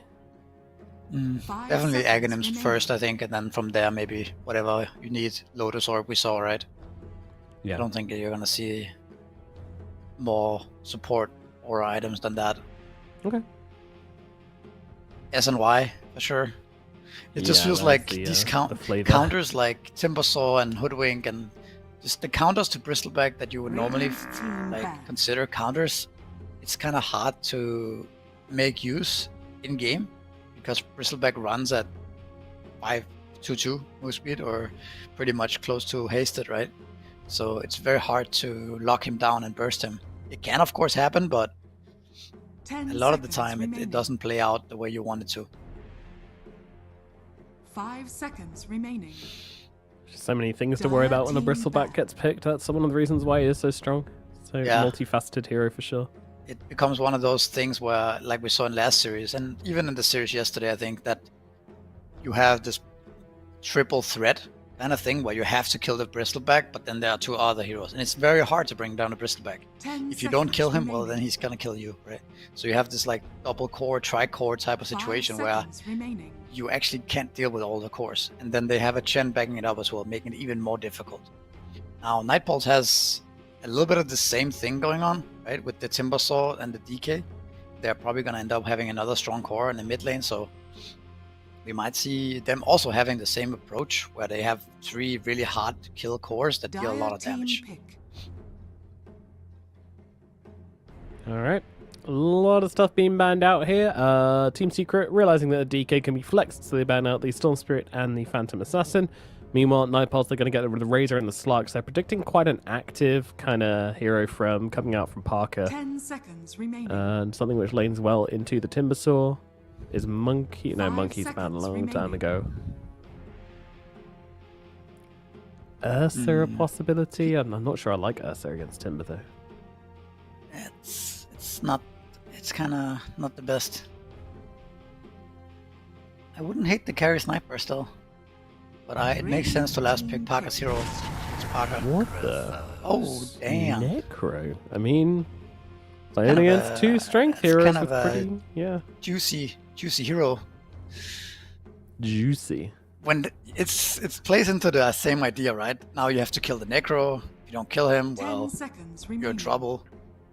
If you don't kill the Bristol, you're also in trouble. 5 seconds remaining. And it puts a lot of pressure. They only have 10 seconds left, Nightballs, to counter Yeah. this guy that you never ever see. Yeah, it's a huge It's like a curveball. new hero, yeah. Maybe Queen of Pain? Seems like it's got to be some magic burst here, but no, they're just going for the Pangolin. Okay. I'm not sure how I feel about this Pango hero, you know? Necrophos carry. Interesting. Gonna see the Radiance. Okay. Probably. With the... So you're telling me, you're telling me that this is the matchup we've been waiting for a pretty long time. Davai Lama versus Parker, and then lane, he's going to necrophos him in lane. Like, how? What is going through these players' minds right now? So, to learn. I mean, I have actually kind of been a Necrophos spammer a few months ago. Even though that hero was really bad and 45% win rate, I was playing it a lot.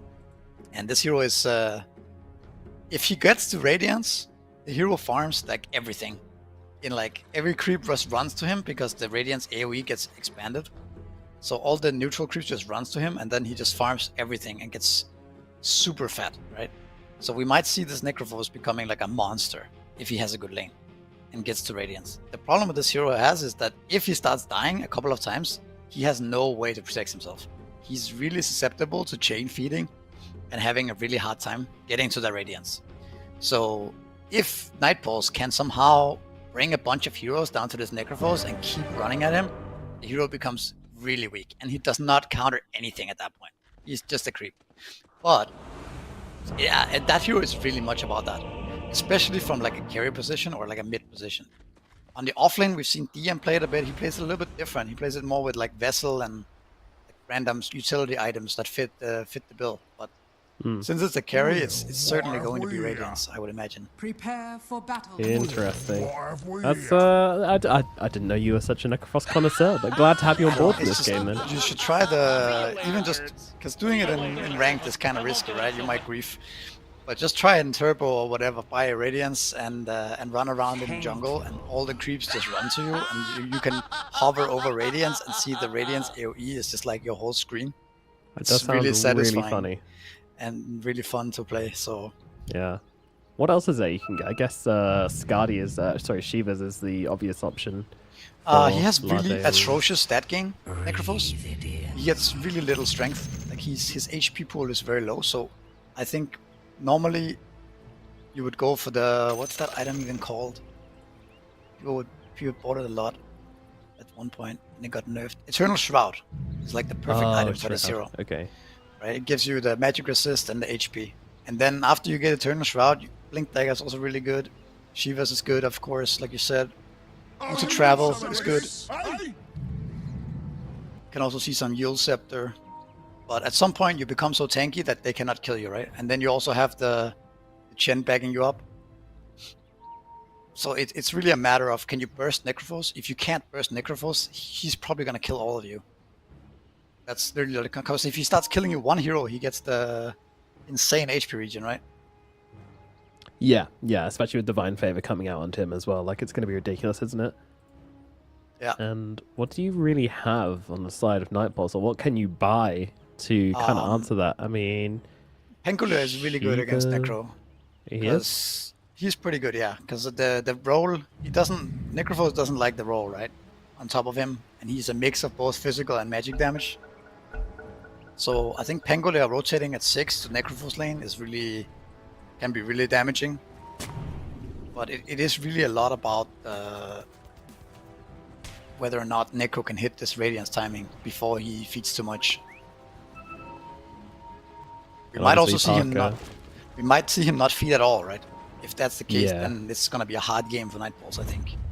I mean, let's be real. Parker's had some really, really good lanes so far. He doesn't tend to have any of these like surprising deaths in the early game. I'll come in the mid game on something like the Slark when he's kind of overplaying his hand a little bit, getting cocky. We've seen that a few times, but in lane he's been very, very consistent and even rotating pretty early. But there's going to be a big movement here. But oh my god, 2-man stun into a huge shrapnel. Warwick is just gone straight off the bat. That'll be a first blood going to, unfortunately, Theolicor. Not a huge deal, but you know. Still happy to get it. I hate these smokes, actually. Especially when the smoke breaks and you just keep walking uphill. We saw it the other day as well. Yeah. I can't remember the exact game, but... yeah, walking up there is just so risky. Definitely into the shrapnel, into the earth spike. Like, my god, there's so much AoE damage and control coming out from the secret squad level 1, so very risky to go for that one. Now, mid lane it will be the Sniper versus the Pangolier. When Sniper was like the boss, when Sniper suddenly discovered to be this completely broken mid hero that nobody could answer, Pangolier was actually picked as the answer to it. People were realizing that Pangolier can kind of just not win every lane, but he doesn't lose many lanes if you know that you're at a disadvantage already. Yeah. When Pango starts getting level 3, level 4-ish, then he can start using spells for every creep, right? Pretty much. Exactly. So we might see Sniper get ahead in that with a bit, but Pango should still be okay. Yeah, I'm still fully expecting Warwick to lose the lane, but just not like dramatically. He should be fine, and then one rotation either into the middle lane from his supports or from him moving onto a side lane, and things are going to look much better. But, I mean, look at this Chen, right? He's just pulling the Hoodwink completely. Like... oh no. And Desire didn't want that to go under the tower, did he? Nah, he didn't. But, I mean, he was always dying, right? Yeah. But it's actually okay. I think because the Valama is getting the other wave, so it's not the end of the world here. These two just kind of fighting into each other. I can't imagine this a particularly good matchup for the Timbersaw, to be honest. It's gonna be tricky. Yeah, but it's definitely not good. If there's if the status quo continues like this, Necro's gonna be extremely happy. It doesn't really get any better for Timbersaw as levels progress, so they need to bring more heroes up here. Yeah, he's just got his second CS at 2 minutes into the game, so 1 CS a minute is not looking too hot. But yeah, we see Snot Rocket on Mixer this time around, so I've given up on trying to figure out why Mixer goes for Seeing Red or Snot Rocket bases on. Like we had a Ember Spirit and a Meepo where I thought for sure he goes Snot Rocket. Nope, Seeing Red wanted to be more of a core. This game he's looking to be a little bit less of a core. Get some goo out. That's maybe what it comes down to. Yeah. Like whether or not he needs to be the extra physical damage dealer or not. Oof. Davai Lama cannot get near this wave though. Constantly being bodied out by Puppey and Parker. Yeah. Desire has way more CS than him. At this point he gets low, pops the wand, just trying to bait out a little bit here, but completely unable to get this CS. Even under his own tower, he's struggling so much.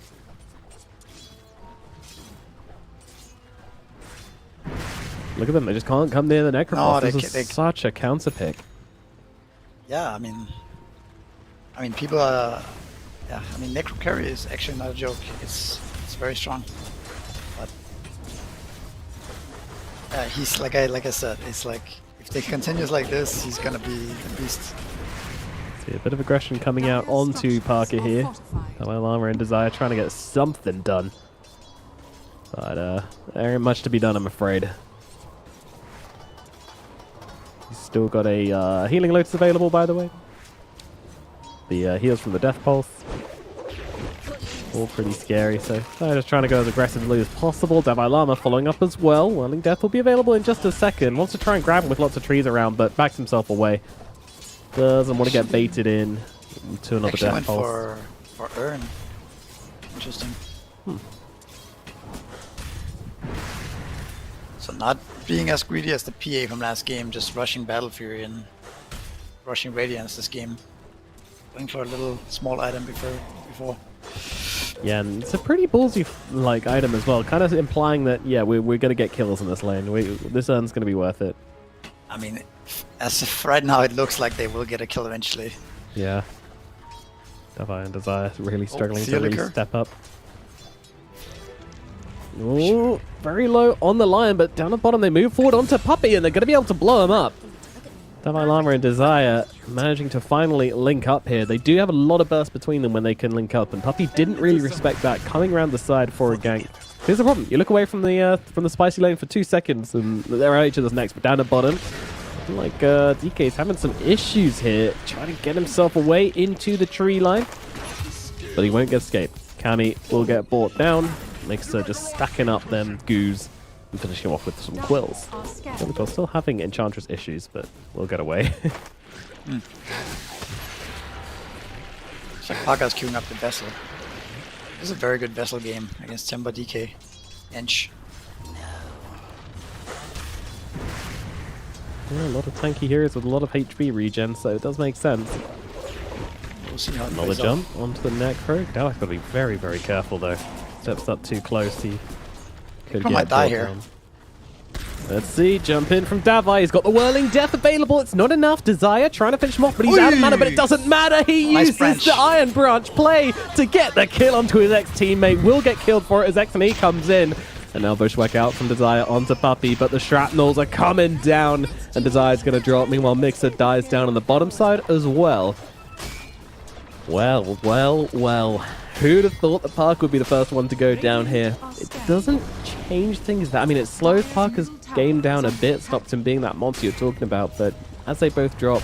Well, I don't know, Davai's getting a full lane here. I don't think that's not beneficial for Necro at all. No, to die like this. Like, you ideally don't want to die at all on the 0. I mean, like, you don't want to die on any hero, but Any hero, mid yeah. lane. Yeah, a bit of a fight breaking out as X&E getting rolled upon by Warwick. Kadara's got to be a little careful here. Fiolacor's getting very busy upon him, and X&E has no way out. He's going to be falling. Puppy as well, looking like a juicy piece of meat. Desire and Warwick will chase him down. Fiolacor just right-clicking, please stop killing my captain. And actually with Mixer coming across as well, things are getting a little sticky here. Warwick needs to finish the job, but he's really out of mana, so he cannot escape from Mixer. Mixer, he knows it, and he's going in for the kill. He's going to come out with the goods. Nice moves across from the Bristleback. And maybe Desire falls here as well, actually. Bushwhack not going to be available for another 5 seconds, but that is far too long to wait. Mixer going to continue chasing down. Assassinate comes through, and X&E, despite dying, gets a kill out of it after all. That was still pretty good for... what's it called? Night Pulse in a way, because look at the mid tower, it's almost dead, and DK snuck around and grabbed the Wisdom Rune. So Networth looks really bad for Night Pulse, but the XP should be really in favor of them right now. Yeah, great moves from Cammy on the DK, but he's going to get jumped here. Pops the Elder Dragon form though, just attempting to run himself away, but the Goose starting to stack up. Mixer getting busy upon him as Davai Lama brings down Puppy elsewhere. Fiolacor's going to drop as well as they continue chasing in for the sniper. And they might just grab him. The Rolling Thunder's coming on through. The damage coming out from Davai Lama and Kadara. They'll get another one here, Night Pulse. And down the bottom, Mixer did escape through it all. Davai Lama really starting to get going now. He's got a couple of levels. Hits a level 6. But he was doing shit before level 6. He didn't need it. Yeah. Actually, I think Secret is under a lot of pressure right now. Agreed. It doesn't feel like their heroes can really fight back into this Pangolier, Ench, Timbersaw. Yeah, and they are really under level. This double Wisdom Runes Snatch. And it's hard for both Necrophores and Bristleback to help, right? These heroes are very immobile and they are kind of weak at this phase of the game. Down goes the mid tower. Definitely. No, it comes down a lot to what we said before about Secret wanting to be this kind of blob of heroes rather than playing the map actively and dynamically. So if Night Pulse are ahead and commanding the way the game is played, then you may see Secret start to struggle. Another kill down a bottom lane onto the Bristleback. Mixer having a couple of deaths now. Yeah, I think the next move for Night Pulse should be to try to open this top tower, getting another kill on this Necrophores, and maybe kicking him out of the ability to kill normal creeps. Here we go. Yeah, moving upon him. Davai Lama getting a good amount of damage off, getting away as the... Reaper's Scythe could be available here for Parker. He needs to get it off, but he's not going to do so. Uses it, but dies before that regen can kick in. Davai Lama kills off Parker again. The patience from Davai Lama in this lane, not getting carried away, not getting emotional, not getting worried. And when they were losing in the early points, knowing that he'd be able to come back, and he was absolutely right. He's been staying composed, actually making a lot of really good moves towards mid lane, towards the jungle. Dire's top tower is under attack. That did turn out to be 2 kills, but they actually did not get any pressure on the tower top, so... Oh, he wasted his vessel charge there, huh? Yeah. That's a bit of an illusion bait. Maybe they're in Parker's head right now as the Olicor on the run. Warwick is going to be able to run him down. It goes to the Sniper. Rolling Thunder. They want to get XNE once again here with Davai Lama coming across to help out as well. I think they might be able to get him. Healing, Hand of God, not going to do a whole lot. The Bristleback's here as well, and he's just going to be another log on the fire. Warwick brings him down. Double kill for the Pango. This is looking messy for Team Secret right now as Nightpulse starting to pull ahead. Yeah, the chaos created by Nightballs is really looking like it's creating a lot of problems for Secret's heroes. It's very hard for them to fight back into this aggressive heroes from Nightballs. What are they really supposed to do with Chen and Lion, Sniper? Feels like all three of their cores are really susceptible to this early skirmishing.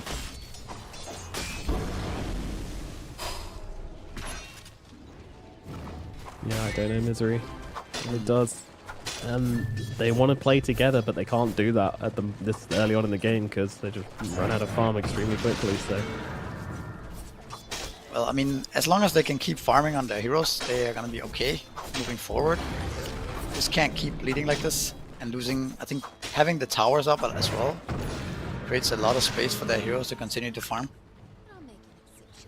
So it's also important for Nightballs to keep up this aggression because clearly Secret cannot really respond.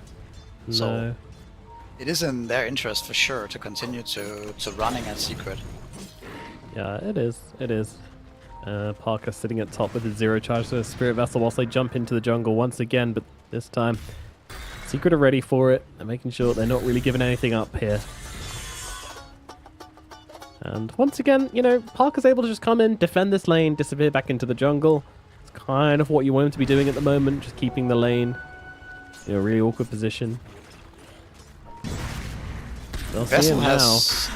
slowed down his radiance a lot, so that's something. And the hero doesn't. Yeah. If he cannot sit in a lane and farm normal creeps, he doesn't really farm that fast actually. Right.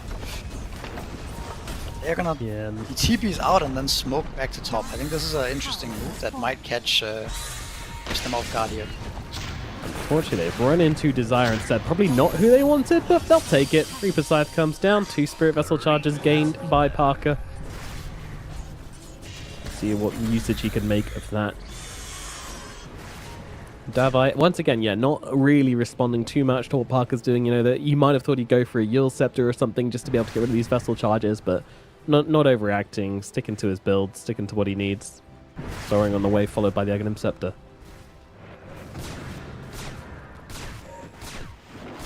They have a nice ward onto this Bristleback right now. Dire's bottom tower. And actually, Bristleback is still suffering a lot. Yeah, He's not going any Vanguard. He just has the shard queued up actually. Dire's bottom tower. very He's not interesting. gonna be top lane reliant. He's getting jumped. Yeah, Theolicor at top lane. Mixic, Rolling Thunder being also tempted. They don't need it though. Warwick will bring him down regardless. And now the play takes place on to Davai Lama. The damage coming through. They need to finish him off and they will be able to do so. The supports getting it done very nicely. A bit crazy by Davai Lama, but still a lot of space though. Look at bottom. tier 2. Yeah, that's a tier 2 tower at 13 minutes. And now the Wisdom Rune is gonna spawn again. I think Get another one. Nightpulse might get 2 again. And this is wild, but no one's moving into the neighborhood from inside a secret. And they're just going to be able to grab it. Crazy.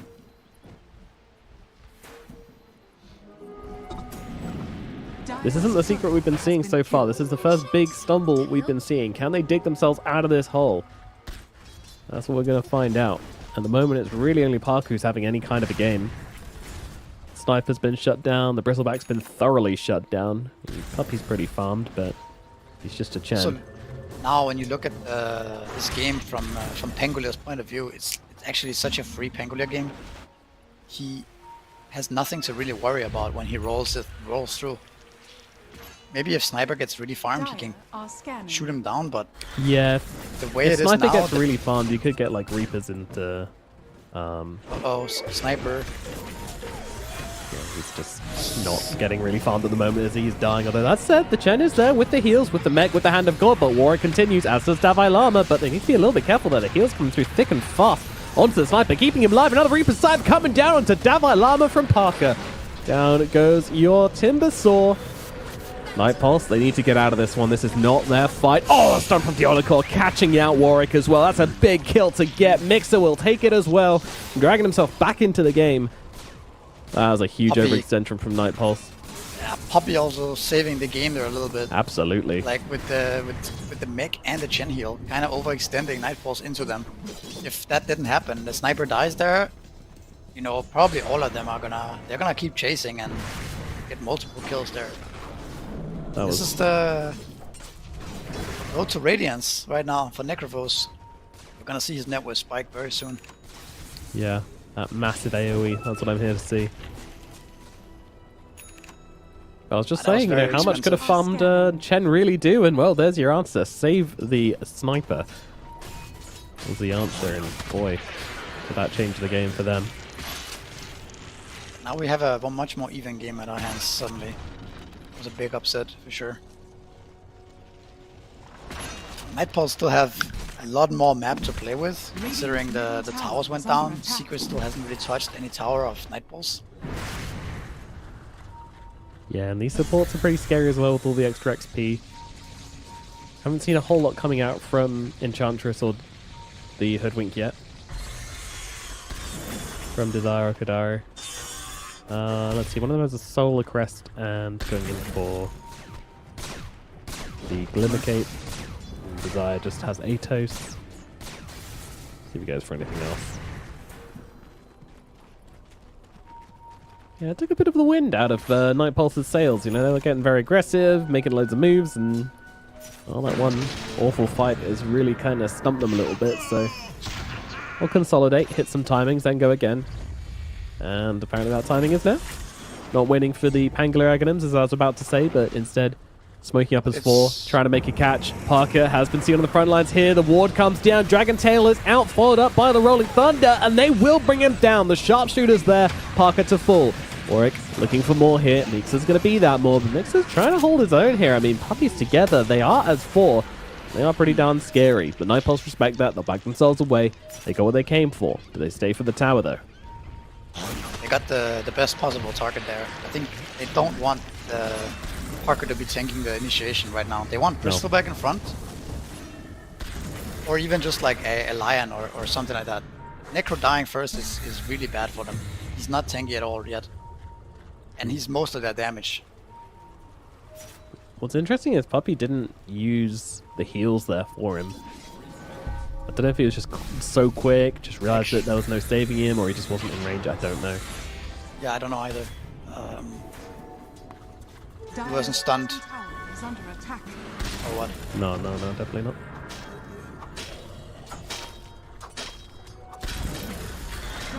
Maybe Hand of God could have still been in cooldown and that wasn't on range from before. Maybe. High possibility. Could it be just also just a read that this fight is really bad. Can't save him. Yeah.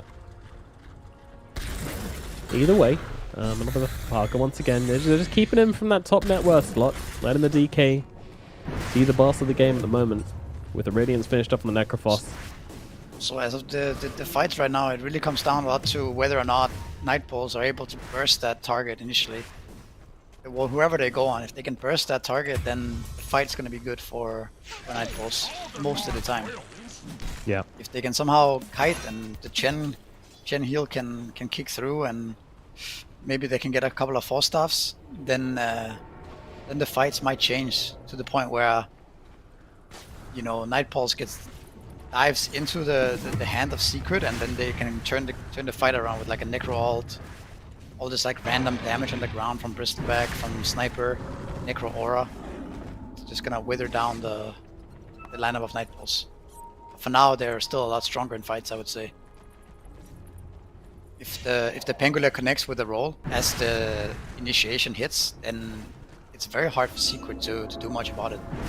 It's a whole lot of frontline burst, isn't it? Just the combination of the 3 calls together, throwing a sharpshooter. You don't have a good response for the Rolling Thunder, right? When you stun, the DK stuns the target and the Rolling Thunder comes through, all of Secret kind of has to scatter. I think the 4-stars are going to be pretty key this game. Also see Puppy having queued one up now. Yeah, Sniper, I think he's going to feel like he needs more than just nagging him shard to get himself out of danger in these fights. What makes his positioning is going to be so key as well. Like being in front. Yeah, you see Secret already now, having kind of crystal posture in front and smoking behind. That said though, Nightpulse are nowhere near the area at this point. They've just gathered in their own triangle, sensing that they're up to something.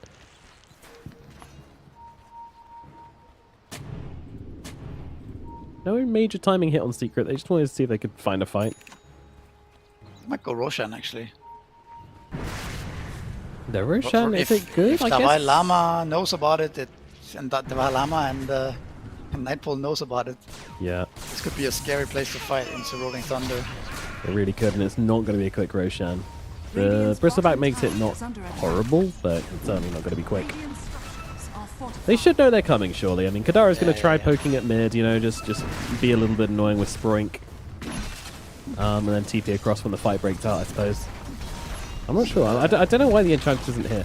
Radiant's bottom tower has fallen. Wrap around the back. TP in, I think. Dire's top tower is under Exony would be an excellent target to find here, and they do. Dragon Tail connects. The damage coming through onto the Sniper. They'll try and keep him alive. There's your mech coming out from Puppy. Hand of God still held. Mixer trying to sit in the front lines and just ward off Night Pulse here. And now I'll look over towards Mixer. The Reaper's side coming down onto the DK, strangely doing absolutely nothing. Mixer still being chased through this as he runs down into the tree line, keeping himself alive, but Theodore picked off at the back.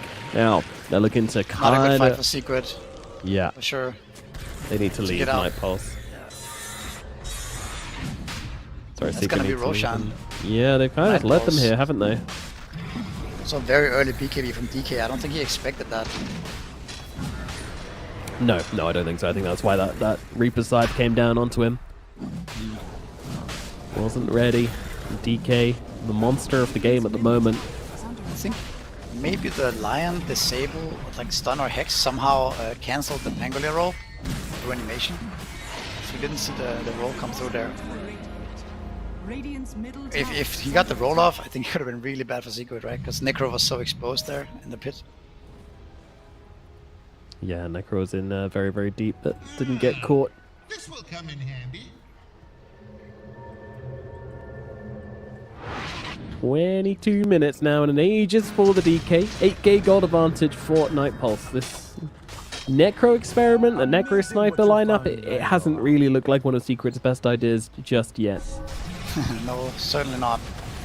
I would say they have actually, their drafts have actually looked really good so far. This one is a bit more, maybe they drafted themselves a little bit into a corner, but I mean, it's not over yet. I think if Night Pulse takes one or two bad fights, this game is completely turned around. Just need more items on the Necro and the Sniper. We haven't had a good track record of teams being able to get ahead and stay ahead, so Dire are scanning. I'm not expecting this one to be over anytime soon. I'll say that much. Actually, the Pangolier problem does never really go away this game. No. You might end up having 3 BKBs, then it's not as bad, but Pangolier is really an issue for them.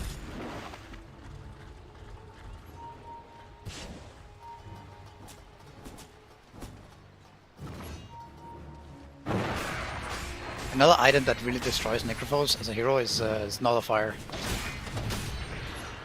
Yeah, that's a big one, isn't it? You can't do anything. You can't buy any item that really makes you able to survive through it. They have damage plus Nullifier. You can't buy Euls, you can't get Force, you can't use your Ghost Shroud. Dire's top tower has fallen. You can maybe get BKB, but if they have a lot of physical damage, you kind of need to run away regardless, right? So it's really an item that makes the hero struggle. Yeah, and that is what Warwick is looking at the moment. That's a death quick buy. So Anglia BKB will be online pretty soon as they kill off Desire, but a lot of heroes coming in. Exony trying to TP out, and he does do so. So it's just the Olicor being traded for Desire here. Should be happy with that on the side of the team's Secret. Poking in deep, forcing Night Pulse to move back with this Aegis. Delaying out the game a little bit longer. 2 minutes 30 left for Cammy or Dream or Cut or whatever you want to call him. Dire's middle tower is under attack.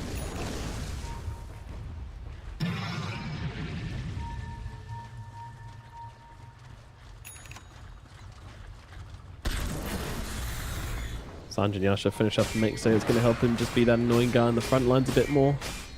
Survive through the stuns, get out of the Rolling Thunders a little quicker. Yeah, those annoying debuffs off on him. I wonder if that's an item which Necro wants to start looking at. He's already gone for the Yules. Then going into Shiva. Stun out though, onto Kadaro. Kadaro should be losing his life here. Reaper side available if they want it, and they do. Take him down, but now the return sponsors come in, and Theodokor is dead, so once again, support's just being traded. Mixer still looking to be a little aggressive.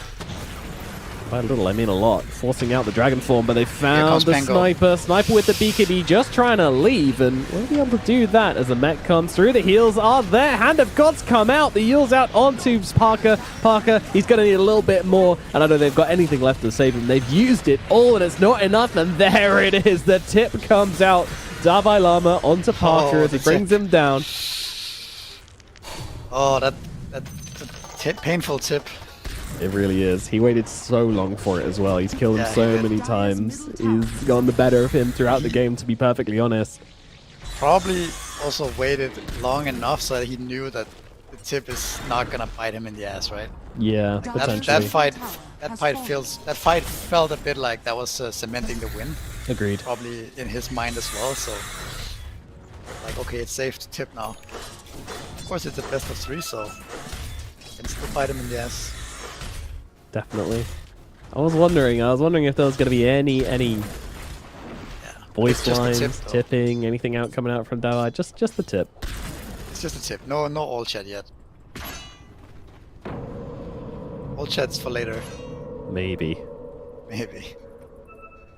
We'll do some GG analysis as well. Make sure we're checking who's saying it, who's not. I feel like that fight showed again, like, you kill the Ench, you use the Reaper Scythe on the Ench, and you almost had to. If you don't kill him there, he might sprint away and get kited and get forced out by Hoodwink, and suddenly Lion.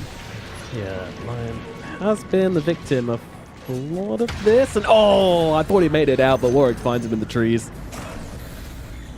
Okay, Davo, yeah, anyway, wrong target. Like, point what I was making is, like, you use the Reaper on the Ench and then you don't have it for the tanky guys, right? Then it's really hard to fight suddenly. And then another point is that you saw how strong Pangolier looks when he just rolls through there. There's just nothing they can do. Everything just crumbles the second the Pangolier rolls through, and I feel like, I don't know, the only way they really win a fight is if they can somehow either kite out the ult without dying or jump the Pangolier with Lion and burst him. Yeah. That should be the game plan for Secret. Yeah, at the moment they have no solution, or they haven't showed any solution to the Pango problem. They have gotten every single Wisdom Rune in this game. I don't know if they got the 21 Wisdom Runes, but they got both 7, both 14, and both 28 now. Surely one of the 21 ones as well. So, potentially all but one, probably all. It's resulting in a serious XP difference as well. Currently 15 levels ahead of them on the side of Night Pulse. Yeah. Support levels are the biggest deal. The cores are surprisingly similar. Yeah, not really actually. Both support 16 on the side of Night Pulse, and both supports 12 on the side of Secret. That is... It's only Parker who's keeping up.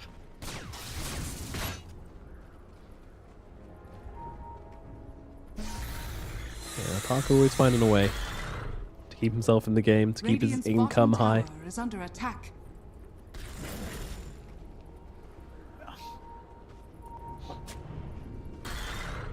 They might look to jump the base here. Parker's going to show immediately. They jump him. He does get off the Ghost Shroud, which is going to buy him a little bit of time and stop the DK from clicking him down. Not too much committed here from Parker and the gang. The side of Secret. They do have the 4-star on the Chen now, which is kind of a big deal. Yeah, it really helped the Necro out there, but again, that's another thing which this Nullifier will answer when we see it. Yep. Pango has it queued up, and he already got the helm component, so He's close. Smoke up from Secret now. What need have I for invisit? Oh. Bursting the Davalama could also be a thing, but Yeah, it's going to be kind of tricky with the Reaper's Scythe coming down. They will kill him off. Now Cammy just BKB TP out. Yeah, get out has been the call. Desire is going to make it. Kadara leaves as well. One casualty is all it'll cost Night Pulse here. Could have been way more. okay, so actually that kind of shows another approach for Secret. You jump any of the cores from smoke and burst them from full HP, right? Exactly. It doesn't have to be the Bango. Because if you kill one of the cores, the power of Night Pulse's heroes fall drastically. Right? You need your 3 cores to all be able to deal damage, I feel, to be able to kill Secret's heroes. If you're one man down from the get-go, it's very hard to fight. As you saw there, so and all of their heroes are susceptible to that exact move, right? Even DK will die like that. That's kind of the strength of Necrophos and Lion together. Yeah, Reaper's Scythe and Finger is a devastating combination.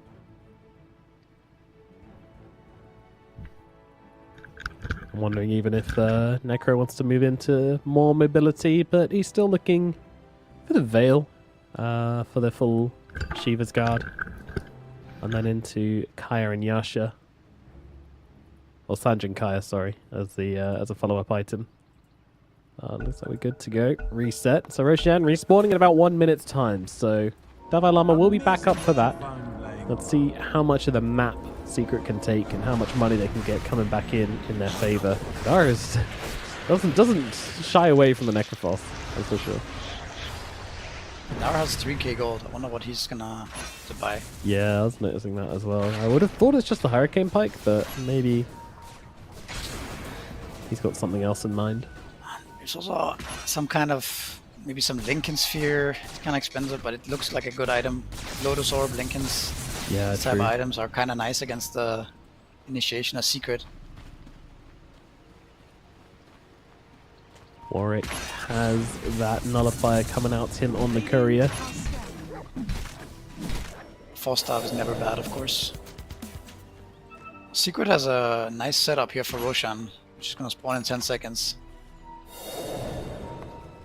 And you say as they run away? yeah. They might find it hard to keep the area like that. They're going to group up and probably smoke back in, unless they actually don't want to fight. There is a good chance that they just straight up don't want to take the 5-on-5. If you think about it, I think Secret cannot really play unless they start the fight with a kill.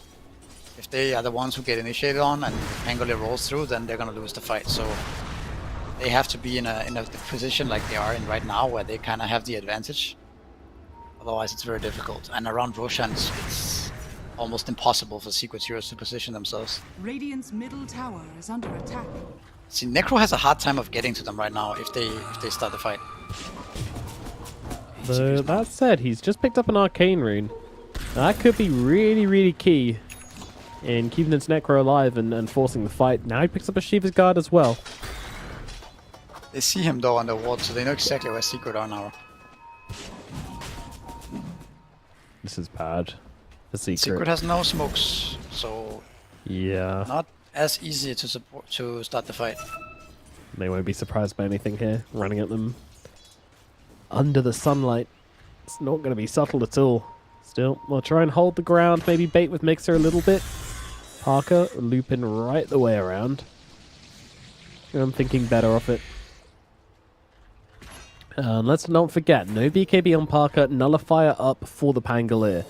There's a real opportunity to just take Parker out of the game in these fights with the Pangolier and +1. Whether that be the DK or the Timbersaw, doesn't really matter.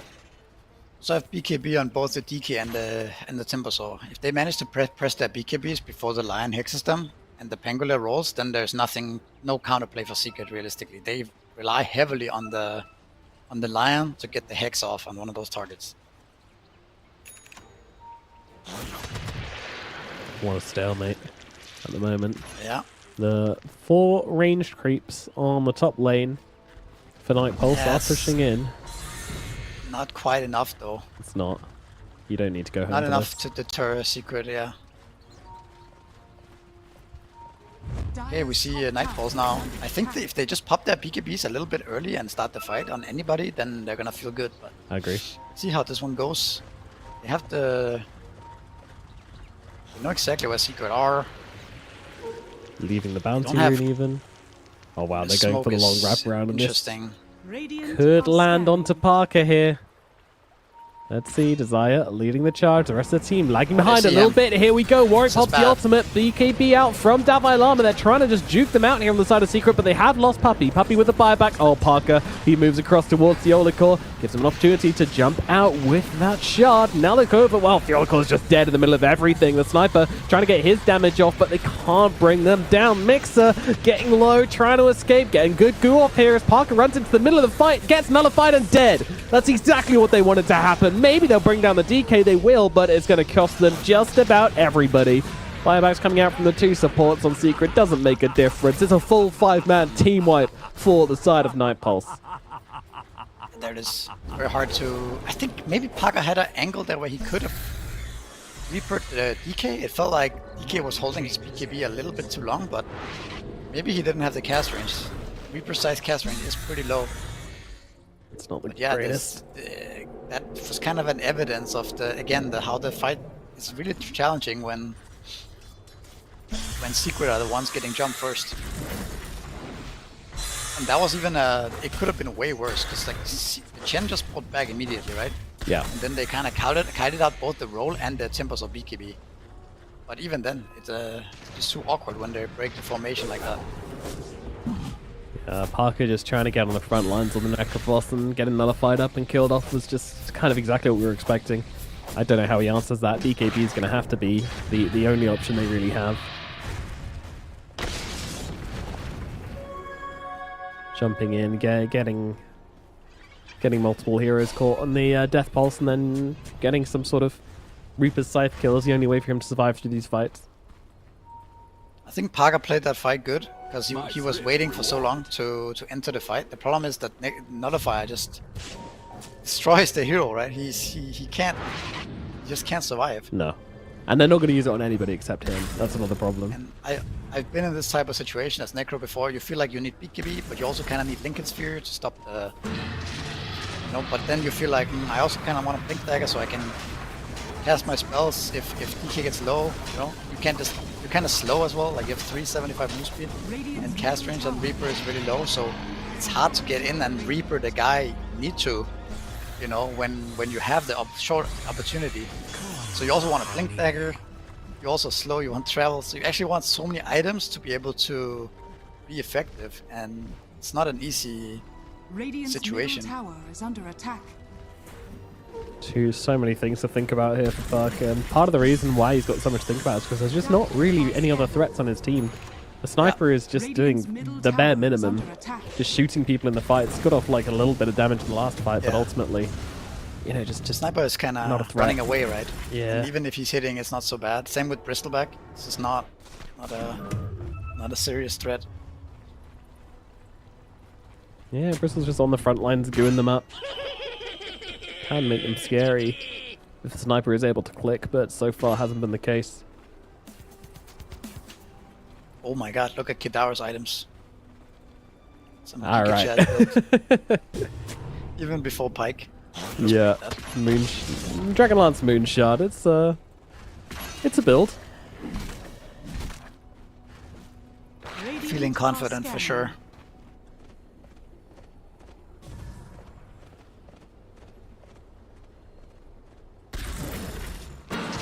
Oh, yeah, Mixer's in a pretty bad position here. God. Jesus! Damage. Desire almost taking him out. TP out at least is going to get him out. What on earth was the damage? It's the Timeless Relic and the Hunter's Boomerang.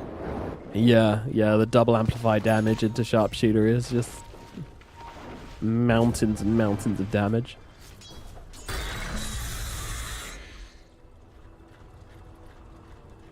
And that's a Cloak of Flames as well. Now, my guy's sitting at 40% magic resist. Would you believe it? Yeah. Yeah, that's a scary hoodwink, actually. Yeah. Alright, so the hoodwink's scary. The Enchantress is very scary if she can click in the fight, so... Everyone's actually scary now from Nightpulse. Yeah, Nightbolt's going for the 5 carry build. Okay. Iron like jumped here. Alright, just gonna slow siege.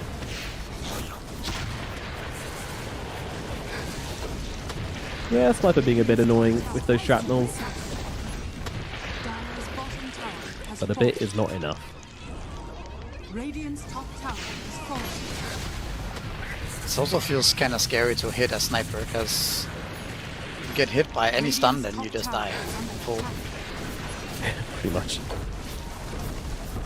Kudaro and Kami just smacking on the high ground. Radiant structures are fortified. Went Aviana's feather on the sniper as well. Radiant's top tower is under attack.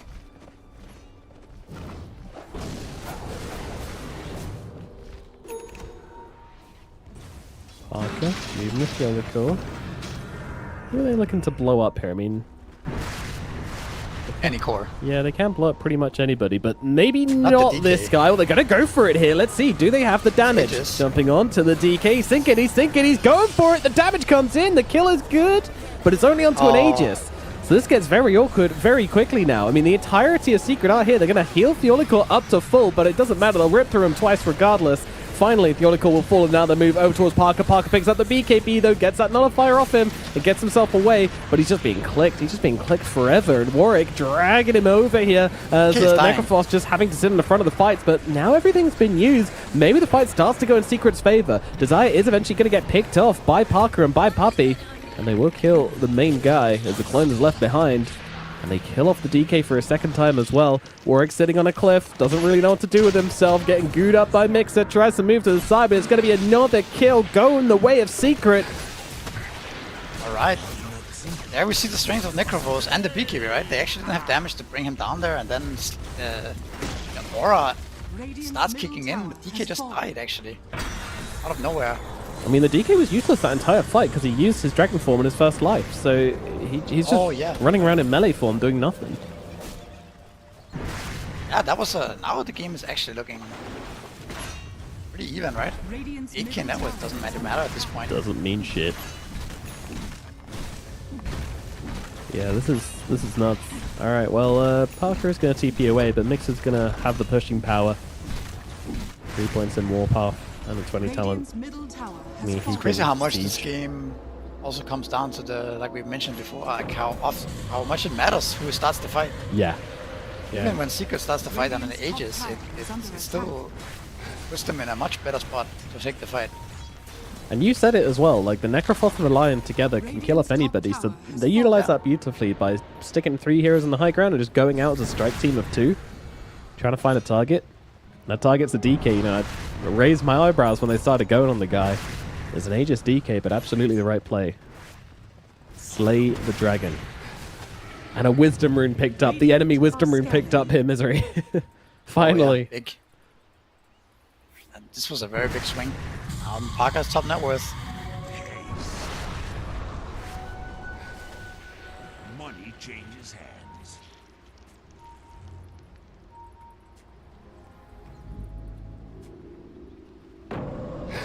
$42 minutes. We're in for a long one here. They have a vision on Sniper and Lion right now. Yeah, great targets to Smoked bring up. down. Swift Blink on the DK as well. They do see Davai Lama moving over though. He may have given this away. Yeah, not sure they're going to be getting it. The Sniper's being very greedy. They're going to see the creeps being farmed. Desire. They'll go for him, and I think they'll get him. The Bushwhack's going to be there. Sharpshooter to finish the job. Just make sure he goes down. X and E caught out.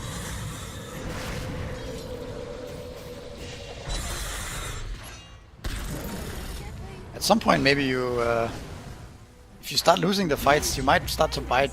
Like the item choice of Kidara might bite yourself a little bit. Not having a hex or a 4-star or any kind of useful item. Yeah, that's for sure. Definitely. Stuns out here as they immediately just try to blow up Theolical. The buyback is going to come in from the Sniper. He's teleporting very forward on the front lines, but he's got his Bristol back to help him out. As I'll move on to Necrophos. Necrophos with the early BKB, but Might Pulse, they're just backing themselves away. They've already lost both of their supports, so they want nothing more to do with this fight. Dire's middle tower. Sniper buyback for 2 supports. Probably good for Nightfalls, assuming that Secret can't get Roshan in the meantime. I think the fights are starting to get a little scary for Nightfalls. Once the BKBs are out, it's very hard to fight into this Necro. Backing away. Being chased a little bit here. Up the BKB, goes for the portal play to try and escape. Okay. Parker's going to try and follow though. It's Refresher now on Parker. Wow. Double Reaper sides in these fights. He actually goes for the Heartstopper aura damage. I guess that makes sense when you're playing against these big tanky cores. Radiant's courier Yeah, has been killed. for sure.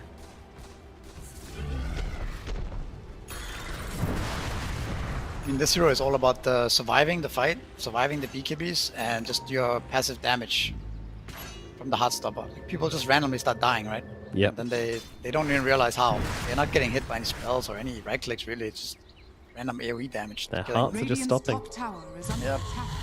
Dire are scanning. Parker playing everywhere right now, just trying to farm the whole map. This is what he's wanted to do all game. Yep, now he has the space to do it. Mm-hmm. Radiant are scanning. 10 seconds for rush spawn. They need a Hex quite badly, I think, on Nightfalls now. Yeah. It's like the Necro is gonna be sort of in the front. The best way to kill him is to Hex, I think, at this point. Yeah, no one's really looking for it though. Oh, Kadaro's Kadaro is... doing it up. Be a while. Here we go, jumping forward once again, looking for Mixer. Mixer needs to get off his BKB. He will not be able to do so. Whole lot of damage coming in from him, and he does not have a buyback here, so this might be Secret just straight up losing this fight. Let's see if they want to stick around. I mean, Diolico is going to get killed off on the side. They'll move across to Puppy as well. It's a target-rich environment for Nightfalls. They can kill who they want. 3 Damn, dead. that damage. What burst the bristle? Was it just Ooh, the DK crits. was it DK With the crits, edge. maybe Timbersaw as well, pure damage. Bottom tower. Oh, the break as well, right? It must have been the sharpshooter as well. Yeah, He coming. died really fast, and he has a heart. He had all the gen stuff on him.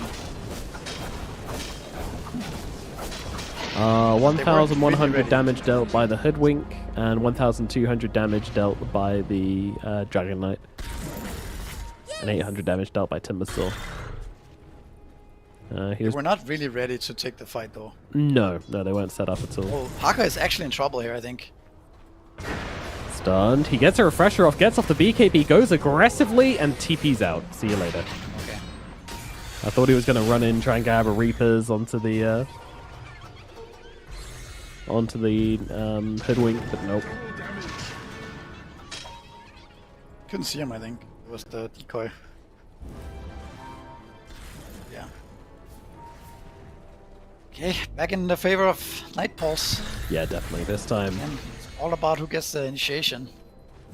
The high ground is always going to be very hard to break from Secret. You have a sniper, of course. No surprises there. But you are looking at a very weak Necroboss at the moment. No BKB for 55 seconds. Refresher will cooldown for 135 seconds. True. Yeah, that matters a lot. It does. No BKB means he will nullify and he just dies. One null and I'm die.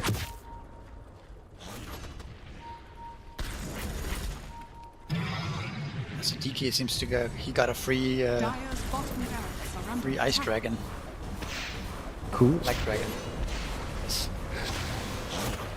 Yeah. Gonna give him the range he needs to be able to finish off that tower. The 20 talent.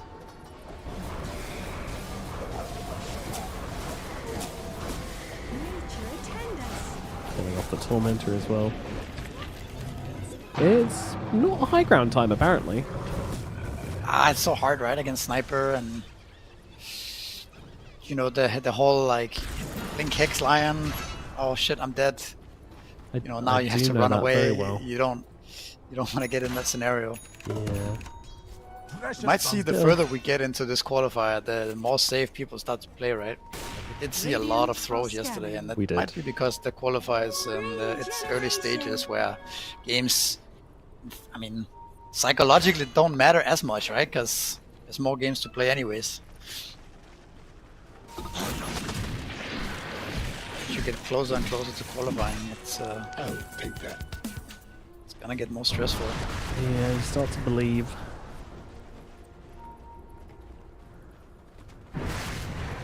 Dire are scanning.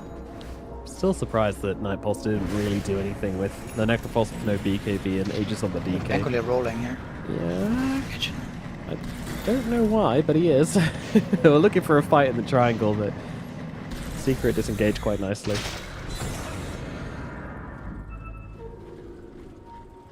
Cammy, the monster of the game, the Dragon Knight. I'm being interested to see the damage breakdown though. Who do you think's dealt more damage, the Dragon Knight or the Necrophos? I don't know. Could also be Timber. Or Pango. I feel like Pango's it's hard to probably tell, the right? highest in the game, but I was just wondering between the two of them, Ah, who's been getting up more. I think DK. Well, he's going to get a tower. Certainly doing more building damage at the moment.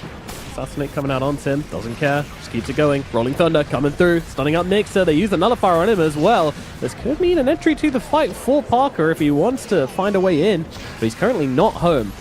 TPing back in. Moves across from the sidelines. I'll kill off the banner.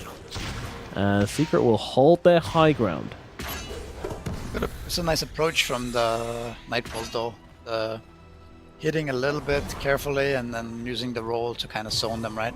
Forcing out the BKB as well from the Bristle. Just making sure that you don't overextend into some kind of bad fight where you kind of waste all your BKBs and Necrophos is still alive. That's the way you actually lose the fight, this game or any fight really right now, is that you are careless with your BKBs and you don't kill the targets you're focusing.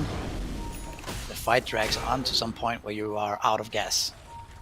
And now that's where Necrophos is not out of gas. He picks up the Aghanims, no buyback at all. Room to travel too. Parker special. Yeah.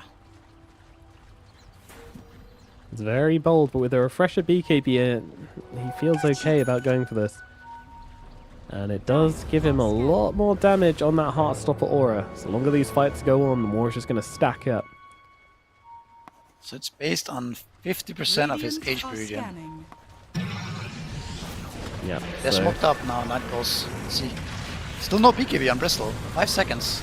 This could be a really good fight here. They're just taking his health down in chunks right now, and they are going to lose Mixer. Mixer has buyback available, so we'll be able to come back in as Davai Lama comes charging up onto the high ground, just blowing up 3 heroes. Doesn't finish the job, but Warwick will come in and at least take down Puppy. Direct DK trying to follow up as well on another target, but doesn't really get anybody else brought down. Yields out onto Cammy just to reset the fight a little bit. Mixer's back on the front lines trying to goo them all up, get them all sticky as the Necrophos tries to follow. He's going to be hexed up for now, but he finds his next target. Kadara is going to be that target. Reaper's Scythe coming on down. That's a huge buff to the decay damage as well. They just need to leave.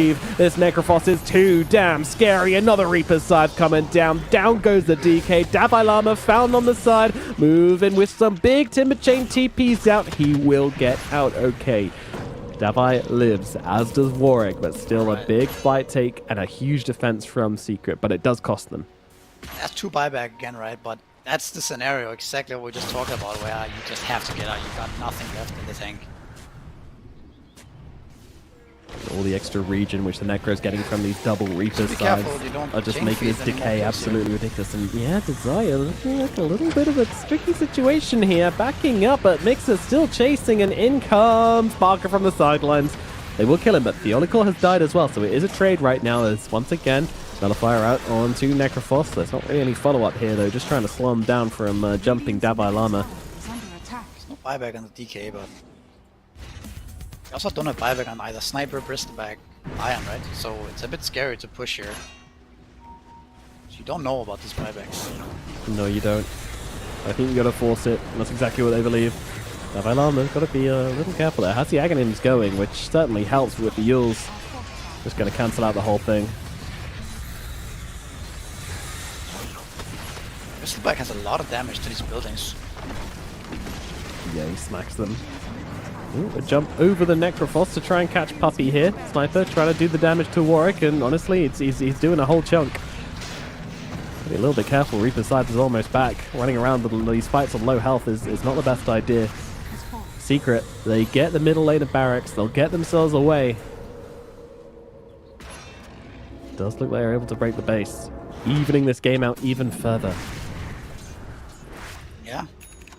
Still say Night Pulse has a big window now where there's no buyback on Bristol and Chen. Sniper seems to have gotten his buyback back up again, even though it feels like it's not that long ago, but Roshan is spawning as well, and it's probably the game-deciding fight. Haka has buyback now and boosted travel too, so even if they burst him, the second life, buyback life, is actually going to be devastating, right? We talked about how the BKB is running out as the rule breaker or Night Pulse, and 2 lives in Necrophos. The chance of the second life being without BKBs is pretty high at this point. Aegis losing its value perhaps in the later portions of this game, you'd say? Aegis? Yeah. No, I think it's very important. Whoever gets this Aegis, I think Secret will try to fight it. Also because I think the Necrophos buyback is so important here. It's very strong. But all of Nightfall has buyback.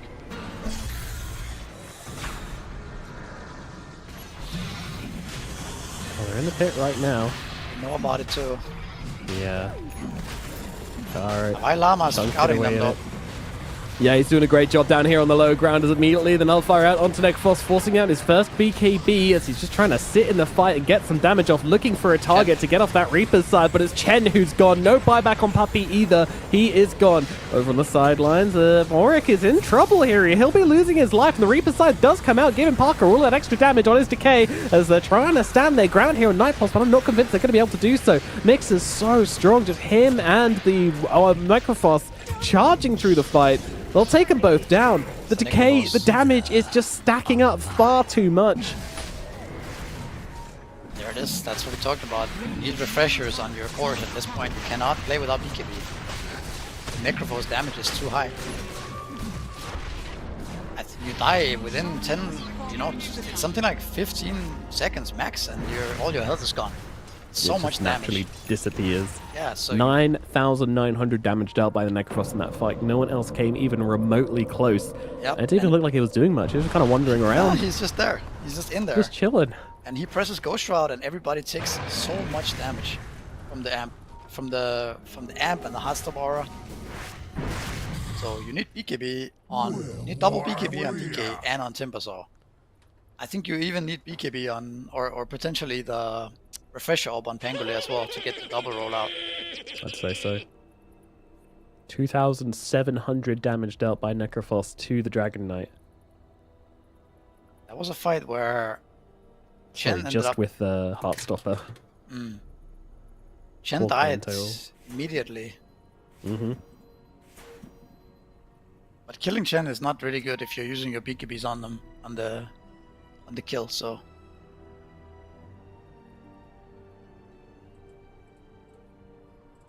only Pangolier bought back for Night Pulse, so it wasn't that big of a blow to their overall game. They can still do it.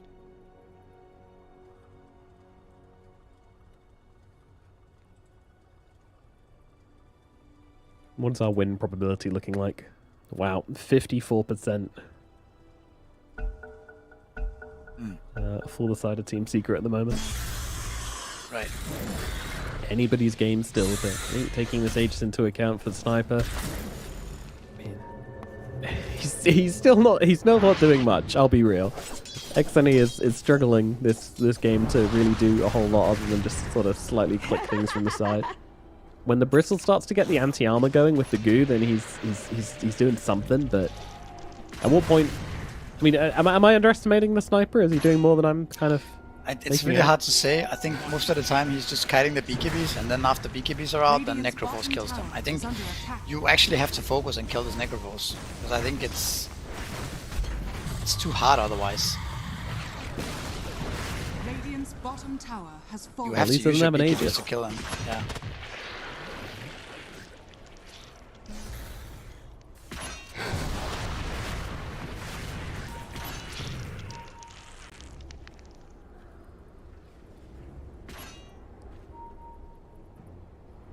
He's got so many Reaper scythe kills as well on Necrophos.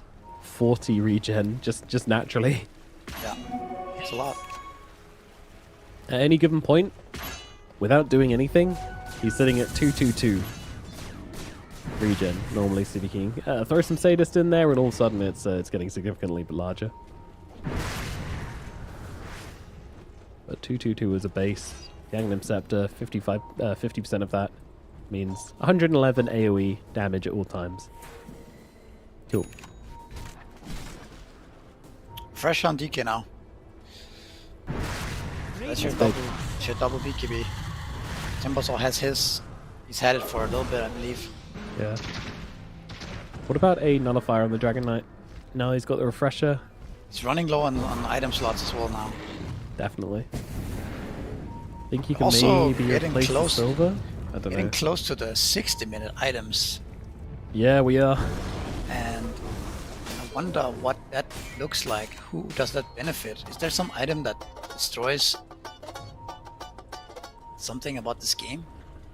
I mean, there's obviously Giant's Ring. Is there ever a game for Unwavering Condition? Maybe on a support? I don't know. I mean, doesn't that actually work against the Hastor Aura? It Maybe works you just against get everything Necro does, yes. you just get 5 unwavering armor. Or what is it called? Unwavering Condition. Unwavering condition. You just get It's- 5 of those items. I've and then never Necrophos seen it doesn't picked do up, anything. ever, but... This game, it's good. No doubt about it. Okay. I believe so. Because it's all about not dying to the Heartstopper. Yeah, but your health gets auto set to 1,800. Oh, does it? I've never. I see. I was wondering What on why. earth? yeah. Okay. Oh god. Okay. No, it's not just a perma BKB. Shit, I've It's, never seen Necro this is on a cliff, which is a little awkward. He's going to refresh to get down, but he doesn't kill off the DK with that Alright. first ulti. A DK, he's got a refresher now, but he's going to use it to back himself away. Doesn't want to pop the BKBs just yet. Full disengage from Night Pulse here. They get Theolacor. They'll get themselves out. I'll be honest, these engagements are getting so insane, but we are hitting that 60-minute mark, which means we do get to see those items coming through. Yep. Uh-oh, Kadaro. Going for the TP. He's going to make that. It's so scary against Necro, right? Like, you get half HP, you just die to the Reaper, so... Yeah. How long has that item been in the game? What, Unwavering Condition? Yeah. About a year, I would say. Oh god. I've never seen it. I've never seen okay. anybody buy it. I didn't actually even know that this existed. That's kind of. That's alright. That's alright. You're one of the old boys club. Alright, let's see what's going on here. We've got a Stygian Desolator coming out from the Pangolier. That's going to give him a huge damage increase inside of these fights. Double Pirate Hat so far. Both Desire and Cammy both grabbing a Pirate's Hat here. Presumably Desire for the attacks, for the dig, and Cammy for the attack speed. I mean, Desire is looking to scale into becoming a physical damage war right now. And now they have 2 Pirates Hats, so getting a lot of gold, right? And then you're actually able to effectively transition. It's like that's a thing. And I think also Arcanized Armor is really good for Timbo, right? Yeah, that's a crazy good one. It's also good to have these damage items that make sure that if you ever stun the Necro, you'll have enough damage to burst him, right? So these Pirate Hats and these Stygian Desolators actually might be a nice choice for them. Agreed. Honestly, just Magic triggering that Lamp. Arcanist Armor, 40% damage reflection onto this Necro, like that's... Yeah. It's gonna hurt. Got Magic Lamp on Necro. Yeah, Even that's more what Parker's tankiness. picked up. And so he's gonna get healed for 1250 if you try to burst him. And a hard dispel. Okay, that's kind of nasty. Okay. right? So even if you hex him and try to burst him, he's gonna get his BKB off. He's gonna get his Ghost Shroud off. He has a double heart. It's double heart right now. Oh, okay, cool. Yeah. It's double heart. So he deals just from without doing anything. He deals like with the Aghanims. Radiant What is that, like are 80 scanning. damage a second? That's discarding anything else. So he backpack his Radiance. The heart probably deals more damage. We have Secret going high ground now. We do, yeah, and they take it very, very quickly indeed. Ooh, big jump in from Davai, though, sitting on the front lines as they'll force out the BKB at least from the Necros. Necro, I think they're turning around with the Reaper's Scythe onto Davai, but doesn't see the opportunity to do so. The follow-up damage just isn't there at the moment. XNE is actually starting to click with the Stygian Deso. Best item he definitely could have found. Here comes the Dragon Knight. This guy is absolutely massive. He needs to stay on his targets. Currently, sharpshooters, assassinates, just shots across the bow here. Mixer's got to be careful. Davai Lama trying to anticipate the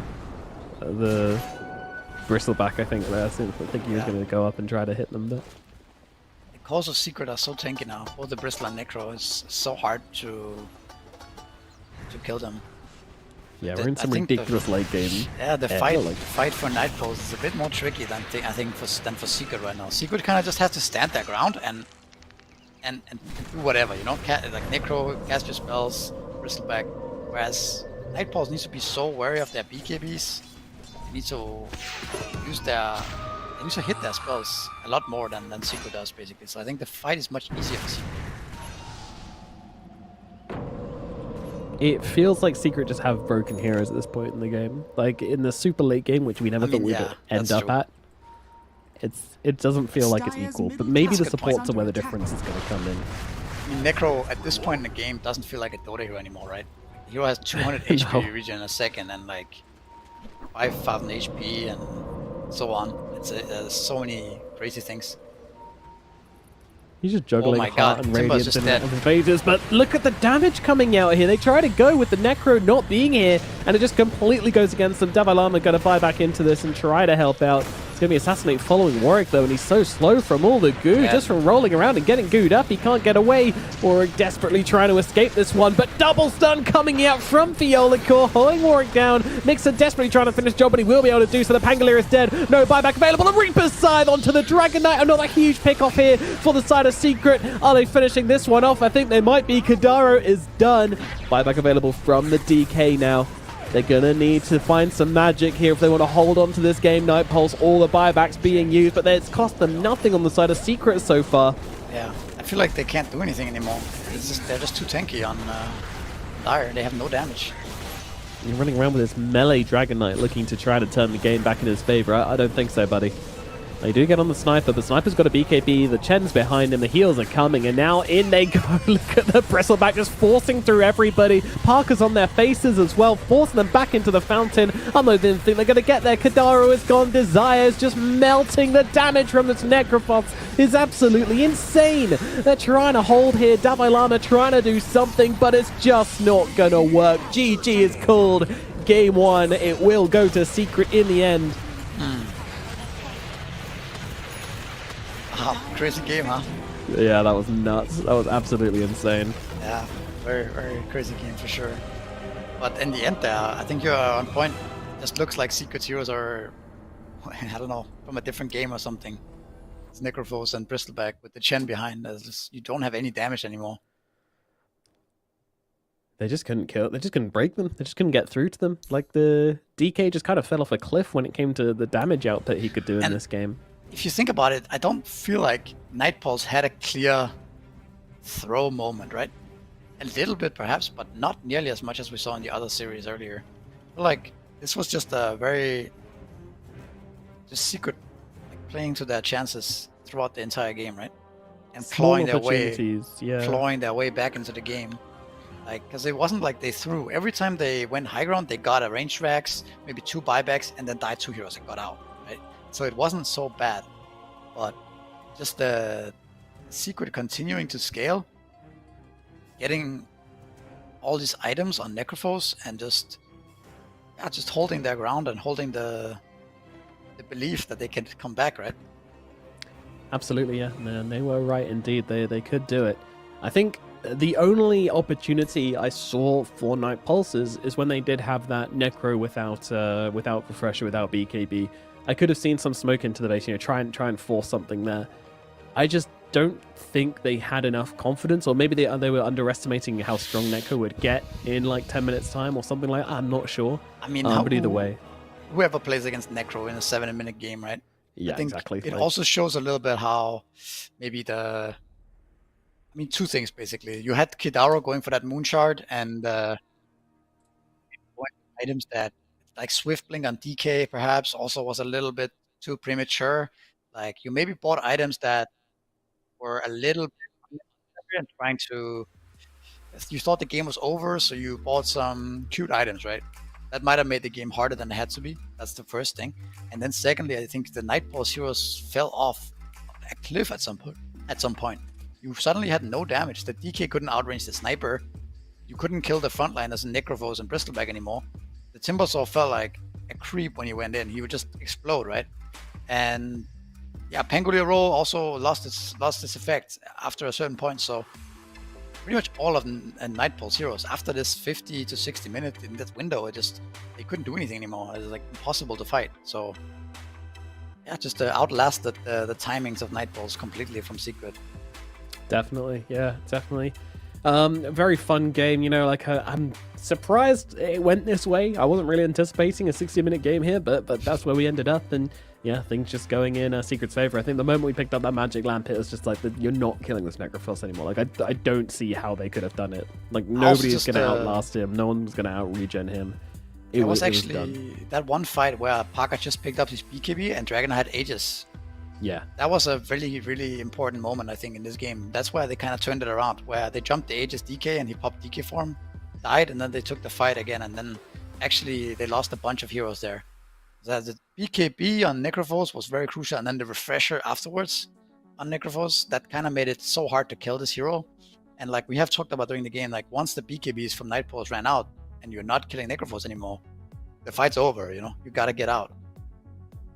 You have to. Yeah, it's just a really heads-up move from Secret as well, utilizing the one play they could have made in that situation, and it looked so unorthodox. Like, who goes on a Aegis DK like that? It's a crazy move to make, but it absolutely was the right one. It absolutely pays off, and now we can all see it in retrospect. And yeah, again, like this Team Secret, they cook a little bit with the draft, but it works out for them. So absolutely, they'll be happy about this one. Going into game 2 with a win under the belt. We're gonna get that over to a break. Then we'll be back with game number 2 of Night Pulse versus Team Secret and find out which team is going to be going forward and which team will be eliminated from these qualifiers.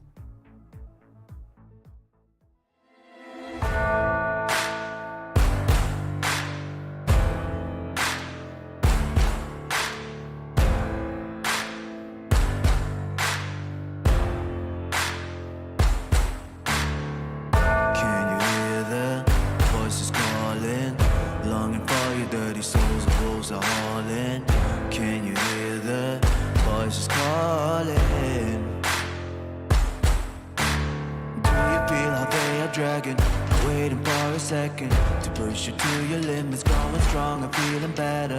But do you feel them? Can you hear them say?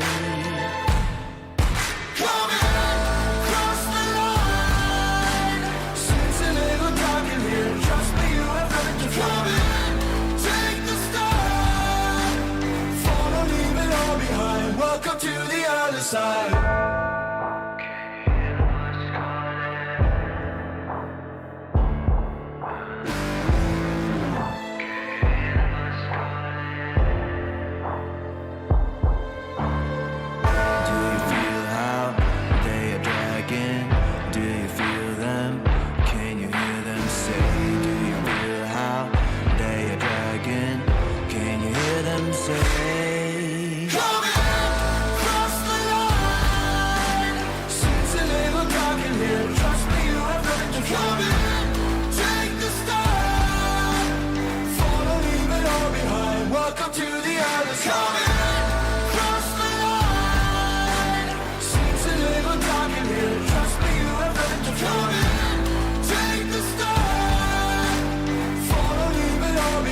Welcome to the other side.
Serotonin slightly sequin in the lights, empowering your energy, riding through the night. Serotonin slide on over here by my side, slides up in your eyes, keeps up, caught up in this chemical high.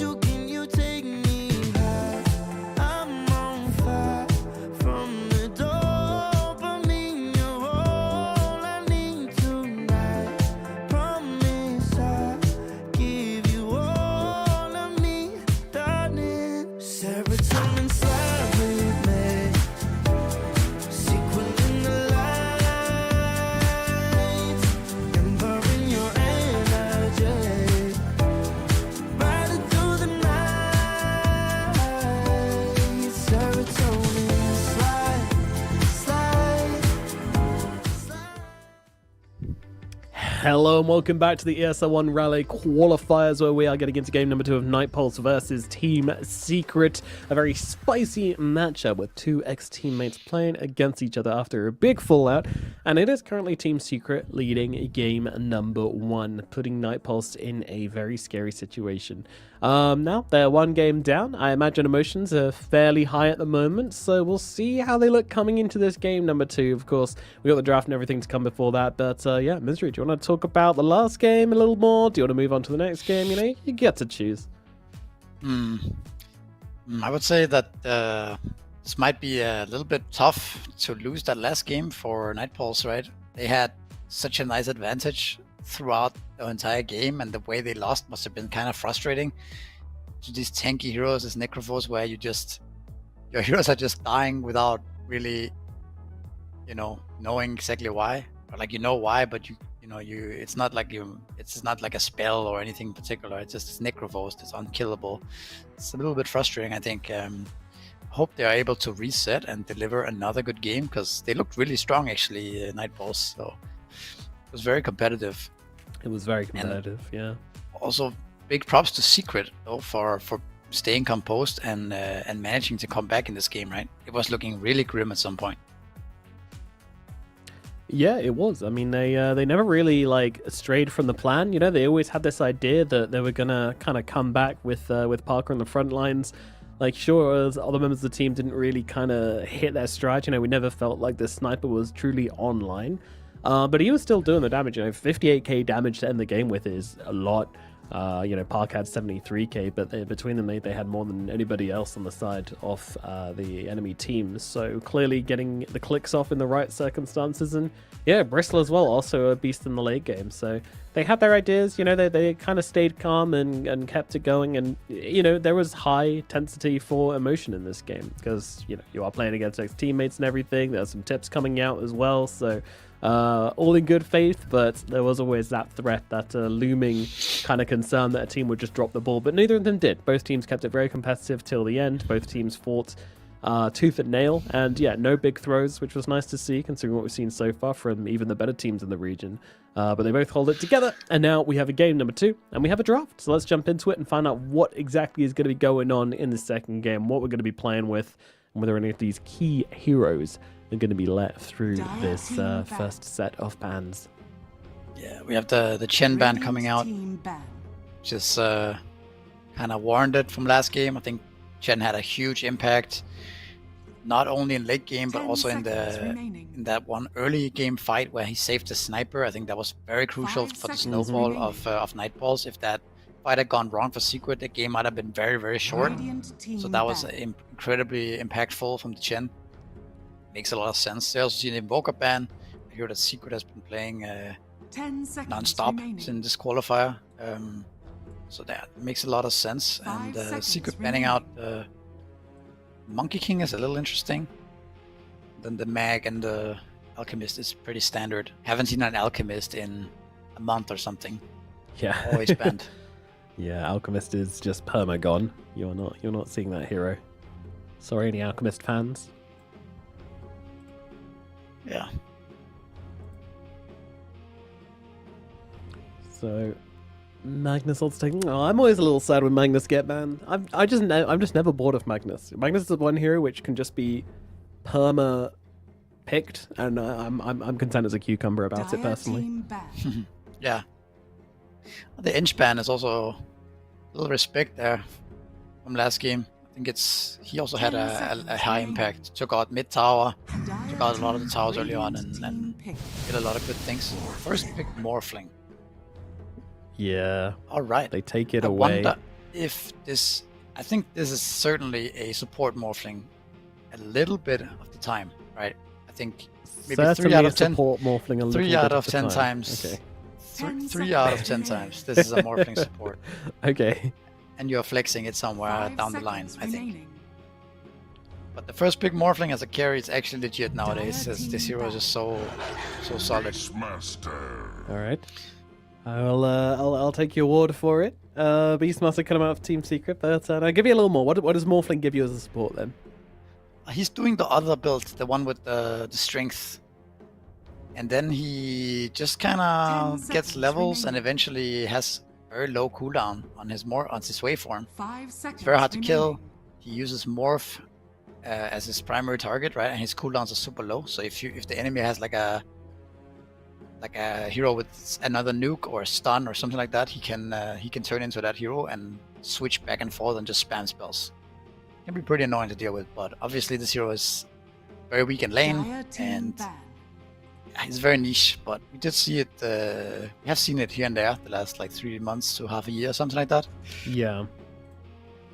Every now and again, somebody gives it a try. It's just you got to think about it when you first pick Morphling, right? I mean, 10 seconds there is an element that could put it on support somewhere if there's too many counters. I don't really know if there's that many good counters to Morphling these days though, so it's probably not that often. Like even if you pick like AA or something, who traditionally was the main counter to Morphling back in the day, you can still play Morphling into AA. You just play on a little bit higher strength. So yeah, it's a lot of the counters you can play around as Morphling. Same with like anti-mage and stuff like this. Yeah. All right. And of course, you know, if Night Pulse let it go, then Team Secret will going to first phase it as well. So both these teams more than happy to first phase a Morphling. True. One hero that's still in the pool is Nyx Assassin, which I think Secret could easily pick up here on the follow-up of Beastmaster. 10 seconds remaining. Yeah, true enough. We could see it. They've done that before as well. Also pretty good against the Morph carry, I would say. You know, the Morphling farming somewhere, you can see it, and the Nyx comes in and kills him. Mm-hmm. That's the two different stuns that can catch the Morphling out.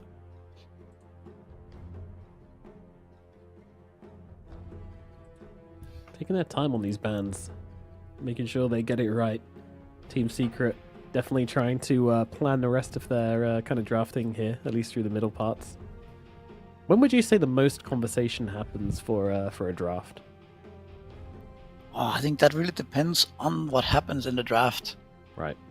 Right. If there's something that's a little less, but yeah, somewhere in the second phase for sure.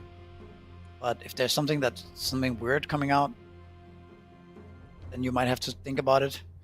If everything is kind of figured out in the meta, right? I don't think anything is figured out right now, so nope. It's quite tricky to draft right now because everyone's busting out random stuff that you're probably not prepared for. Yeah, Shaker ban is interesting. What does that tell you? It's like maybe they want some kind of melee mid that suffers against Shaker. Potentially? I mean, Desire did rock a really good Shaker earlier on. But... Okay, then that's probably it then. Banning out some support Shaker, I don't know. Just also at some point you feel like the discussion this happens sometimes in a draft where the discussion becomes off some kind of trail that's kind of irrelevant and you can't decide on the ban, and then you just like, okay, let's just ban this hero now, and you just click something. Yeah, they're good at this hero, let's get it going. that can happen sometimes because you want to save some time for later on, right? But there's the casual Muerta here. Decent versus Morph, right? You have the silence to catch him out as well as the dead shot. And also, they're not really revealing anything crazy. They just have two sort of generic heroes that are... They don't really have any weakness right now, Secret. So, taking the draft slow. Had you picked the Nyx Assassin, for example, you might have shown some weakness, right? In the sense that you're running double melee into Morphling and stuff like this, so... Ooh, the Warlock. I like this hero a lot. I think this hero is very underrated. Ah. Don't see that hero enough, in my opinion. Seems to be something in common with my co-casters that they all really love. Yeah, I know. We share that sentiment. Yeah. That Warlock is OP. This hero is so strong in lane. He bullies pretty much any hero, and I think the team fight this hero offers is insane. He also has, like, it's not really about the ultimate as much anymore. The Fatal Bonds and Upheaval are really incredible spells in a lot of ways, so yeah, I just think this guy offers a lot more than people give him credit for. Yeah, he's got a lot of tricks in that evil purse of his. To throw it into the fights. Very tricky to play into a fight if you can't catch that Warlock and stop him casting Upheaval as well. It's super annoying. Nyx Warlock is very, I think it's very strong from Nightballs. Yeah, I like this a lot. Go back to their Titan. This is something they were playing with a lot earlier on, and a tiny good to come out from them as well. Okie dokie. Yeah. Also strong picks from Secret. I think these teams are drafting really well, to be honest. Not as much last game. Secret did win, but I think the last game was a little bit unorthodox, a little off balance in terms of the drafts. But this time around, I think both teams have very strong, solid, well-rounded drafts. Elder Titan 5, Poppy has been playing it every game yesterday. Yep. Then the mid Tiny. I don't think it's gonna be Parker. You're gonna probably save Parker 0 for last every time. So that tells you the mid Tiny. But what can they do? It also makes sense. They banned the Monkey King. They banned out the Shaker. Okay, Enigma gets left through. So Enigma was banned a lot by Secret last game as well and yesterday. So I think they're a little afraid of this hero. Maybe it's Parker telling Poppy, bro, I hate Enigma. Get this hero out of here. Get him gone. Yeah. Yeah. He's gonna have to play against it. 5 seconds Now, I think Nightball's draft got a little weird. I think it was really strong before, but now it's a little long cooldowns on both Black Hole and the Warlock. These two heroes together. The Morphling needs a lot of time, and then you have a Nyx Assassin who doesn't not necessarily have anyone to play with, anyone to set up kills with right now. Of course, Enigma, if Enigma wins his lane really hard, then that can be the hero he plays with. But I think Nightball's draft is a little more dependent on cooldowns and a little more, if you compare to Secret's draft, right, who has very easy kills on the stun toss combo with Elder Titan follow-up, Muerta follow-up. If you roar a target, that target probably dies. So I think Team Secret has a lot of ways to play the game, whereas Nightballs is a bit more one-dimensional perhaps. But their lanes are very strong though right now. Enigma, Nyx, and Warlock Morph, they have very strong side lanes, and I think their draft relies heavily on capitalizing on that for now. Yeah. I mean, you say it's one-dimensional. It's a very strong dimension as well, though. It's not like, it's just about.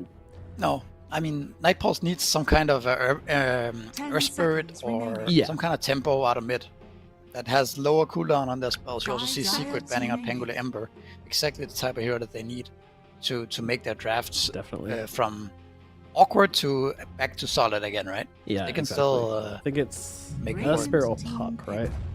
Earth Spirit, fine. Secret. What's Parker gonna play? It's the Parker hero. All right, let's run down the checklist. Is it a TB game, Misery? Could be Anti-Mage. Could be Anti-Mage. Yeah, that's another one on the checklist. Could be. Necrophos. Maybe the lane is too hard. Probably not. Nah, you're looking at Enigma, which is kind of tricky as a carry player. So how when you can't see the heroes? Let me have a look. Oh, he could play the Muerta. Nah. No? Nah, I'm not gonna see Parker Muerta. Oh. Could see is Medusa. Perhaps could be an option. I can see it. A little annoying against the next assassin, but doesn't matter too Anti-mage, much. Medusa.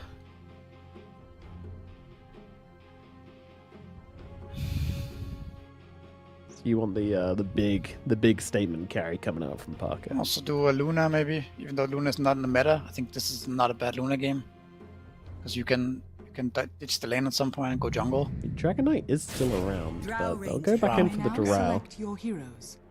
Drow, I guess, is also pretty obvious since it's a counter to Morphling in theory. Although Drow into Enigma is kind of risky, I think. I think Nyx is decent versus Drow as well. You have the Earth Spirit to get on top of him. That's pretty much it though. So if the Drow gets farmed this game, he has really good heroes to back him up. He has the Beast, he has the Titan, he has the Tiny. So it's a very, very good Drow game. Looking isolated at the Secrets draft. So let's see how the Enigma Nyx lane does against the Drow. Because if Drow gets kicked out too early on, then we have the classic Drow problem. We do. Drow being level 4, can't jungle, and so on. Yeah, and Warwick is absolutely going to be looking to rotate on this Drow pretty much the moment he hits a decent time. Doesn't even need level 6. I think about Earth Spirit. He's probably like the one mid here at the moment who can actually rotate pre-level 6, and we have seen that a lot. People moving earlier than expected. So, yeah, Warwick looking to crush this Drow. Davai looking to push the lane in. You know, they should have the information. I'm a little worried, honestly. I'm a little worried for Secret in this one. I don't know if this Drow's going to work out for them. It feels pre-answered. Like, I feel like the way I describe it is if you swap the last picks around and you pick the Drow, Night Pulse still go Earth Spirit and feel really good about it, I think. I see what you mean. I mean, yeah, I think Night Pulse picks Earth Spirit no matter what. No matter what Secret picks. That's true. But we'll see. I'm always a little sus on this Enigma because I think it's a very hard hero to play. I don't think that many players, or it's not really about the players. It's just the hero in particular I think is very tricky to pull off. I think the item build is tricky. I think the positioning is tricky. It always ends up being, even though your lane is winning really hard, it often always ends up in some sort of situation where you need to land a big black hole, and if you buy items to land a black hole early on, then you're not that strong going into mid game. You cannot transition your early game fairly. Like if you buy Blink Dagger early, if you buy BKB early, then you can't really use the fact that you're winning your lane. So, but if you buy drums, if you buy pipe, if you buy Crimson Guard, if you buy these type of items, then you don't have the BKB, you don't have the Blink Dagger. So I think it's it's very tricky, I think. So let's see if Davai Lama can do it. Yeah, we saw the set build before in the Wallachia qualifiers. He played a bit of Enigma and had a lot of success with it, going for this Malefus focus build with Blink Dagger, Octarine later on. Yeah, with the shard and stuff. Shard, yeah, being the critical one. That looked really good. So there's ways you can play it, you know, Skirmishing Enigma, Aura Enigma, Black Hole Enigma. This game in particular, obviously you're always going to have that Raw, which is going to be a big problem if you do go for the Blink BKB style mix. There's also ET ult is also something to play around. Not that you can cast the ET ult after Black Hole, but it's like something you have to think about. No, you can't build any items or play around it. Yeah, it'll always be there. So we'll see how this lane goes, but already Puppy and Parker getting very busy onto Desire here, trying to get him down, but Parker's taking a ton of damage from these Eidolons as well. Look at how much damage Puppy's doing to these guys right now. Just clicking them. I didn't see, did he do the cross-map Astral Spirit or something? Because he seemed to click really, really hard. I don't know. Might have just been all the Eidolons plus the nukes and like double hero and three yeah. Eidolons. Honestly, that might be enough to just turn Puppy into a monster. He seems to be doing far too much damage in this lane at the moment. Alright, maybe I underestimated Puppy. It wouldn't be the first time. Gotta pay respects to the goat. Mid lane, by the way, it's Earth Spirit versus Tiny. Gonna be probably relatively decent team for the time. He has a really, really good start, actually. 4x and he's got a great advantage at the moment. Of course, Warwick with the lane pushing in should be able to even the score a bit, but will still be 2 behind even if he gets every single one of these creeps, which he will not.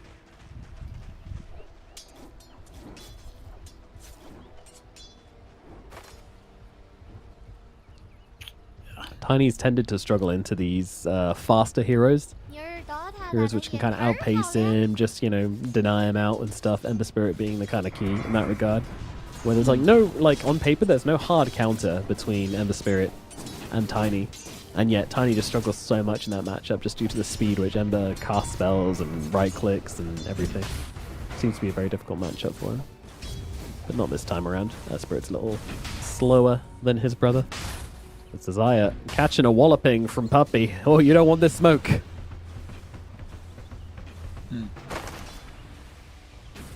Actually, Secret doing really well in all their lanes. The bottom lane, ET is just dominating them. Top lane, Beast has a completely free time as well.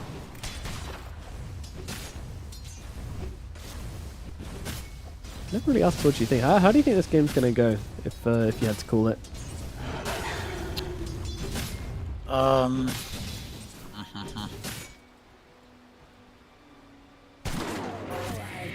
I think Secret Drafts is a lot more balanced. I think it's a little harder to play the Night Pulse draft, just because they rely so heavily on their ultimates. Yeah, I feel the same way. Just the group up of Secret is once again so strong. Like it's like 20-25 minutes, 30-minute timing where they have this Beatmaster, they have Blink on Tiny, they have follow-up from the supports of Secret. And then the Drow, right, kind of countering out the Morphling. Yeah, it's a great answer if Drow gets the space, if Drow doesn't get pressured, and so far it doesn't look like that's going to be happening, but again, we'll keep our eyes on Warwick. That is kind of going to be the make or break. I do feel like Night Pulse's draft is kind of entirely centered around how much Warwick can get done in the early parts of the game. Because if you just let this game kind of go on its rails, if everybody gets farmed, then you're going to feel really good on Secret. Because as you mentioned, the constant fighting potential is going to be really good, not just against its Night Pulse lineup, but also for the Drow to kind of farm up a bit and hit her timings rather than being forced into fights early. Dire's middle tower is under attack. Yeah, I think you also have a little bit of a... I don't think the synergy is that great on the side of Night Pulse's heroes. I kind of touched upon it in the draft that Nyx doesn't have this nice setup, doesn't have anyone to really play with. Enigma and Warlock overlap a little bit with their cooldowns. Doesn't always have to be a problem, but it could be. Just watching Puppy here. Watching Puppy win the 2v1. You don't want it. You don't want to fight this guy. When will you learn? And the Methodical stepped up pretty damn high now. 12 stacks. See you later, buddy. But Warwick moves across, looking for the rotation onto the Drow. Kadara is here as well. They're going to try and take him down here. And I don't think Parker's living through this one. First rotation off the game is successful. They'll close down onto Parker and now look towards Puppy as well. I mean, this is first blood for the Elder Titan, not for the Drow. She didn't catch it there with the multi-shot. So, all in all, he's not going to be feeling amazing about this one, Parker. I still feels okay. He's already level 4. And he, you know, how we talked about the Drow problem is, can you get to level 6? Can you get through the laning phase with this hero? If you can, then this is very strong. Another thing we haven't touched upon is the Elder Titan versus Morphling matchup. That sometimes ends up being a big issue for the Morphling. Just the fact that ET can destroy all of Morphling's armor. Just like that, right? By being next to him. Dire structures are fortified. It's very, very annoying. And Puppy loves to make use of deconstruction. I think I said Methodical earlier, but just sitting on heroes for a long time, letting it stack up. You know, people just don't seem ready for it a lot of the time.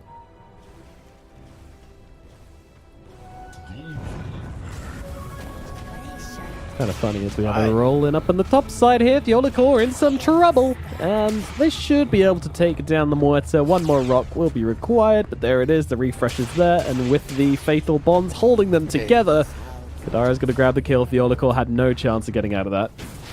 One combo that's actually completely ridiculous is the Warlock Earth Spirit.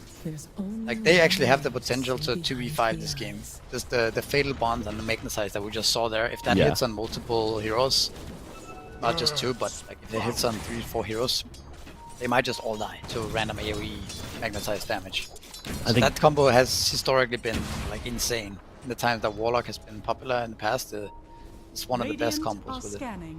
I think you all need to make sure on the side of Secret that you've got a couple of Dispels lying around.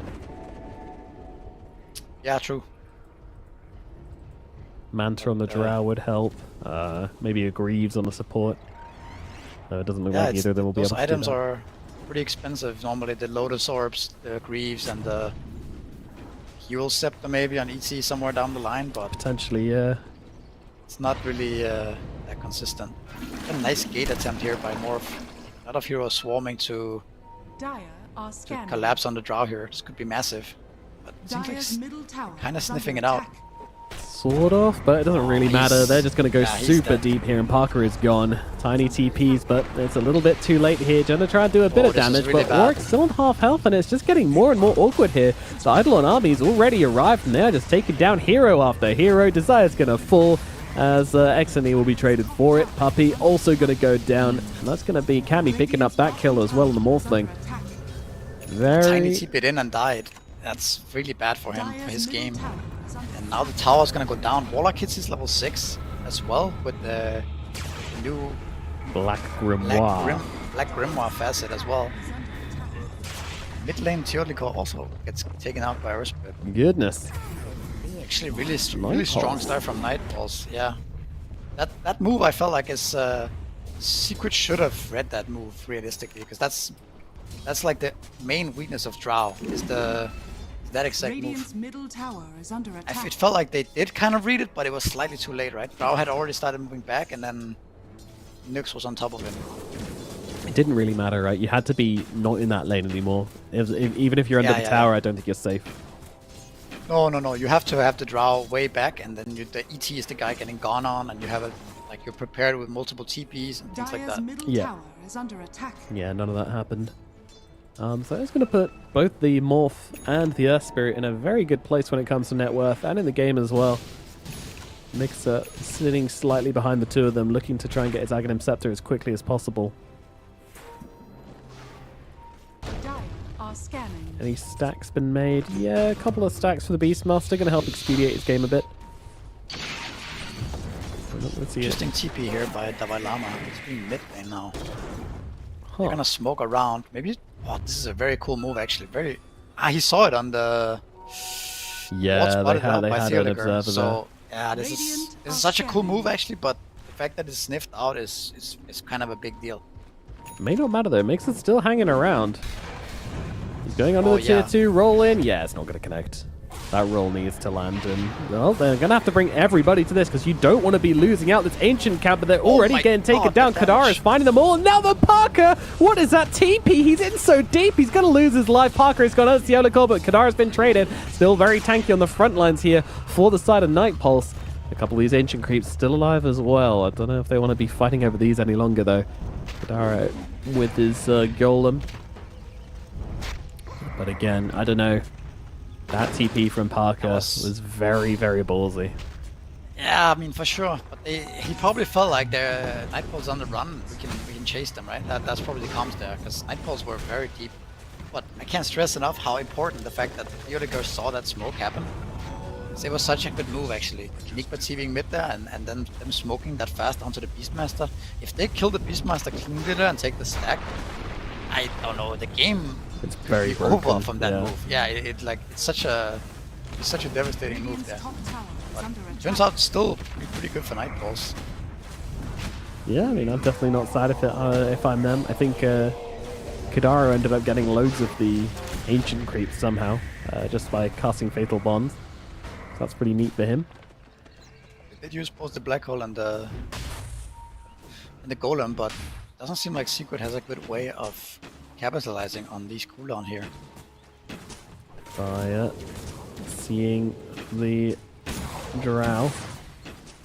Didn't have any help with this one though, so XNE getting jumped over in the mid lane here. They're trying to keep him alive, but beautiful avalanche toss onto 3 heroes. See you later, XNE. Warwick getting low to the Beastmaster on the side. Beastmaster can't finish off the job, though. The Roar won't be enough. Godari healing him up as well with the upheaval, causing some real issues. Shadow word, sorry. Warwick rolling around on the sidelines. It's just going to be the Tiny going down and 0 cost for Night Pulse as they continue their chokehold on this game. Yeah, actually, this Night Pulse lineup is working out a bit better than I expected, honestly. It's really showing the strength of the Warlock Earthspirit together and the Enigma from laning phase. I like the active approach that Avalama has in this game. So a lot of pressure on Secret, for sure. It seems very hard for them to get out on the map. Once again, we see the Tiny Blink Dagger being kind of a detriment. It's still like 600 gold away, 650, so it's kind of slow, right? And they needed badly to set up any kind of counterplay onto Night Pulse heroes. Yeah, he's not too far away now, but those timings are going to come in a little bit later than anticipated for pretty much everybody on the side of Team Secret. They will hit the timings, and it will be strong when you have this Aghanims on Mixer, this Blink Dagger on the Tiny, and once again they're going to interrupt the stacks. Nuke's position. This is also massive. Yeah, they're going to be sharing them. Mostly going to the Morphling, taking a whole bunch of those big creeps.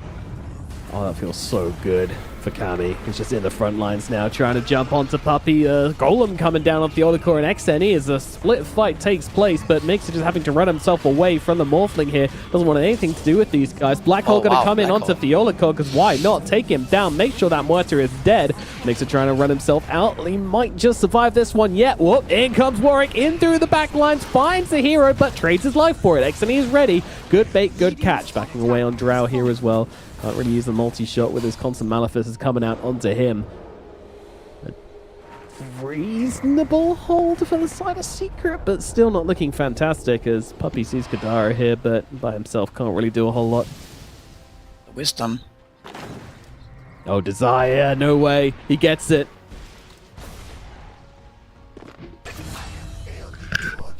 That's rough.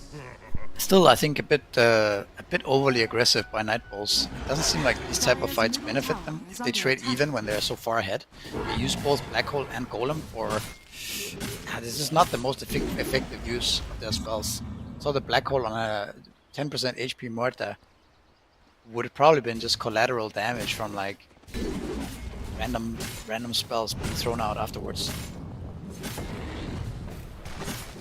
Still a nice 4k lead for them. Yeah, they're very comfortable. Be careful not to give anything more away than this. And again, I mean, Secret are just going to keep on trying to play like this, you know, play around the Beastmaster in the front. Hopefully he gets his Aghanim soon and he can start living through some of these fights. And then you can jump in and out on the Tiny. Find those pickoffs as they try to deal with your Beastmaster, and Drow can just poke in from the side. Like, their team fight strategy makes a lot of sense on Secret. It's very straightforward. But you do need this Aghanims on the Beastmaster. You need the Beastmaster not to just be dead in 5 seconds. And these constant invades onto the triangle just messing with Mixer's ability to farm up these ancient stacks. They know Nyx is here. They certainly do. They're going to go on him and just try and blow him up. The Stomp is going to come down. He does get off the Spiked Carapace, but Desire is still going to drop. But look at this damage coming on through right now. Oryx indeed trying to get on top of the Parker. And Parker, well, won't be tanky enough. He is going to fall. The Roar won't be enough to save him.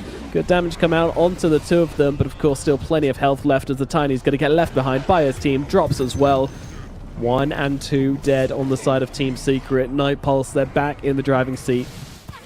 Can more teams start picking Warlock? This hero is so incredibly strong. It's so good. I actually don't understand how nobody has been playing this hero the last half year.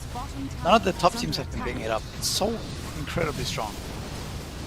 Yeah, these fatal bonds are looking completely ridiculous in combination with the AoE damage. And think about the amount of AoE damage in the game right now. Like, this could work not just with Earth Spirit, but Bristleback as well. I mean, his Shadow Word has also been buffed to the point where it not only heals, but it also deals damage to allies around it. I encourage people to actually read his spells, because they're all so fucking strong now. Do some reading, you know. We need to see more Warlock. Zero is too good to be ignored like this. And let's not forget everybody's favorite, the book. Yeah, the book, like, one of the issues that the hero had maybe in the past was to get a 6, right? But now you have a pretty much free guaranteed level 6 with your facet.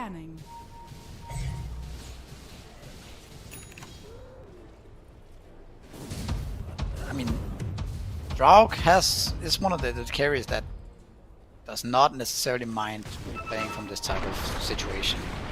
Dire's top tower is under attack. It's not ideal, but it is one of the heroes that can come back from this type of deficit, especially against a hero like Morphling, who can explode to the Drow damage. Yeah, you catch him on high agi, and Drow's just going to put an end to him so quickly. 3-4 shots, as long as you get a marksmanship in there, and it's game over for the Morphling.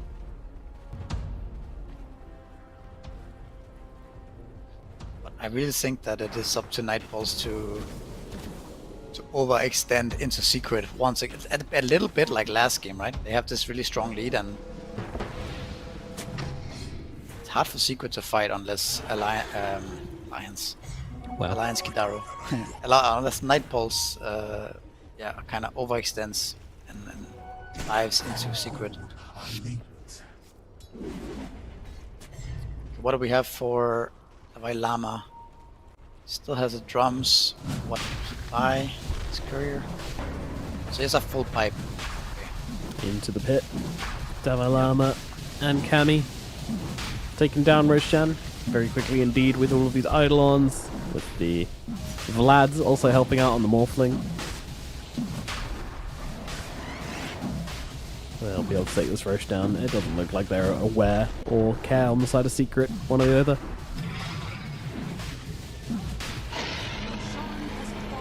Ages for the Morphling. Their advantage continues on the side of Nightpulse. And what do they do with this advantage?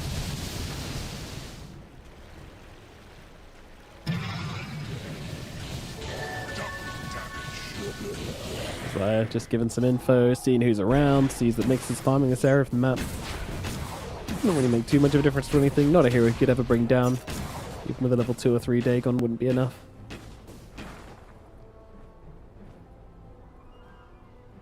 Would love to see Davai Lama go straight for the blink here instead of the Boots of the Bearing. Like Boots of the Bearing is a debate. So much gold it costs for the recipe. Yeah, he's not at charges yet, is he?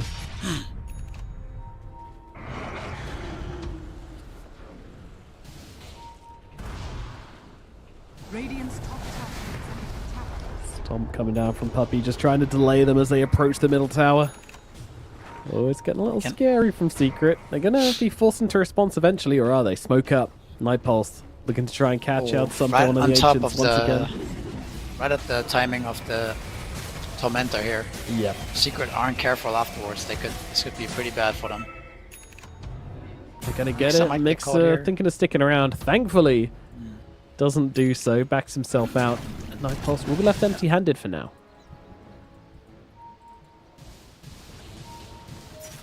Nyx still doesn't have boots speed.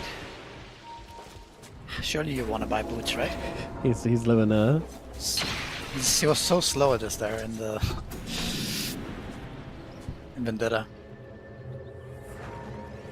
That Scuttle. Come on, don't buy a Dagon 2. Buy boots, bro. I know my desire. He's sticking with it. Yeah. Radiant's top Come on, man. Look at how slow he runs. There's no way you don't buy boots. So miserable to watch. What is that? This is actually, to me, this looks He's about like to get overtaken by a courier, dude. Secret is looking to maybe defend this one. Well, they're a bit late if they were. Tower's already dropped. Tier 2 dead. Nightpulse are really doing whatever they want at the moment. Except walking very quickly. And they're an assassin.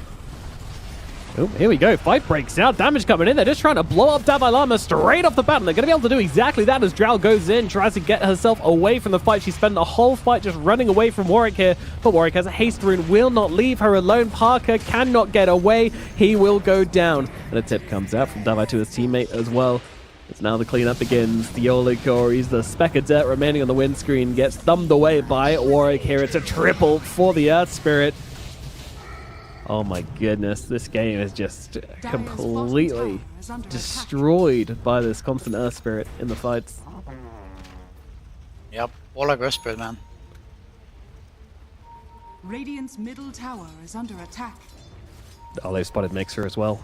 Mixer has the blink over to the trees. We'll be okay. Bottom tower is under attack. Radiant's middle Look at this Nux. I can't take it actually how slow he is.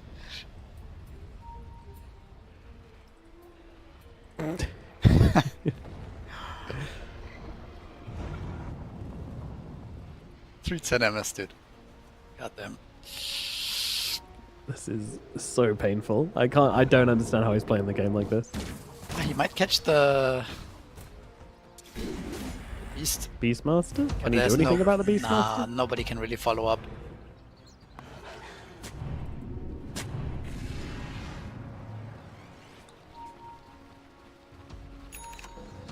Level 2 Dagon, he built it for a reason. Sees the Beastmaster, slow to react though. No way, it's enough damage. No, I wouldn't have thought so. He scouts him out though. This is a good scout. What? Let's see. Warwick might get caught. Oh, it's a good catch. It's a very good catch indeed. They'll toss it back, but he's got a BKB. He drops everything, including his ultimate. And that BKB to try to set up for a decent fight here, but he could just be baiting as Desire's going to get dragged in, tries to blow up Mixer, almost does it. The Morphling comes through, gets the double. See you nice later. Black hole. Catching them both out. See you later. Tiny Theolical also got a drop as Dream taken down everybody. What an ultra kill for the Morphling. Damn, that's so much explosive damage. I mean, you see why Morphling is so... why the Zero is first pick, right? It's just such a crazy amount of damage. Yep. Drops out the Kanda, immediately finds a perfect opportunity to use it. Takes down 2 heroes instantly. Just rocking through the fights. Very, very swag for Dream there. Dream, Cammy, cut. I don't know, whatever you want to call this guy. He's a man of 1,000 names at this point. Yep. It is very early on. Respawn cooldown's pretty short, so getting anything more from this is not going to happen. Oh, they see the Drow Ranger in trouble. Parker, oh, he's gone. The damage is too much. He hasn't got a Manta, hasn't got a BKB, hasn't got a leg to stand on. Getting to the point where I'm wondering how long Secret are going to stay in this anymore. It doesn't feel like they can get anything done. They will stay in it until I think you have to take the throne from Secret this game. They have the Drow Ranger, they have the Elder Titan. You're not gonna... You have to break the base and kill them and stuff. It's still so hard for Nightballs to actually end the game if Secret heroes are alive. Yeah, there's always that threat. But talking about threats, Morphling currently sitting with a double damage rune in his bottle. He's been smoked up. He's got a Kanda. It says someone's going to get shotgunned. You kind of have so much damage now that you could potentially think about jumping the base. You're gonna kill so many heroes, like in the surprise factor. You know, you just kill people in 2 seconds. We're still kind of looking at to see if they can catch somebody. Nigma is under vision here. Okay, the toss golem's back gonna come. on to Davai. They do have a golem to throw down to try and get him out of there as once again Warwick just jumping onto the front lines, trying to get heroes beaten on down here, but I mean it's just not fightable. Nope. Dream doing far too much, turns into the Drow, multi-shot comes down. No buybacks. It just feels like everything's just a distraction for the Morphling. The DD Morph, ripping through everyone. The temptation of Davai Lama was just too much. Nice Manta dodge there from the Drow Ranger, but the multi-shot following, blocked by the illusions. Won't be catching Parker today.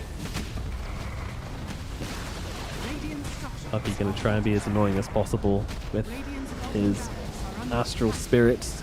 2 seconds on the Muerta, 8 seconds on the Tiny, 12 seconds on the Beastmaster. That will not be enough to keep their barracks alive.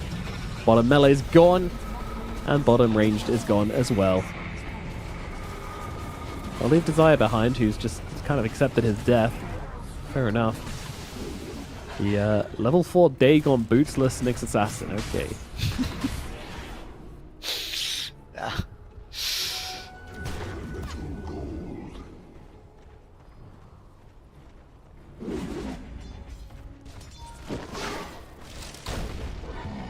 "27 minutes in, 2 barracks down, 19k gold advantage. Nightpulse could not be in a better position unless the Ancient was on 1 HP.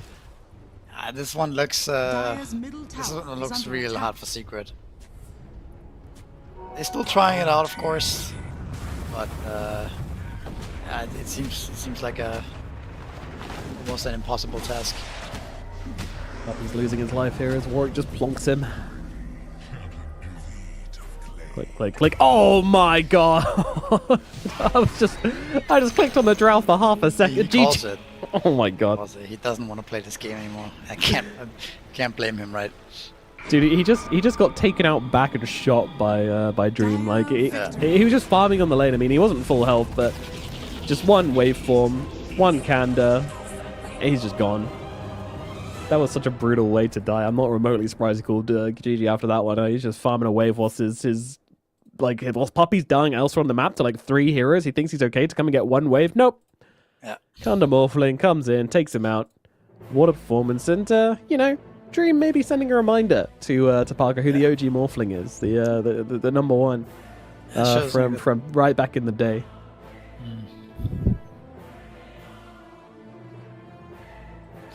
Yeah.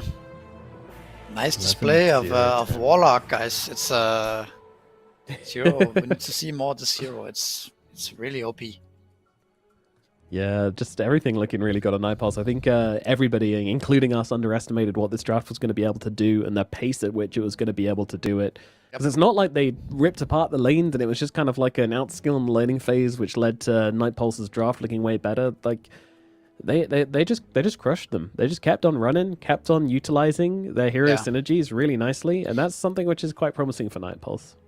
I think Nightpulse makes really good moves, right? Like Secret are a kind of reactionary team. I don't think Secret necessarily has made the most aggressive moves. They just play around reading the enemy a lot and playing very defensive and then coming back, right? That's also kind of what we saw in the other games in the series against Tundra as well. But Nightpulse makes really good and fast moves. The move that they went on Drow with Earthbird and the Morphling going through Gate, that 100% Secret would have probably gone back there. I think it was a little bit of a mistake to not see that move coming, but regardless, you have to respect this move. Secondly, the move where Enigma TPs mid and smokes the... This move was also really fast. So I think, based on game 1 and now 2 as well, I think Nightpulse is strong in these 2 games. Secret might also be a little bit on the back foot in terms of the speed at which Nightpulse plays. Both games they are taking the charge, and Secret might need to adapt a little bit their draft to match the early game. Because the Beastmaster Aghanims, the tiny Blink Dagger, these items are actually too slow to come out before they can fight back. Whereas Nightpulse needs no items, right? They have the Earthbird like we talked about, they have the Warlock, the Enigma. These heroes need no items, and they just start running at you. And if you're trying to farm Ancients or farm Blink Daggers, it's going to be too late. Yeah, they shut down the side lanes really, really nicely. Like, firstly, just closing it on Parker, just bringing in 4 heroes for a rotation. Just absolutely, why not? Everybody's happy to come and take chunks out of Parker like that. And you shut down this Drow, and this hero is just so ineffectual in the game. Always just feeling super easy to get killed off on the sidelines. Not even, like, huge commitments needed in the fights. And then they go over and immediately, absolutely instantly, transitioning that aggression over towards the Beastmaster as well, interrupting his stacks, ruining his game as well. And with both of those out of the game, their timing slowed down. Impossible for Team Secret to fight back, and yeah, just completely outmaneuvered. A little bit outdrafted, but massively outmaneuvered. Nightpulse's ideas were just so good in this second game, which makes me very excited to get through to a third and final game where we find out who's going to be moving forward in these qualifiers, who's going to be knocked out, and most importantly, who was right, Davai Lama or Parker. We'll find out after this short break. What do we care?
isn't enough to wish for change. You either give in or pull away. We have the will to choose our fate. Whether it's wrong or right, I'm holding on for life, for the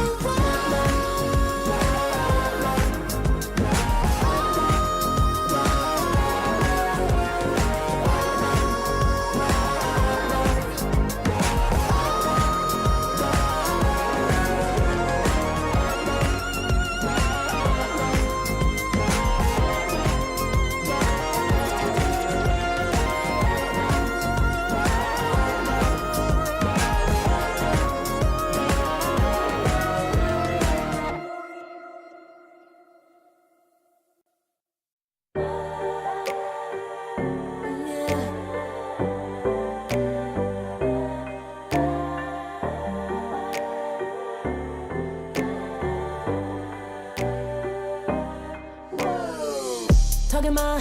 I've been working all year, getting by. Looking for the high, taking all my time. Breathing in new life, feeling fine. Like I don't gotta be something society wants me to strive to be. Got my own energy. So magnetic in the spotlight. Shaping my own will with my own mind. Don't talk about me unless you alright. You gon' see I'm feeling real free, protecting my energy. Gotta protect my mind. I'm breathing in new life. It's time that I realize what feels good ain't always right. I'm making changes, I got me a new strut. No more settling, I'm running out of good luck. Never chasing, I attract, I'm busy going up. If you see me, come correct and keep it on the book. Get it how I live it, that's the motto, how it goes. No more reaching in it, distance, hit the lotto, I'm the one. Not denying myself anymore, I'm done with it. Sky is the limit, I'm living like we know. Energy, energy, energy. Feeling free, feeling free. Energy. Gotta protect my mind. I'm breathing in new life. It's time that I realize what feels good ain't always right. I'm feeling good, feeling free. Feeling good, feeling free. All I need is me and my new energy. Feeling good, feeling free. Feeling good, feeling free. All I need is me and my new energy. Feeling good, feeling free. Feeling good, feeling free. All I need is me and my new energy.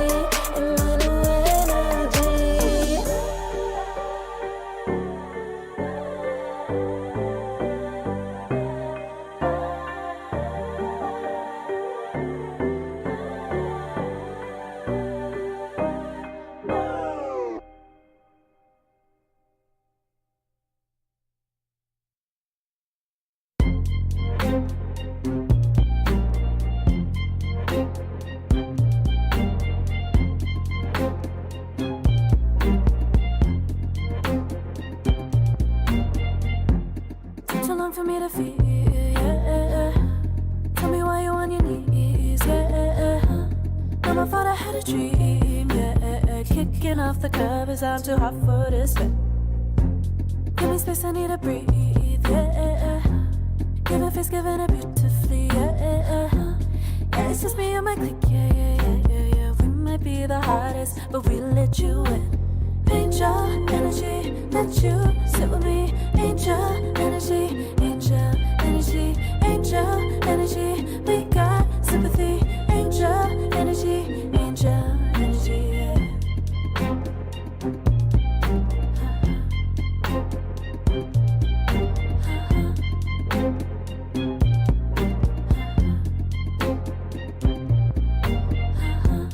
Take the time to breathe and It's time for the third and final game of this spicy series. It is Team Secret versus Night Pulse, battling it up here in the lower bracket. Game number one, if we cast our minds all the way back, we had the Parker Necrophos just tearing everybody apart, hitting that late game timing, and really bamboozling Night Pulse and what they could do. But when it was Night Pulse's turn to lead the charge and have a great start, Secret didn't really know what to do with themselves. They just kind of broke the map with some unique and interesting strategy, which Team Secret didn't really match in any way, shape, or form. The last pick, Drow, kind of being the last sort of shoddy stick in the building, which didn't really hold up at all against the pressure of Night Pulse, and in the end, they just couldn't hold up against the constant aggression, which they weren't really anticipating. And now we move into game number 3, and I'm wondering, how does Secret change things up here? What do they draft, and what do they not let through? Specifically, it's a bit hard to say. I think maybe they're gonna be a bit emotional and think a bit hard about this Enigma that they have been banning before. Maybe they don't want to play against that. But I think in general, they need to, like we talked about before the break, that they need to maybe consider heroes that can fight back earlier on, so that they don't lose out the lanes too much and lose tempo against Night Pulse, because Night Pulse plays a lot faster than Tundra, for example, right?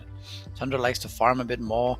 Against those guys, they could get away with their greed, but against these guys, they make a lot of moves. They do a lot of crazy stuff. They invade your jungle. You saw it as well in game 1, how Davai Lama was losing his lane, and suddenly he's around mid, timber chaining into the enemy jungle and doing things on the map, creating a lot of space and a lot of aggression. And I think Secret need to adapt to that exact thing to be able to beat them in game 3. Otherwise, it's going to be hard, I think, because I don't think Night Pulse is going to change. No, why would they? I mean, everything made sense for them, and they're getting first pick again, so there's a good potential they can just go straight in for the Morphling again if it's available for them. They prove that they can play it just as well as Secret can, so yeah, I think there's definitely going to be a lot of contest here, and possibly a first phase Morphling ban coming out this time from Team Secret, which would be very interesting indeed. Yeah, what do you leave though? They banned last game Alchemist, Monkey King, Magnus, and one more hero that I don't remember, but you gotta leave something. Maybe Morphling is too much, because it's hard to pick an offlaner. Like, you tried it with Beastmaster, but it doesn't shut Morphling down at all. It's hard to kick him out of the game. Like, the most important thing against Morph, I think, is to kick him out of the lane. Make sure he can't sit up there forever until he's like level 9, 10. And then he's the one actually joining the fights against you, right? What you want is to take the aggression to him, kick him out of the lane, make him go jungle. He does not like that at all. But it's very difficult. That's why Morphling is so powerful now, is what offlaners can actually do that. It used to be Beastmaster, Isu type of heroes, but nowadays people are good at defending the safe lane. They got nerfed a bit, whatever, many reasons. There's not that many heroes that can kick out the Morphling now. So maybe let's see if they choose to ban it. Yeah, we'll see which way the penny is going to fall this time around. At the moment, we do have the draft starting up, so let's jump into it and find out exactly what's going to be picked up and banned out by these two teams in game number 3. Let's tie things up over on the side of Night Pulse. They're going to get rid of the Chen and the Invoker. Meanwhile, it's going to be Alchemist and the Monkey King, banned out by Team Secret at the moment. So far, not changing anything. They do have 2 more bans to go. The bans are pretty simple for Night Pulse compared to Secret, right? Night Pulse being first pick can just ban out the Chen and the Invoker pretty confidently, being Secret's strongest heroes right now. Whereas Secret really need to think about this Morphling problem. So they so far have banned the exact same thing as last game. I'm just gonna look up what they banned last game as the 4th hero. So they banned Enchantress. Yeah, surely you're not gonna ban Enchantress over Morphling. No, that would be crazy. I think Morphling should be a higher priority. Yeah, there it is.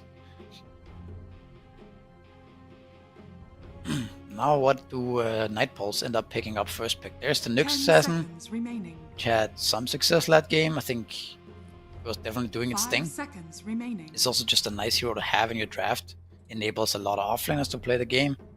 But you don't have that strong core pick. Perhaps the Dragonite is available. Yeah, he's still sticking around. I think people have kind of been driven off him a little bit. A little bit. It does feel like it get outscaled a little bit by some of the agi carries like Spectre, PA, Drow Ranger potentially, right? That doesn't feel comfortable when you have when your carry is getting outscaled and it's kind of on a timer. So yeah, maybe that's part of the reason.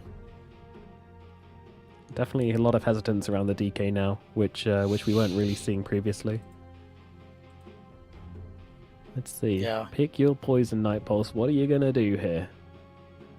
I feel like we haven't really seen a lot of Batrider today, when that was like the hero of the of day one. Yeah, I really think it's a team dependent, right? Like some teams really like Batrider, other teams like Navi Junior picks Batrider right away. Saxa also played it a bunch of times, but these teams maybe don't prioritize it that much. They might end up just picking a support first. They're really thinking about this last ban. I think it's also a very important pick, the first one here. Yeah, I don't mind them wasting time on this at all, because it's not wasting time. It's important. I mean, Night Pulse, they definitely talk like this. Like, you can see how they communicate through their drafting, because they always use all of their reserve time on the final ban of a phase. So clearly they want to ban something and have a plan of what they're going to pick, what the enemy are going to pick, and then think everything through. And there you see, like, ban blood, so you get immediate pick up Pangolier. So this makes a lot of sense. It's a Warwick favorite. He loves this. Interesting plan here, for sure. I like it. I think the pivot makes sense. Remaining. The hero looked good for them in game 1, even though they did end up losing. I think that was no fault. I also think the approach of picking your core like this, like a really strong core that you believe in, is better than just picking some casual support that you can pick anytime, you know? But like, you want to pick the Morphling first, you want to pick, like they're doing here, some kind of Pangolier, get the more value out of the fact that you are first pick and you have this like ban into pick in the first phase here. Yeah.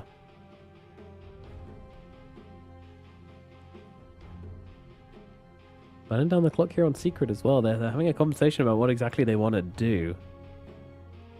Now, one would imagine it's just Nyx Assassin, right? Or Chen? Not sure. Oh, Chen is banned. Sorry, yeah. I don't know if you're looking at some kind of mid counter to him right away. Assassin. Oh, the TA, I like it. It's a very good hero against Pangolier mid. Of course, the matchup is, I mean, Pangolier, like we talked about before, is that he's kind of flexible, right, against any matchup. But TA is one of the heroes that can be very scary for Pangolier to play up against in the mid lane. I think this is probably going to be mid TA. Yeah, it seems unlikely they would pick Parker's hero first, right? But there's still, of course, a chance that this carry TA. Night Pulse bans out the Lycan. Interesting ban, right? It's not a hero we've seen in this series, at least. Yeah, that's a surprising one. 5 seconds remaining. Radiant team Makes sense, though. You know, Lycan TA would be, maybe, I don't know if it's connected, but it would be very annoying to deal with traps and wolves right around the map. Yeah, that would be super annoying amount of control. And it's Mixer as well, so right. You it's also Mixer's hero. They also ban out the Bristol. Yeah. 10 seconds remaining. It's interesting the pivot we've seen from people going constantly for the Visage ban into they're not really picking it. It's just funny how everybody assumed they were going to be picking it all the time at the start, and they were just like, oh no, we don't really care about that. The hero is just, I think it's a bit of fear because he's played it a lot in pubs, but the hero is just not that good, like overall. Compared to like Bristleback, Lycan, Beast, these heroes are just overall better. Yeah. Offer more things. Secrets, next pick could be Nyx, as always. We've done this before. It was with Invoker, but I think it's still good here. It's a nice hero against Pangolier in some ways, because you can carapace his Radiant team both his spells. Not as good against Rolling Thunder, obviously, but that's one approach. They could also pick up I think ET is a lot worse against Pango.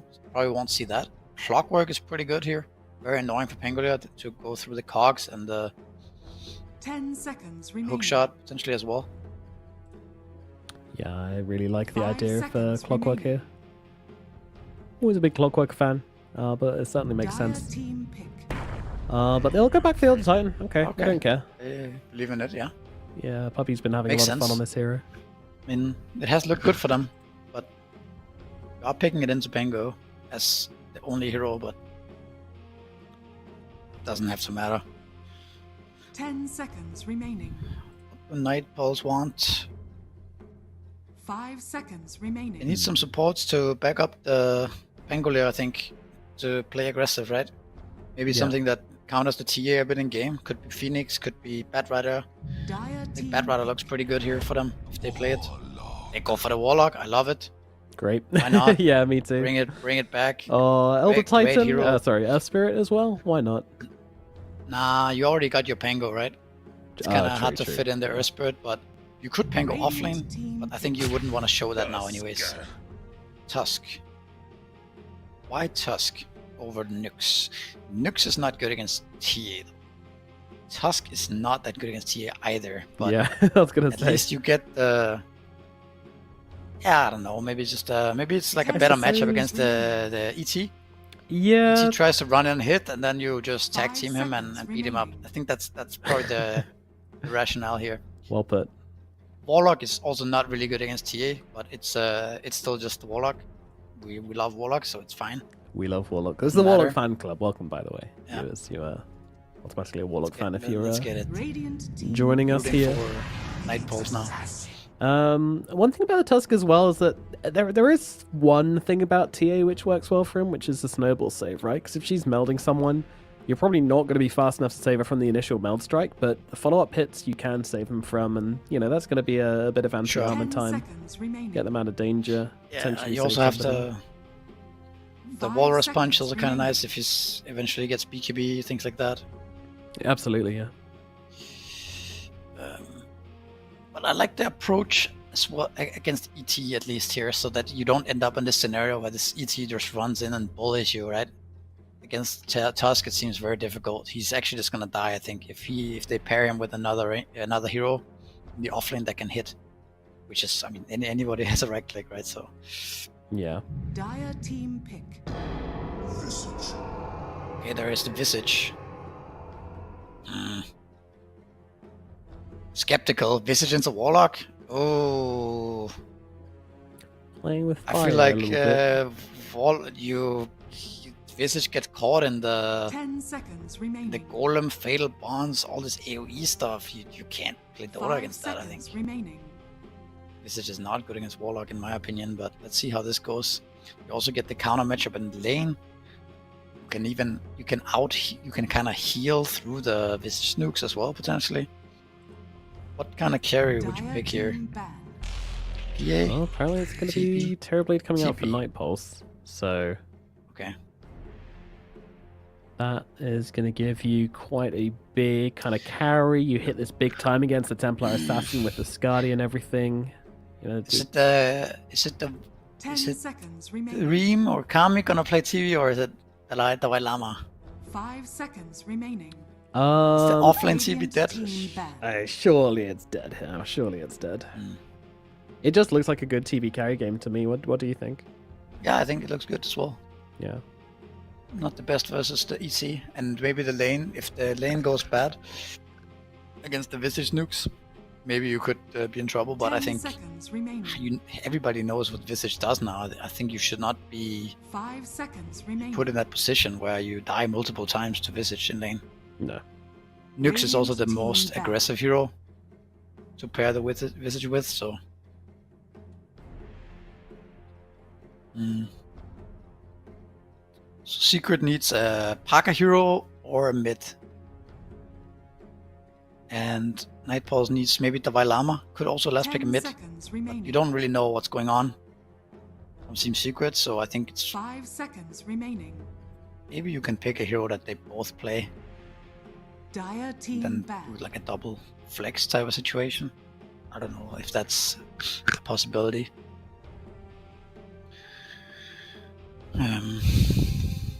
Final ban now from Night Pulse. They need to get rid of some mid laners. Puck is gone. 10 seconds remaining. Like I wouldn't mind actually the Earthbird again, and then you just Pangolier 3. Yeah. I wouldn't mind that at all. I think it's very strong. I think it's really strong as well. Both Visage and TA don't like that kind of consistent damage coming out onto them. So yeah, and we saw how much damage that stuff does with the Warlock last game. I don't think you need Pangolier out of mid this game for it to be useful. Like team pick. he can just buy auras. I mean, he can also just buy carry items, honestly, from offlane. Doesn't really matter. Yeah, can do. Let's see. Ban Puck Quap. So, I mean, that usually tells me it's Pangolier mid, right? But you would think so. If they were to pick the Earth Spirit, I guess the bans would be similar. What's the Vailama gonna play? Is he just gonna play Timbersaw again, maybe? Or potentially. See, interesting that they think choose. They're so confident that it's Parker Radiant TA. team pick. Brewmaster. Could be that they're confident that it's Parker TA. Could be. Oh, I think that it's. They don't want to. Maybe Parker gonna play Slark here. You think flex TA to mid, go for Slark? I really thought when they picked the TA into Pangolier that it was just like, okay, this is our mid against the Pangolier.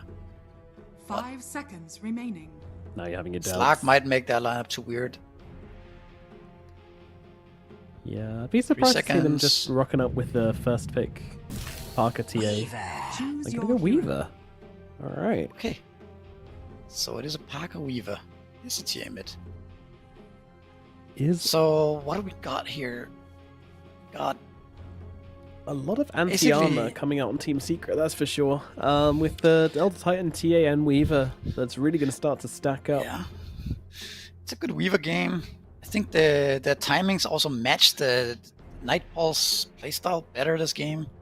They don't really have any heroes that need items to fight. Don't have much disables for the Weaver. Yeah, your top lane is really strong. The Elder Titan Weaver, even though there is tag team, the Weaver can back up the Titan very easily.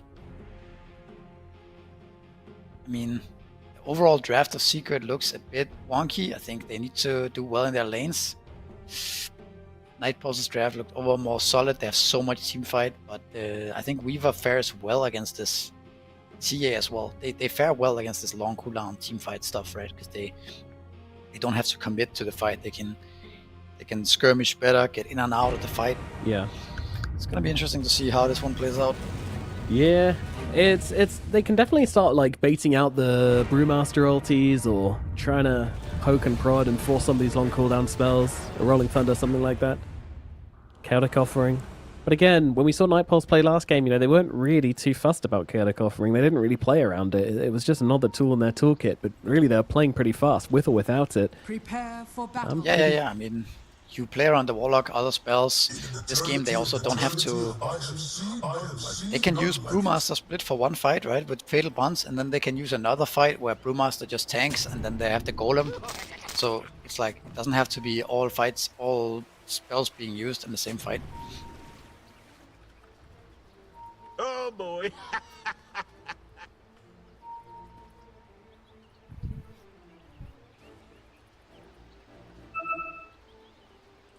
It feels like both teams have a lot of potential to snowball this game, though. Yeah.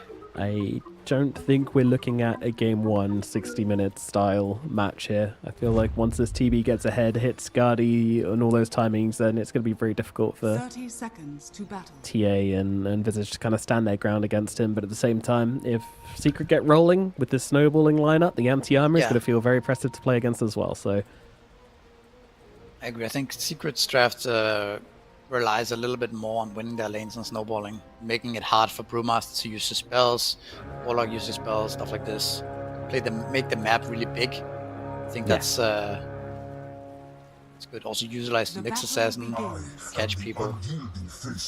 Yeah, it's going to be a good next game for sure. He's got a lot of action to make happen. Yeah, it's nice. It's nice Nyx game because he can find kills with any 3 of his cores, right? One TA melt or one Weaver following up, one Visage. It's gonna be a kill. Yeah, very nice. And Visage always appreciates someone, even in a team fight, going in and dropping some heavy nukes onto a single target. It's going to power up his soul assumption quite quickly to just take somebody out. Visage is such a good follow-up hero. He's not a good initiator himself. we'll see how that works. And most importantly, how's things going in our Radiant safe lane? It's Parker Weaver versus Davai Lama Brewmaster. These lanes have been spicy every single time. This time around, I feel like it's a bit of a natural advantage to Parker here. Don't see how the Brewmaster's going to be able to close the gap on the Weaver very easily, although the harassment is okay once the Tusk starts laning. Yeah, I mean, it's definitely a Weaver favorite. And also, just ET Weaver is just such a ridiculously strong lane, but I think Brewmaster is one of those heroes that does not need the best lane still to be effective. We see him here, gonna pull the other wave, while Tusk is doing some shenanigans with the initial wave, so a lot of wave shenanigans going on here. I don't know what they're up to, but they're up to something. And now pulling another wave on Tusk? No, he's not going to pull that one, okay. So he's going to get the courier. Has been killed. Yeah. I think he actually wanted to pull the second wave as well. I mean, he couldn't have, right? Yeah, he couldn't have. You need to grab them between the full camp. They don't aggro. Watching Desire walk around with this creep wave for the past 10 minutes. Dire's top tower is under attack. But yeah, they'll be able to reset the wave now. Desire comes in, leading his merry band of creeps along with it. He'll hold them here under the tower whilst the next Dire creep wave comes and joins, and then this should be the wave reset. Unless Parker wants to hold this wave here as well, which I think he might. Or drag them back over, perhaps. Let's make the wave push in for the Dire. Oh yeah, it's all this wave pushing shenanigans. It's come screaming back the other way. Alright. And there's just a courier sitting here, by the way. So Parker will kill that. A bit of a miss micro from Desire. As Warwick's actually been sent back to base. Yeah, this TA matchup is not fun for Bengo. Yolo coming to secure the water rune, which means he gets no refill. Nobody looks like they're dying on the side of the Dire, which means Warwick walks all the way back, allowing the TA just to completely free farm and free deny everything. I think actually Bengo might have only lost this one creep walking back. It doesn't look too bad on the LCS chart at the moment. So he walked back to base, but he did it very efficiently when the creeps were in his tower. Yeah. Lose too much then, but we'll be a little bit disappointed about not being able to grab it. Yep, getting beaten on down. He's going to survive it though. Hoppy and Parker don't have enough. Hoppy's very low. He might die to Tusk here. Yeah, Desire coming in. Kind of a blunder from him. A little bit. Davai and Desire will be the ones to get first blood down here. Puppy goes down. Who wants to be second? That's a really nice start for Desire, who's just really had so little out of this laning phase so far, running around in circles with these creeps. But now, being chased a little bit by Parker. He's got his Fairy Fire, but the Lotus, sorry, but we'll use it. Top lane potentially could be a lot of pressure coming in here. With the wave pushing in. Seems like the Liquor is not looking to do that.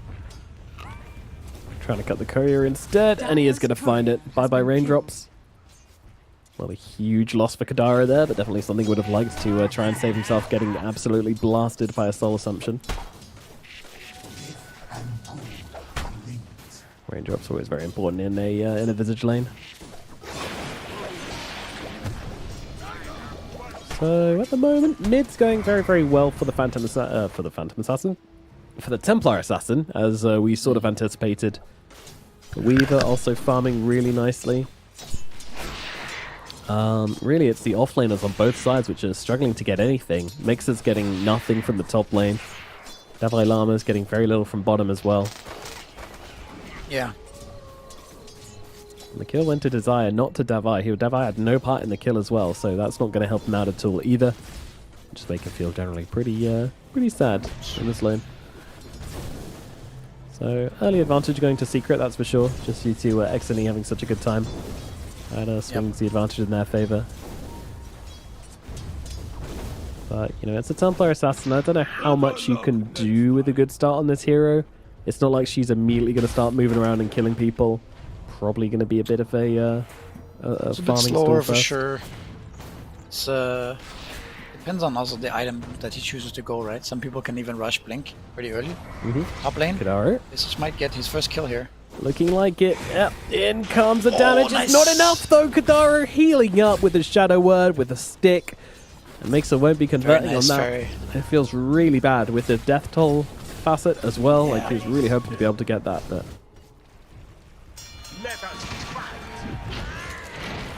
For sure. Very important to not give this guy any kills. You can also see it in his net worth, right? He doesn't. He really relies on getting kills. Dire's courier has been killed. Oh, okay. It's very annoying, these courier snipes, for sure. It's a full power threat on Terrorblade. Dire's middle tower is under attack. yeah, this is just constantly Theolicor playing on the next assassin, poking him behind. My heroes felt so good Radiant recently. are scanning.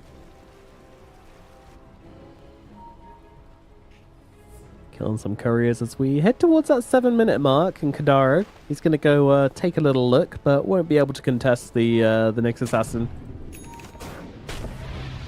Terrorblade is here though with meta. I don't know, actually. Theolicor? No, he's got the stun. He's going to be fine. There you go. He has the wisdom. You're in very deep here though. This could be. Yeah, I mean you're definitely gonna go down on some heroes here for Night Pulse. The question is if you can get anything in return here. I think you can't. I think your Terrorblade is just gonna die here. You don't have boots. Well, Warlock's for sure dead. I mean, you're really gonna feed away 2 kills to the Visage Soul Assumption here. That seems like a big misstep actually by Night Pulse. Go for this move. So you had your own Wisdom rune secured, right, by the Tusk. Yeah, Tusk got his. Cammy can TP out though, right?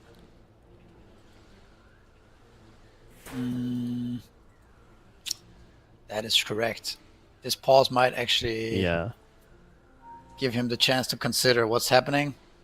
He's even say Tusk just pinged his tower. So I think Terrorblade is going to TP to tier 1, and then only the Warlock will die. Then it's not bad, right? Then it's actually kind of Nightpole's favor, just because TA TP'd, Elder Titan TP'd, giving a bunch of space for the Pangolier as well to breathe mid lane. Yep, here we go. Oof. Closer. Oh my god. Oh, they almost both escaped. If Katara got out there, that would have been crazy. Yeah, that would have been crazy. I think if he had hit more in the tree somehow, like he might have actually gotten out too. Yeah, that would have been really interesting. Look at this TP by Tusk. It's actually a very cool move. Yeah, Desire The meta is still up a bit.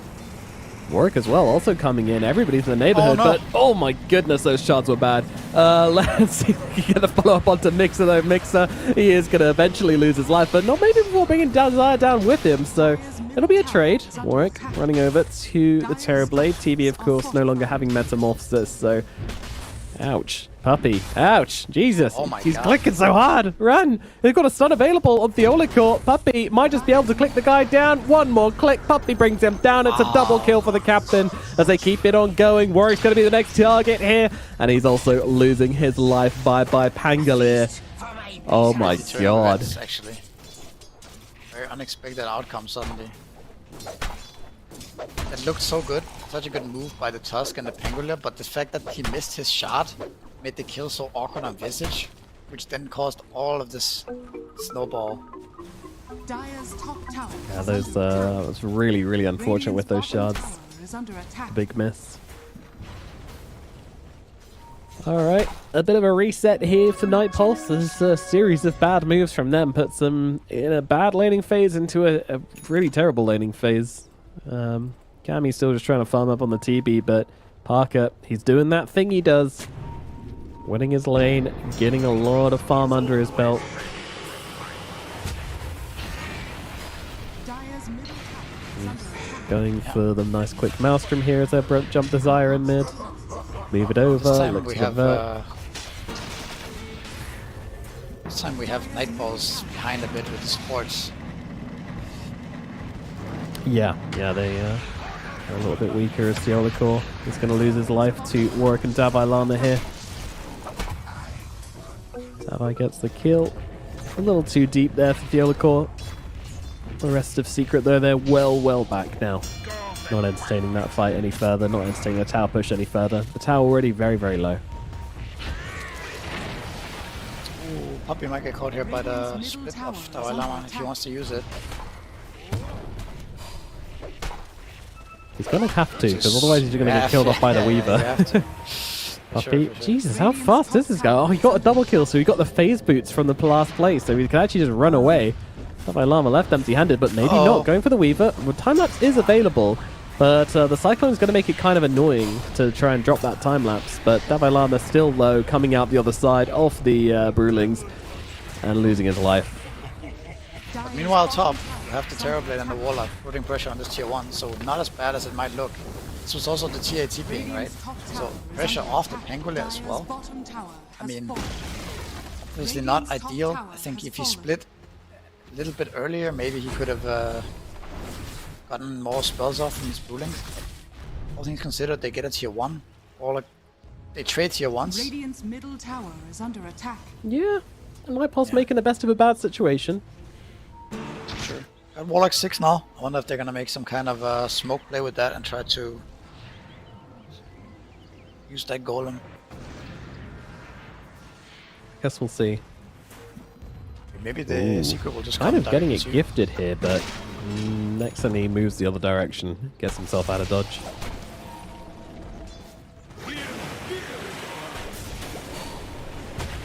Bottom. Nice jukes by there it comes. The golem comes down, the Fiolacore goes down as the Weaver on the run and will not be dropping here, killing off Dalai Lama. Once again, Weaver getting the kill. They kind of got a wasted golem there, right? You take that easily as a Nyx. So golem is on cooldown, but he's gonna farm on some ancients, so too bad. Desire. It's a little bit of a cat and mouse game being played by Weaver and Tusk down at bottom. Weaver on low health, Desire with plenty left. Looking to punch him in the face. Stun out onto Kadaro. Maybe a lot of damage coming out as XNE slides in on this fight here, but maybe punish as the Rolling Thunder's coming down. XNE needs some help. He's trying to escape. Puppy buying him some time, but the Rolling Thunder in the river. It's a curse you can't escape from. He's going to drop his Puppy on the run as well, or keeps on chasing. Puppy, though, turning around. He says, you want to mess with me? I want to mess with you. Barker bouncing around the fight as well, looking for a target. Constant stuns coming out here. What is happening to Team Secret as they've lost their their 2 and their 3 right here? That was a crazy. Did you see Terrorblade? Where at the angle he came from? Tier 1 is still up. That was such a nice move actually by the TP there. No, I didn't spot it. And also, see Blink Dagger actually ending up getting him killed there. Yeah, big time. TPing in the trees, maybe they can keep this one going. Let's see, XNE, can he find the angle of the rotation? Not really. It's the Fiolacore trying to come in through the back door, but once again getting jumped upon. All of the Brewlings upon him. The rest of the team on the side of Secret just not really looking to play this one. They back themselves away massively. Very big stuff from Nightpulse. Yep. They actually kind of killed a 4K lead there. To be careful they don't overstay their welcome here. Still a lead for Secret, but nice kills for them. You don't really want to fall behind against Secret. They have a lot of farming potential. Yeah, I mean, Weaver is very fun, but you can't afford to throw that many more kills away, I think, as Secret. Your draft does not scale as well as Nightpulse's. No. Dire are scanning. Oh, yeah, there's a Blink Dagger on Tusk. How the hell did This he could get be that? really big. It's actually very impressive that he managed to get the gold for that this game. Maybe he got some kills or something. He has 4 kills. He's got 4 kills, 2 assists. He's doing good. Invis as well. Terrorblade, bottom. Oh, this is a big target. It's a big target to bring down. Holy. Going in for the Wisdom Rune and fighting a Terrorblade instead. That is a great trade. Dire's top tower is under attack. That's a really big death as Desire. Nightfalls has pretty much all their cooldowns up. Still a little bit off from Bruce Split, but he's just farming away. We also almost have Diffusal Blade up on Pangolier, so it's gonna be strong timing for Nightfalls. Yeah.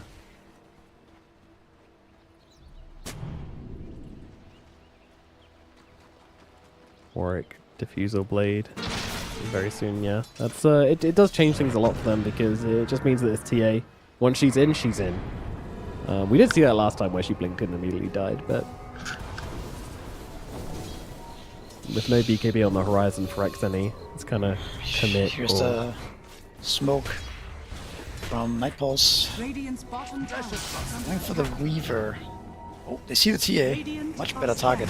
Yeah, definitely. Punch up, taken down. Golem coming down onto him as well. Warwick with the Rolling Thunder coming out from the sidelines, and no one's going to be able to save this Templar Assassin. Radiant's bottom tower is under attack. Yeah, the TA who won his lane really hard and had his top net worth is suddenly not looking that scary. His net worth is still good, but it's not the same TA as the carry TA that buys Desolator on Dragonlance and goes into Roshan. This is more like a...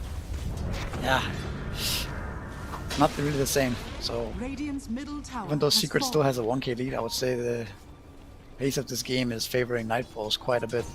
Radiant's middle tower is under attack. Yeah, I would agree. They've just shown a lot more... gonna give away the Arcane, and Shard's not quite on point there, so Theolicor could back himself out. Very hard to catch him with the Scuttle anyway there. Rue has also had so much time top lane to himself. Almost has a Radiance now. Yeah, he's kind of online, but in comes the Earthsplit to kill off Desire. That's a nice catch here from Theolicor and Puppy. There's the supports getting some magic done, and interesting item queued up from Puppy here. Feeling like he's going to have to take matters into his own hands, perhaps, as he queues up the Aghanim Scepter. Yeah, I think he's right. I think they're going to need they're going to need that extra core in this game. I agree. Later on. Davai being seen a little bit here. Going to be forced to use the split if he wants to survive. A little bit mistimed there on the stomp, so the Panda's just going to kind of run around. I think he's fine with that, honestly. Doesn't really matter that much for him. I think he really just wants to get to his Radiance right now. Better use the split than die and delay that. Coming in on the courier, if he gets healed up, they can still fight. I don't think Secret will expect this type of move from Nightfalls. The split was just used, right? Yeah, no, so it'd be really hard. Secret could be... Rosh. Nyx will spot it out though. Ooh. Warwick thinking of going for the Rolling Thunder. Doesn't commit to it though. Backs away. There's Parker coming out the pit to see what's going on. Utilizing the fact that he's a Weaver to do a bit of scouting. Sees a target here. Oh, that's annoying with the traps coming out as well. But the turnaround coming from Nightpulse. They're trying to bring down Parker. Oh, he just about gets off the time lapse in time.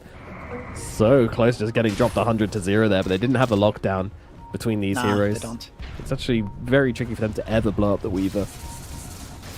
The cooldown on the ult is kind of a big deal, and it's really hard to kill the Panda now that he has his Radiance and with his team around. You also have the snowball save. So this just stalled out the Roshan attempt, and now Secret has to back off. Really high strategy coming out here, but nice stun onto 2. Snowball save comes out though from Desire, also saving from the Esper as well. Really nice work from Desire here, chasing forward, looking for Puppy. Again, XNE just getting off big damage, and they will kill off the Tusk after all. Yoko goes down as well. Warwick rolling through everybody. The TA cannot get away. There's that Diffusal Blade coming into play along with the upheaval. They're stuck in the soup. Puppy and XN will be dropping. Yeah, I mean, Secret actually cannot teamfight, right? Into Rue split. He didn't have it there, but there's still Pangolier ultimate. There's still Warlock, all Warlock spells. Not even the Golem, but also Fatal Bonds, Evil. It's so difficult to fight into this for Secret. And their heroes just don't... Yeah, I don't know. Like, what does Visage do in this game? What's his role, Visage is useless. He's completely useless. He's pretty useless, yeah. I'm not gonna... He's gonna have a pipe soon, but then he's just a walking pipe, it feels like. His birds don't do anything. Nice. Oh. That was very close. Theolical doesn't quite land it, or it gives them the tip, and Theolical's going to come through the other end of the portal and actually might not be too happy about this. The birds are coming, but the split's going to be there, and that'll allow them to kill off Theolical. Parker does come through, looking for a pick-off or something here. Puppy's in the neighborhood as well. I don't really know what can be found. There's the dust coming out. Whoa, TA's in. Okay. This is a kind of messy skirmish, but Secret's heroes are going to thrive in. Solo to the brew right now. Oh, okay. Yeah. Yeah. And I mean, I understand Secret. They're a bit frustrated, right? There's no ultimates. We gotta go right now. No meta. But I don't know. Their heroes are just not strong enough. The TA does almost no damage. The Visage doesn't do much. Yeah, it's a very tough spot for Secret. They must be feeling the pressure pretty hard with their draft against the Night Pulse. Very, very strong and solid lineup here.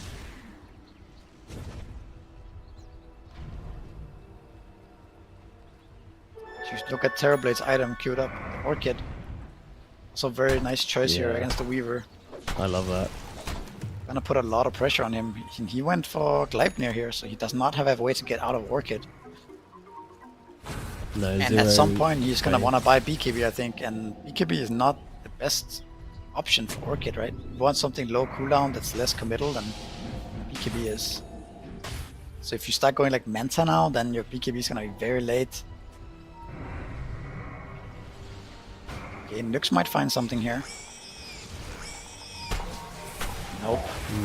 He's dead? He's gonna get found. Yeah. He found the end of his own life. Unlucky. Always worth it to try for these tormented timings. So there's a Nyx Assassin. Didn't quite work out. There's a Wisdom Rune here as well. Then to grab. Top lane, TA, not again. Where are you gonna blink? Yeah, does have to blink away at least. They're gonna find her in the tree lights. Oh my god! Just about making it out. Yeah. That was close. That was very close. Scanning. Almost another death for Exony, but luckily blinking away after the roll connects, getting himself out to safety. This is a tricky game to play, and it's going to get trickier once this Orchid's finished from the TB. Precious bounty. He's just a cornucopia away from having a real chance at just disrupting this game. Oh, okay. Yeah. Well, Little golem in the middle lane now. Harass golem. Yeah, farming golem. Yeah, look at all this little lane through. Whoa, hold on, bait golem. No, never mind. Time lapse comes out. Oh boy. He might have felt like if he doesn't drop the golem, the Weaver can actually like kill him. So potentially, or lulling them into a false sense of security golem. Yeah, for sure. I mean, honestly, the golem lasts a long time. He's gonna get a lot of farm out of this one. If there's a fight occurring now, he can still use the golem to hit, so it's not the end of the world, honestly. Warlock is so much more than just a golem anyways. He really is. He's a real boy. They'll push in here, and even if they don't find a hero, they're gonna find a tormentor. And they're not being subtle about this Night Pulse. They are fully happy to. Are you really gonna try to take the Tormentor against 5 secret heroes? I don't know. This seems very risky, I think. Maybe you go for it. The armor is getting very low. You could pop it pretty quickly here. Yeah, you're gonna do that it. Weaver helping out. Yeah, it actually helped out a lot there. Helped out a ton, didn't it? Yeah, it made it very possible. Whoops. It's smoked up here. Oh, Theodical looking for the backline catch, and they're going to find it. Desire's the one who's going to go down, not be the first casualty of this fight. Secret, though, just looking to back themselves away after this. This is exactly what they want to do with this draft. Poke in, get a kill, run away. Don't let them catch you inside of 5-on-5. But Desire, there's the silence, there's the Orchid coming out. Parker, he's in trouble, but a beautiful sleep comes out from Puppy and saves the day. Yeah. The Weaver escapes. And now, well, they'll keep on gaining space on this map, but they won't be getting the kills. What the fuck? It's like, what are you gonna do as Weaver now? How are you gonna ever enter a fight? You see this Orchid, right? You have to dodge until you have BKB, but it's even not too far away. Even with the BKB, it's not like you can stand and man fight all of Night Pulse's stuff, right? So yeah, it's such a tough spot for Parker to be in right now. And you're gonna It's always the pokey fun game for Parker. I don't think he's ever gonna go in for a big fight until he's got like Scardy and. You don't really have an offlane in this game, unfortunately. No. So a lot of the problems are on your shoulders to fix. Crimson got up on Brewmaster. It's gonna be very low on damage on Secret. Yeah, they don't really do much in the way of magic damage, do they? Radiant's top tower has fallen. They don't really do much damage at all, in fact. Not really. Radiant's middle tower is under attack. This game doesn't even have Best later. It's kind of lacking at the moment. Brew might die here. See if they can kill him. Yeah, you got him surrounded. Split is available. Oh, he got Crimson and off. he's got to get it off. Oh no. Yeah. And maybe it's actually Theodicor going down. And Disaster. maybe it's Puppy going down. Oh no. Absolute disaster, actually. Yeah, that is. If you can't kill the Brew there, in that type of situation with 3 heroes ready on top of him, I don't know how this game is it's gonna play out for you, right? Like, what happens next time when Warlock is behind, you're 5-on-5, like, how are you supposed to play this game? I don't know. I'll tell you what, Misery, it's seems starting like to smell an seems awfully like an lot. impossible game to come back in, honestly. Like, not like I think the second game even had a higher chance with the Drow Ranger. Wow. This one seems, this one's really rough. Starting to smell a lot like Davai Lama. Radiant's bottom Getting the tower better. has fallen. Yep. Beating out Parker. Radiant's bottom tower is under attack. Can even go high ground. No split. They still have the Golem, they still have the Rolling Thunder, still have the meta. They have the Orchid as well, and no BKB yet on Parker. He is getting gold enough to buy it now. Yeah, he's just been able to I don't farm know if it. it changes much. Does he even run back though? I don't know, man. Stay on map, get more farm. He's just not a hero at the moment. Secret will not give up the full racks, I think. Tower perhaps. Radiant's bottom tower People flanking from behind. They don't know about the BKB, so let's see a throw here maybe. Seems a Theodicor little- sitting in a good little position. ballsy. It's bold, isn't it? It's going one way or the other, that's for like this. sure. Here we go, jump into the backline. Theodicor comes rolling across. They'll target Kadara down here, and they might just be able to kill him off. But no, Snowball buys him a bit of time as they turn it around with Theodicor instead. Finally, Kadara will drop. They see Parker on the backlines, but they can't get on top of him. Don't forget, he has this BKB available as a very risky Sunder coming out from the Terrorblade. They will not be able to keep Davai Lama alive, I don't believe, though. He's getting very low. Although that said, 2 seconds until the split. This could be really bad now for Team Secret. They'll punch up the Weaver the moment that BKB is used. BKB, it's a bait. They'll run forwards. The only thing stopping them now is the silences from the Templar Assassin. Lovely little Manta dodge there from Kami to disconnect the Sideblade attack. But now they just keep the push going. And guess Yeah, what? they have split Split is back. Yeah, they're playing so ballsy. It's kind of cool actually to see them play for the win like this. Yeah. Like, They are you gonna can tell back off now. previously they've been a little scared, you know, playing a bit too disciplined, especially in that game 1, I felt. But now, game 3, they're really taking it into their own hands. I'm not sure you want to come up here on the side of Team Secret. I'm not sure you want to fight these guys. Oh, Warlock might get caught again here. Yeah, that's a good kill. That is very good. It's an easy kill. Very annoying actually for Nightballs. Not the end of the world obviously, but it's still gonna slow the continuous pressure down. Yeah, they just wanted to run around as 5 and go and beat people up, but unfortunately, Warlock just tried to join the club and got beaten up on the doorstep. I mean, the Weaver and the TA are kind of catching up in net worth, and they do start dealing some damage, but bro. And is there any point where this hero starts to become more of a factor? Is it maybe level 15 with the Soul Assumption talent? I don't know.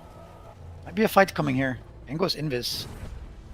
Radiant's middle tower is under attack. Warwick through the back lines.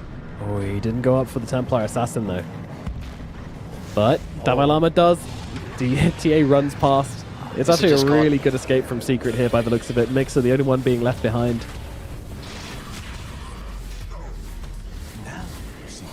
So Mixer will die. It's something. And they are right outside the pit as well, so straight into Roche.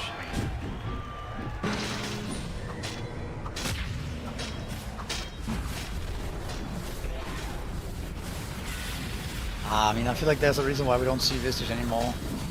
People understood how the solar assumption as it works and just stopped giving kills to this hero early on. He's playing conservatively the first 4 minutes, then buying raindrops, and then suddenly this Visage hero doesn't snowball. There's really no plan B, right? There really isn't for Visage, no. Once you fall behind, you are really just an aura carrying dude. There comes a point. There is one way back into the game for Visage. Level 15, you get Soul Assumption hits 3 targets. Suddenly, you hit a really powerful spike, and you're kind of back in the game again. I mean, you can also. It's a bit like Bounty Hunter, right? If you start getting a bunch of fights that go well for you, and you start getting some kills, Soul Assumption gold still does kick in, right? At that point, so it does, yeah. And Visage does get stronger with items, of course, but it's just hard to get them if you're not winning fights. Don't farm that fast. Oh, they just smoke on top of the Theolicor's head. Okay. Yeah. Davai Lama, man. 7, 2, and 10. Yeah, Davai Lama has been owning this series. He really has. It was going to go one way or the other, wasn't it? Either he was going to be tilted out of his mind and unable to do anything, or he was going to be locked in and just hungry for revenge. And that hunger in these pros can sometimes bring out the best in them. That's why we love this, you know. We love this side of the drama. We love this side of the kind of tense moments, the pressure these players put on themselves by getting themselves in these situations. It's like silences are familiar to stop it dropping. I've never seen anybody do that before, but that's actually kind of value. And now a full Bloodthorn built by the Terrorblade. Goodness. What a powerful demon. Actually, Giga Chat Brewmaster game from him. I think just always in the front, always getting his split off, getting all the items. Such high impact from him, and last pick, right? Yeah, they kind of let him back into the game by not pressuring him. Now they'll go on to the Terrorblade. They want to try and take him down. Beautiful snowball again coming out from Desire. He's playing so well. They will take out the Terrorblade's first life, but they've lost Yolikor for it. Warwick, though, unable to really follow up a whole lot inside this Rolling Thunder. Now the split comes out, though. They're trying to get the Terrorblade away, but he's dead. Again. They actually have the damage. They couldn't help him out here, and now it's going to be Warwick falling as well. What is happening? Nightpulse, they're losing everybody. Down goes the... I mean, it's a complete slaughter, but Davai still doing work in the backlines, but eventually it's going to be 4 dead on the side of Nightpulse. Oh, Davai Lama might die as well here. Can they actually kill him, though? How low is he when he comes out? He's full HP? Full HP, but Parker's going to be on top of him. He should be fine. Dire's top tower is under attack. I mean, you say? now Visage is in very deep. Maybe he can die. Pangolier spawning too. Weaver can't really help. He's out of mana. Nice little Ghost Scepter there. They're very deep right now. They need a couple more heroes on Nightpulse to be able to turn this around, though. Otherwise, they're just going to be able to leave. And it does look like that's going to be the case. Cute attempt from Desire. Alright, I mean, there's a sign of life for Secret. They only lost one side. Only 3k gold lead right now, actually. Maybe the game is closer than we think. If Terrorblade can die, then suddenly maybe it's a different type of situation we got going. Speaking of Visage, he also gained like 2,000-3,000 gold in that fight, I believe, from Soul Assumption. Maybe not that much, but his net worth is at least climbing up to the point where he can start affording some more items.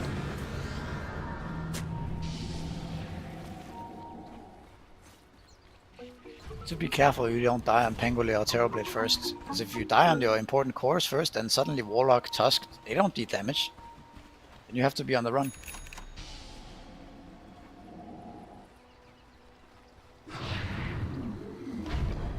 Radiant are scanning.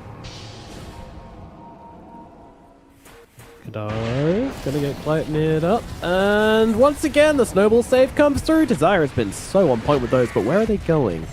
Into a very bad situation is the answer.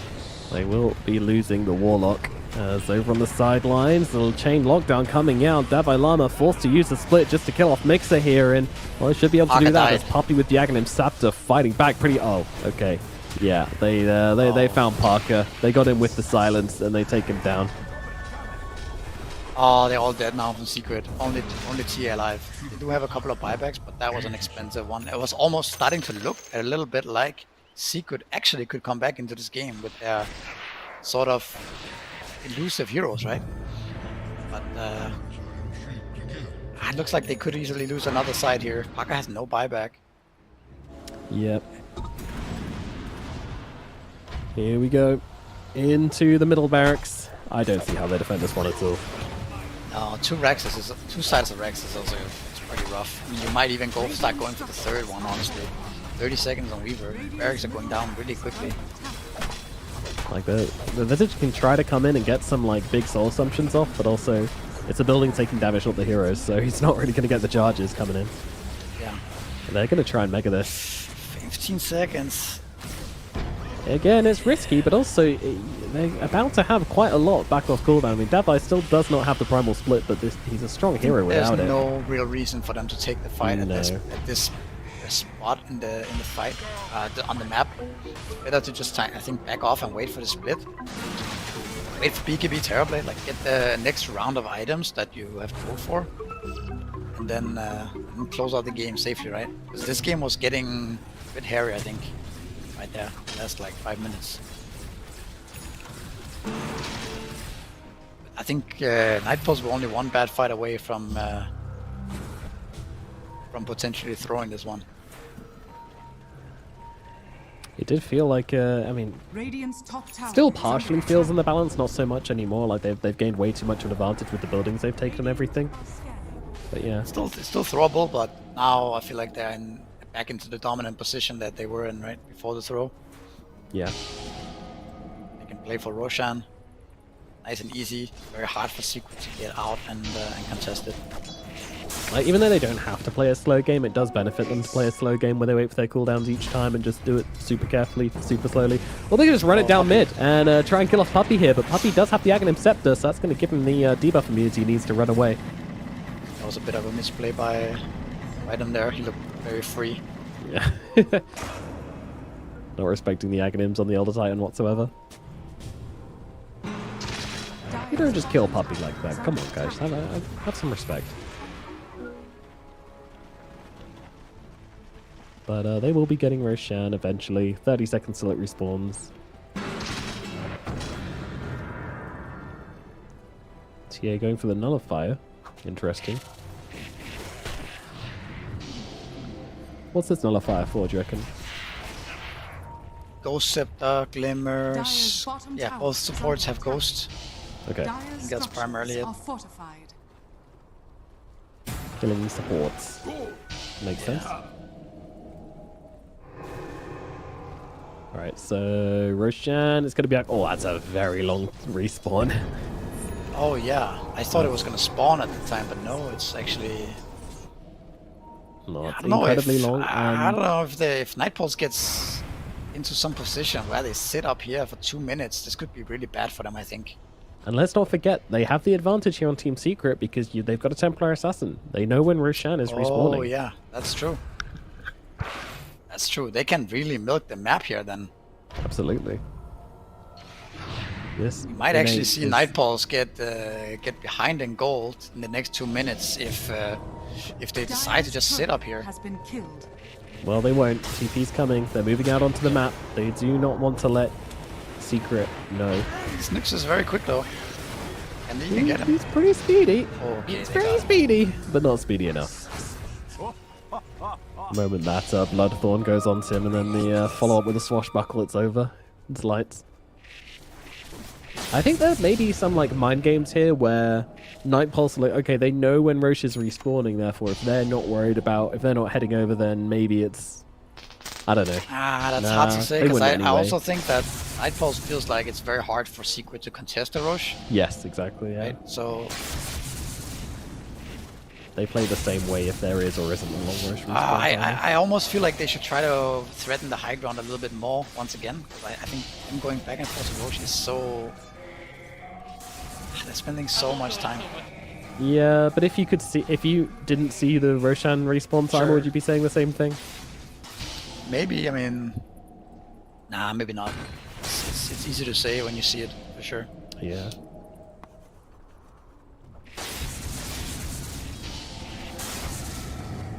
By the way, Parker is going for the Divine Rapier. Wow. Statement. Yeah. For sure, and I think maybe it's gonna hit the timing of Nightpulse getting Aegis, going down top lane or something like that. I mean, he's got it. Switch, they're flipping the map. Yeah, but my point is, they might not see the Rapier in time before the fight happens. Radiant And then they might get catch caught. him off guard, yeah. Yeah. So they're gonna get the Radiant Roshan instead here. Yep. Finally, the Roshan will respawn and they can look to get in the pit. Of course, this whole time, Secret knows what's happening. They're getting the net worth advantage. They don't quite bring it back in their favor. They definitely neutralize it, like you said. They take really good advantage of this. And I've played this type of games before, though. I mean, the what's it called? The Refresher Brew is a big deal. Now they can slow siege, use the brew split just to get the buildings. And they only need one more set of racks for the megas, right? So that's a big deal. But I've played this type of games before where you're ahead, and you wait for this Aegis and it doesn't spawn, and then you kind of lose your whole advantage in that time. Yeah. And then the game becomes weird, and that's kind of what's happening here. Like, this Rapier and Weaver is gonna be no joke. Dyer's I top was If gonna it mention comes as that a he- surprise, people die really fast. He did time-lapse on the lane here, so... Dyer's top tower. Locked Such a Rapier, long- TP base. Dyer's middle tower is under Yeah, up here is the push we're talking about, and it's very tailored. Like, it's very easy to predict. It's very easy for Secret to set something up here with the Rapier. I want Nightpulse to be very careful here that they don't overextend, they Dyer's don't middle become tower careless. is under attack. Does seem like they are. Need a bit worried of what's going on. They definitely saw the Rapier. I mean the relic. They should. Yeah, they know what's up. Davai Lama going to use that first split here, start getting to work on those barracks. They want these mega creeps in the back lines, though. They have wrapped around here, and they're looking for Desire. Desire's going to be the first target. They're not going to be able to bring him down super easily, though, with these mobs of heroes coming through. Desire does finally drop. Over the back lines there, maybe a golem coming down. Hold on, Weaver's been caught. He needs to get out. He's silenced up. He's dead. Rapier on the deck. Oryx thinking of taking it. No, give it to Davai. Give it to Davai. Got it. Shame. And no buyback. Yeah, it's very over. Buyback ET. He ended up being a bit too isolated and a bit too deep for his team to help him. Yeah. Davai. Getting a little low. This is it. Pressure. This is game. There you go. Yeah, the game's over. They'll learn the ancient. Oh. Fortification comes out, but it There it doesn't matter. And Payaso comes out from Davai Lama. We were waiting for it. We got it. XD being thrown back the other way. Nightpulse have done it. They've eliminated Team Secret from the qualifiers. And a little goodbye message as well. So what does Payaso mean? Isn't it clowns? It's clown, isn't it? Because there's the voice line, adios, Payaso. Okay. Nice little trash talk there then. I mean, honestly, gotta just say that Nightpulse, they showed up. They picked themselves some Warlock. They played really well, and Secret didn't really manage to adapt very well, I think, for this new playstyle they had to overcome. Yeah, I would agree. When you push these guys out of their comfort zone, they definitely didn't look as good as when they, just had their Morphlings and their Elder Titans in some, very tight and simple games. Yeah. Maybe their hero pool they got figured out a little bit based on the amount of games they played, and then they didn't really have a good way of adapting to it. But I also think that just in comparison, Nightpulse busting out the Warlock, right? busting out the Tusk as an adjustment, right? Getting the first pick Pangolier with a Bloodseeker ban. I think they did a really good job at adapting and showing different things in this series. And are playing 3 very different games. Yeah, exactly. They showed their flexibility. They showed their ability to kind of change things up a little bit. Not quite to the level of like Tundra or someone like that, but still, it looked really good, and it showed that they had plenty of tools in their basket to work with. So, yeah. Oh no, it's gonna be just heads up that it's gonna be either Avilus, Night Pulse, or Navi Junior making it on the second spot, because Gaming Gladiators lost to Avilus. So all the quote-unquote favorites are out. So very interesting development now in the lower bracket here. Yeah, that is a little bit surprising. I mean, Avilus have been pretty good. Gaming Gladiator, a little bit up and down, but still always interesting to see Game and shut out of another event. So, yeah, wow, what a series. What a back and forth, and what a game. But ultimately, Davai Lama, doing a fantastic job in that last game on the Brewmaster. I mean, I'm not just saying this because of the matchup. Like, he really did step up, and throughout the series was playing pretty well. And then that last game there, putting on a really nice performance on the Brewmaster, putting way too much pressure on them, playing to his limits, and never really getting caught out or punished too much, always getting off with the split in the end. So, yeah, really good stuff coming out from Night Pulse, and I'm excited to see them play up against Avilus tomorrow. Yeah, it's going to be a hype match. I mean, I think what's it called? Night Pulse has looked really good. I'm surprised how strong they look this series. So willing to also just adapt to the series and pick different stuff that looks good.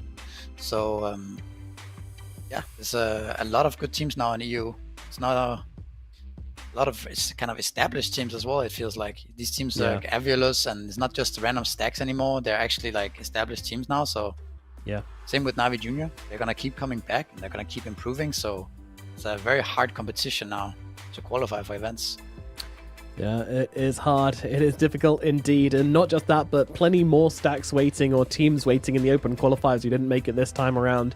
Jiggling, Mal's still looking to cement themselves as another mainstay in this region and threaten those teams. So again, if you're gaming and you're not playing on top performance, then you're not qualifying to things. That is the reality of this region at the moment, which makes these qualifiers so damn fun to watch and to cast as well, as we've had a great time here. But unfortunately, it's the end of the road for me and Misery. But fortunately, you've got Gareth and Wagamama to take you through the rest of these qualifiers. They'll be joining you for Navi Junior versus Tundra over on the main channel in just about 20 minutes time. So go and join them. But from us, we're all done. Thank you so much for watching. Any final words, Misery? No, it's been fun. We had a lot of good games. No, it's been fun. Yeah, it's just been great to cast these games. Much better than the other qualifier we did, where it was a lot of slumps. I feel like the games here has been very close and very fun. So very creative as well. Nice patch right now. Even though nothing really changed, suddenly everything changed, and we see all types of heroes being busted out here. And a little shout out to Warlock. I feel like I tweeted about it as well. This hero is hugely underrated. Yeah, it's we'll definitely be seeing more of that. Lich level of plus whoa, let's not carried away. Let's not get carried away. Tier support. Come on, hope we see more Warlock. I haven't seen Warlock solo any cores anytime soon, but I don't know, maybe we will. The rest of qualifiers taking place, as I said, Navi Junior versus Tundra Esports, the upper bracket finals, fighting for qualification over on the main channel. Go and check that out in 20 minutes time, but we are done. Thanks for watching. Goodbye. Have a great day.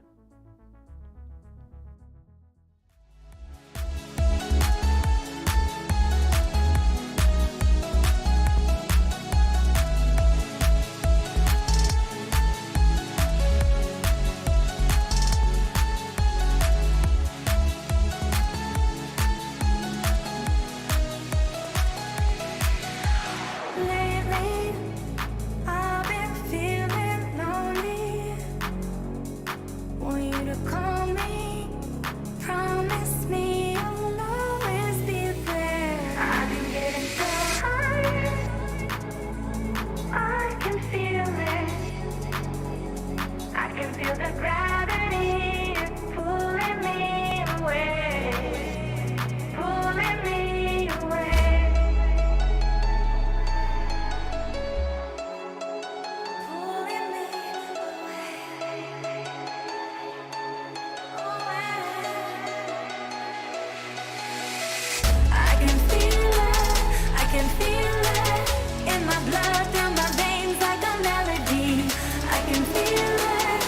can feel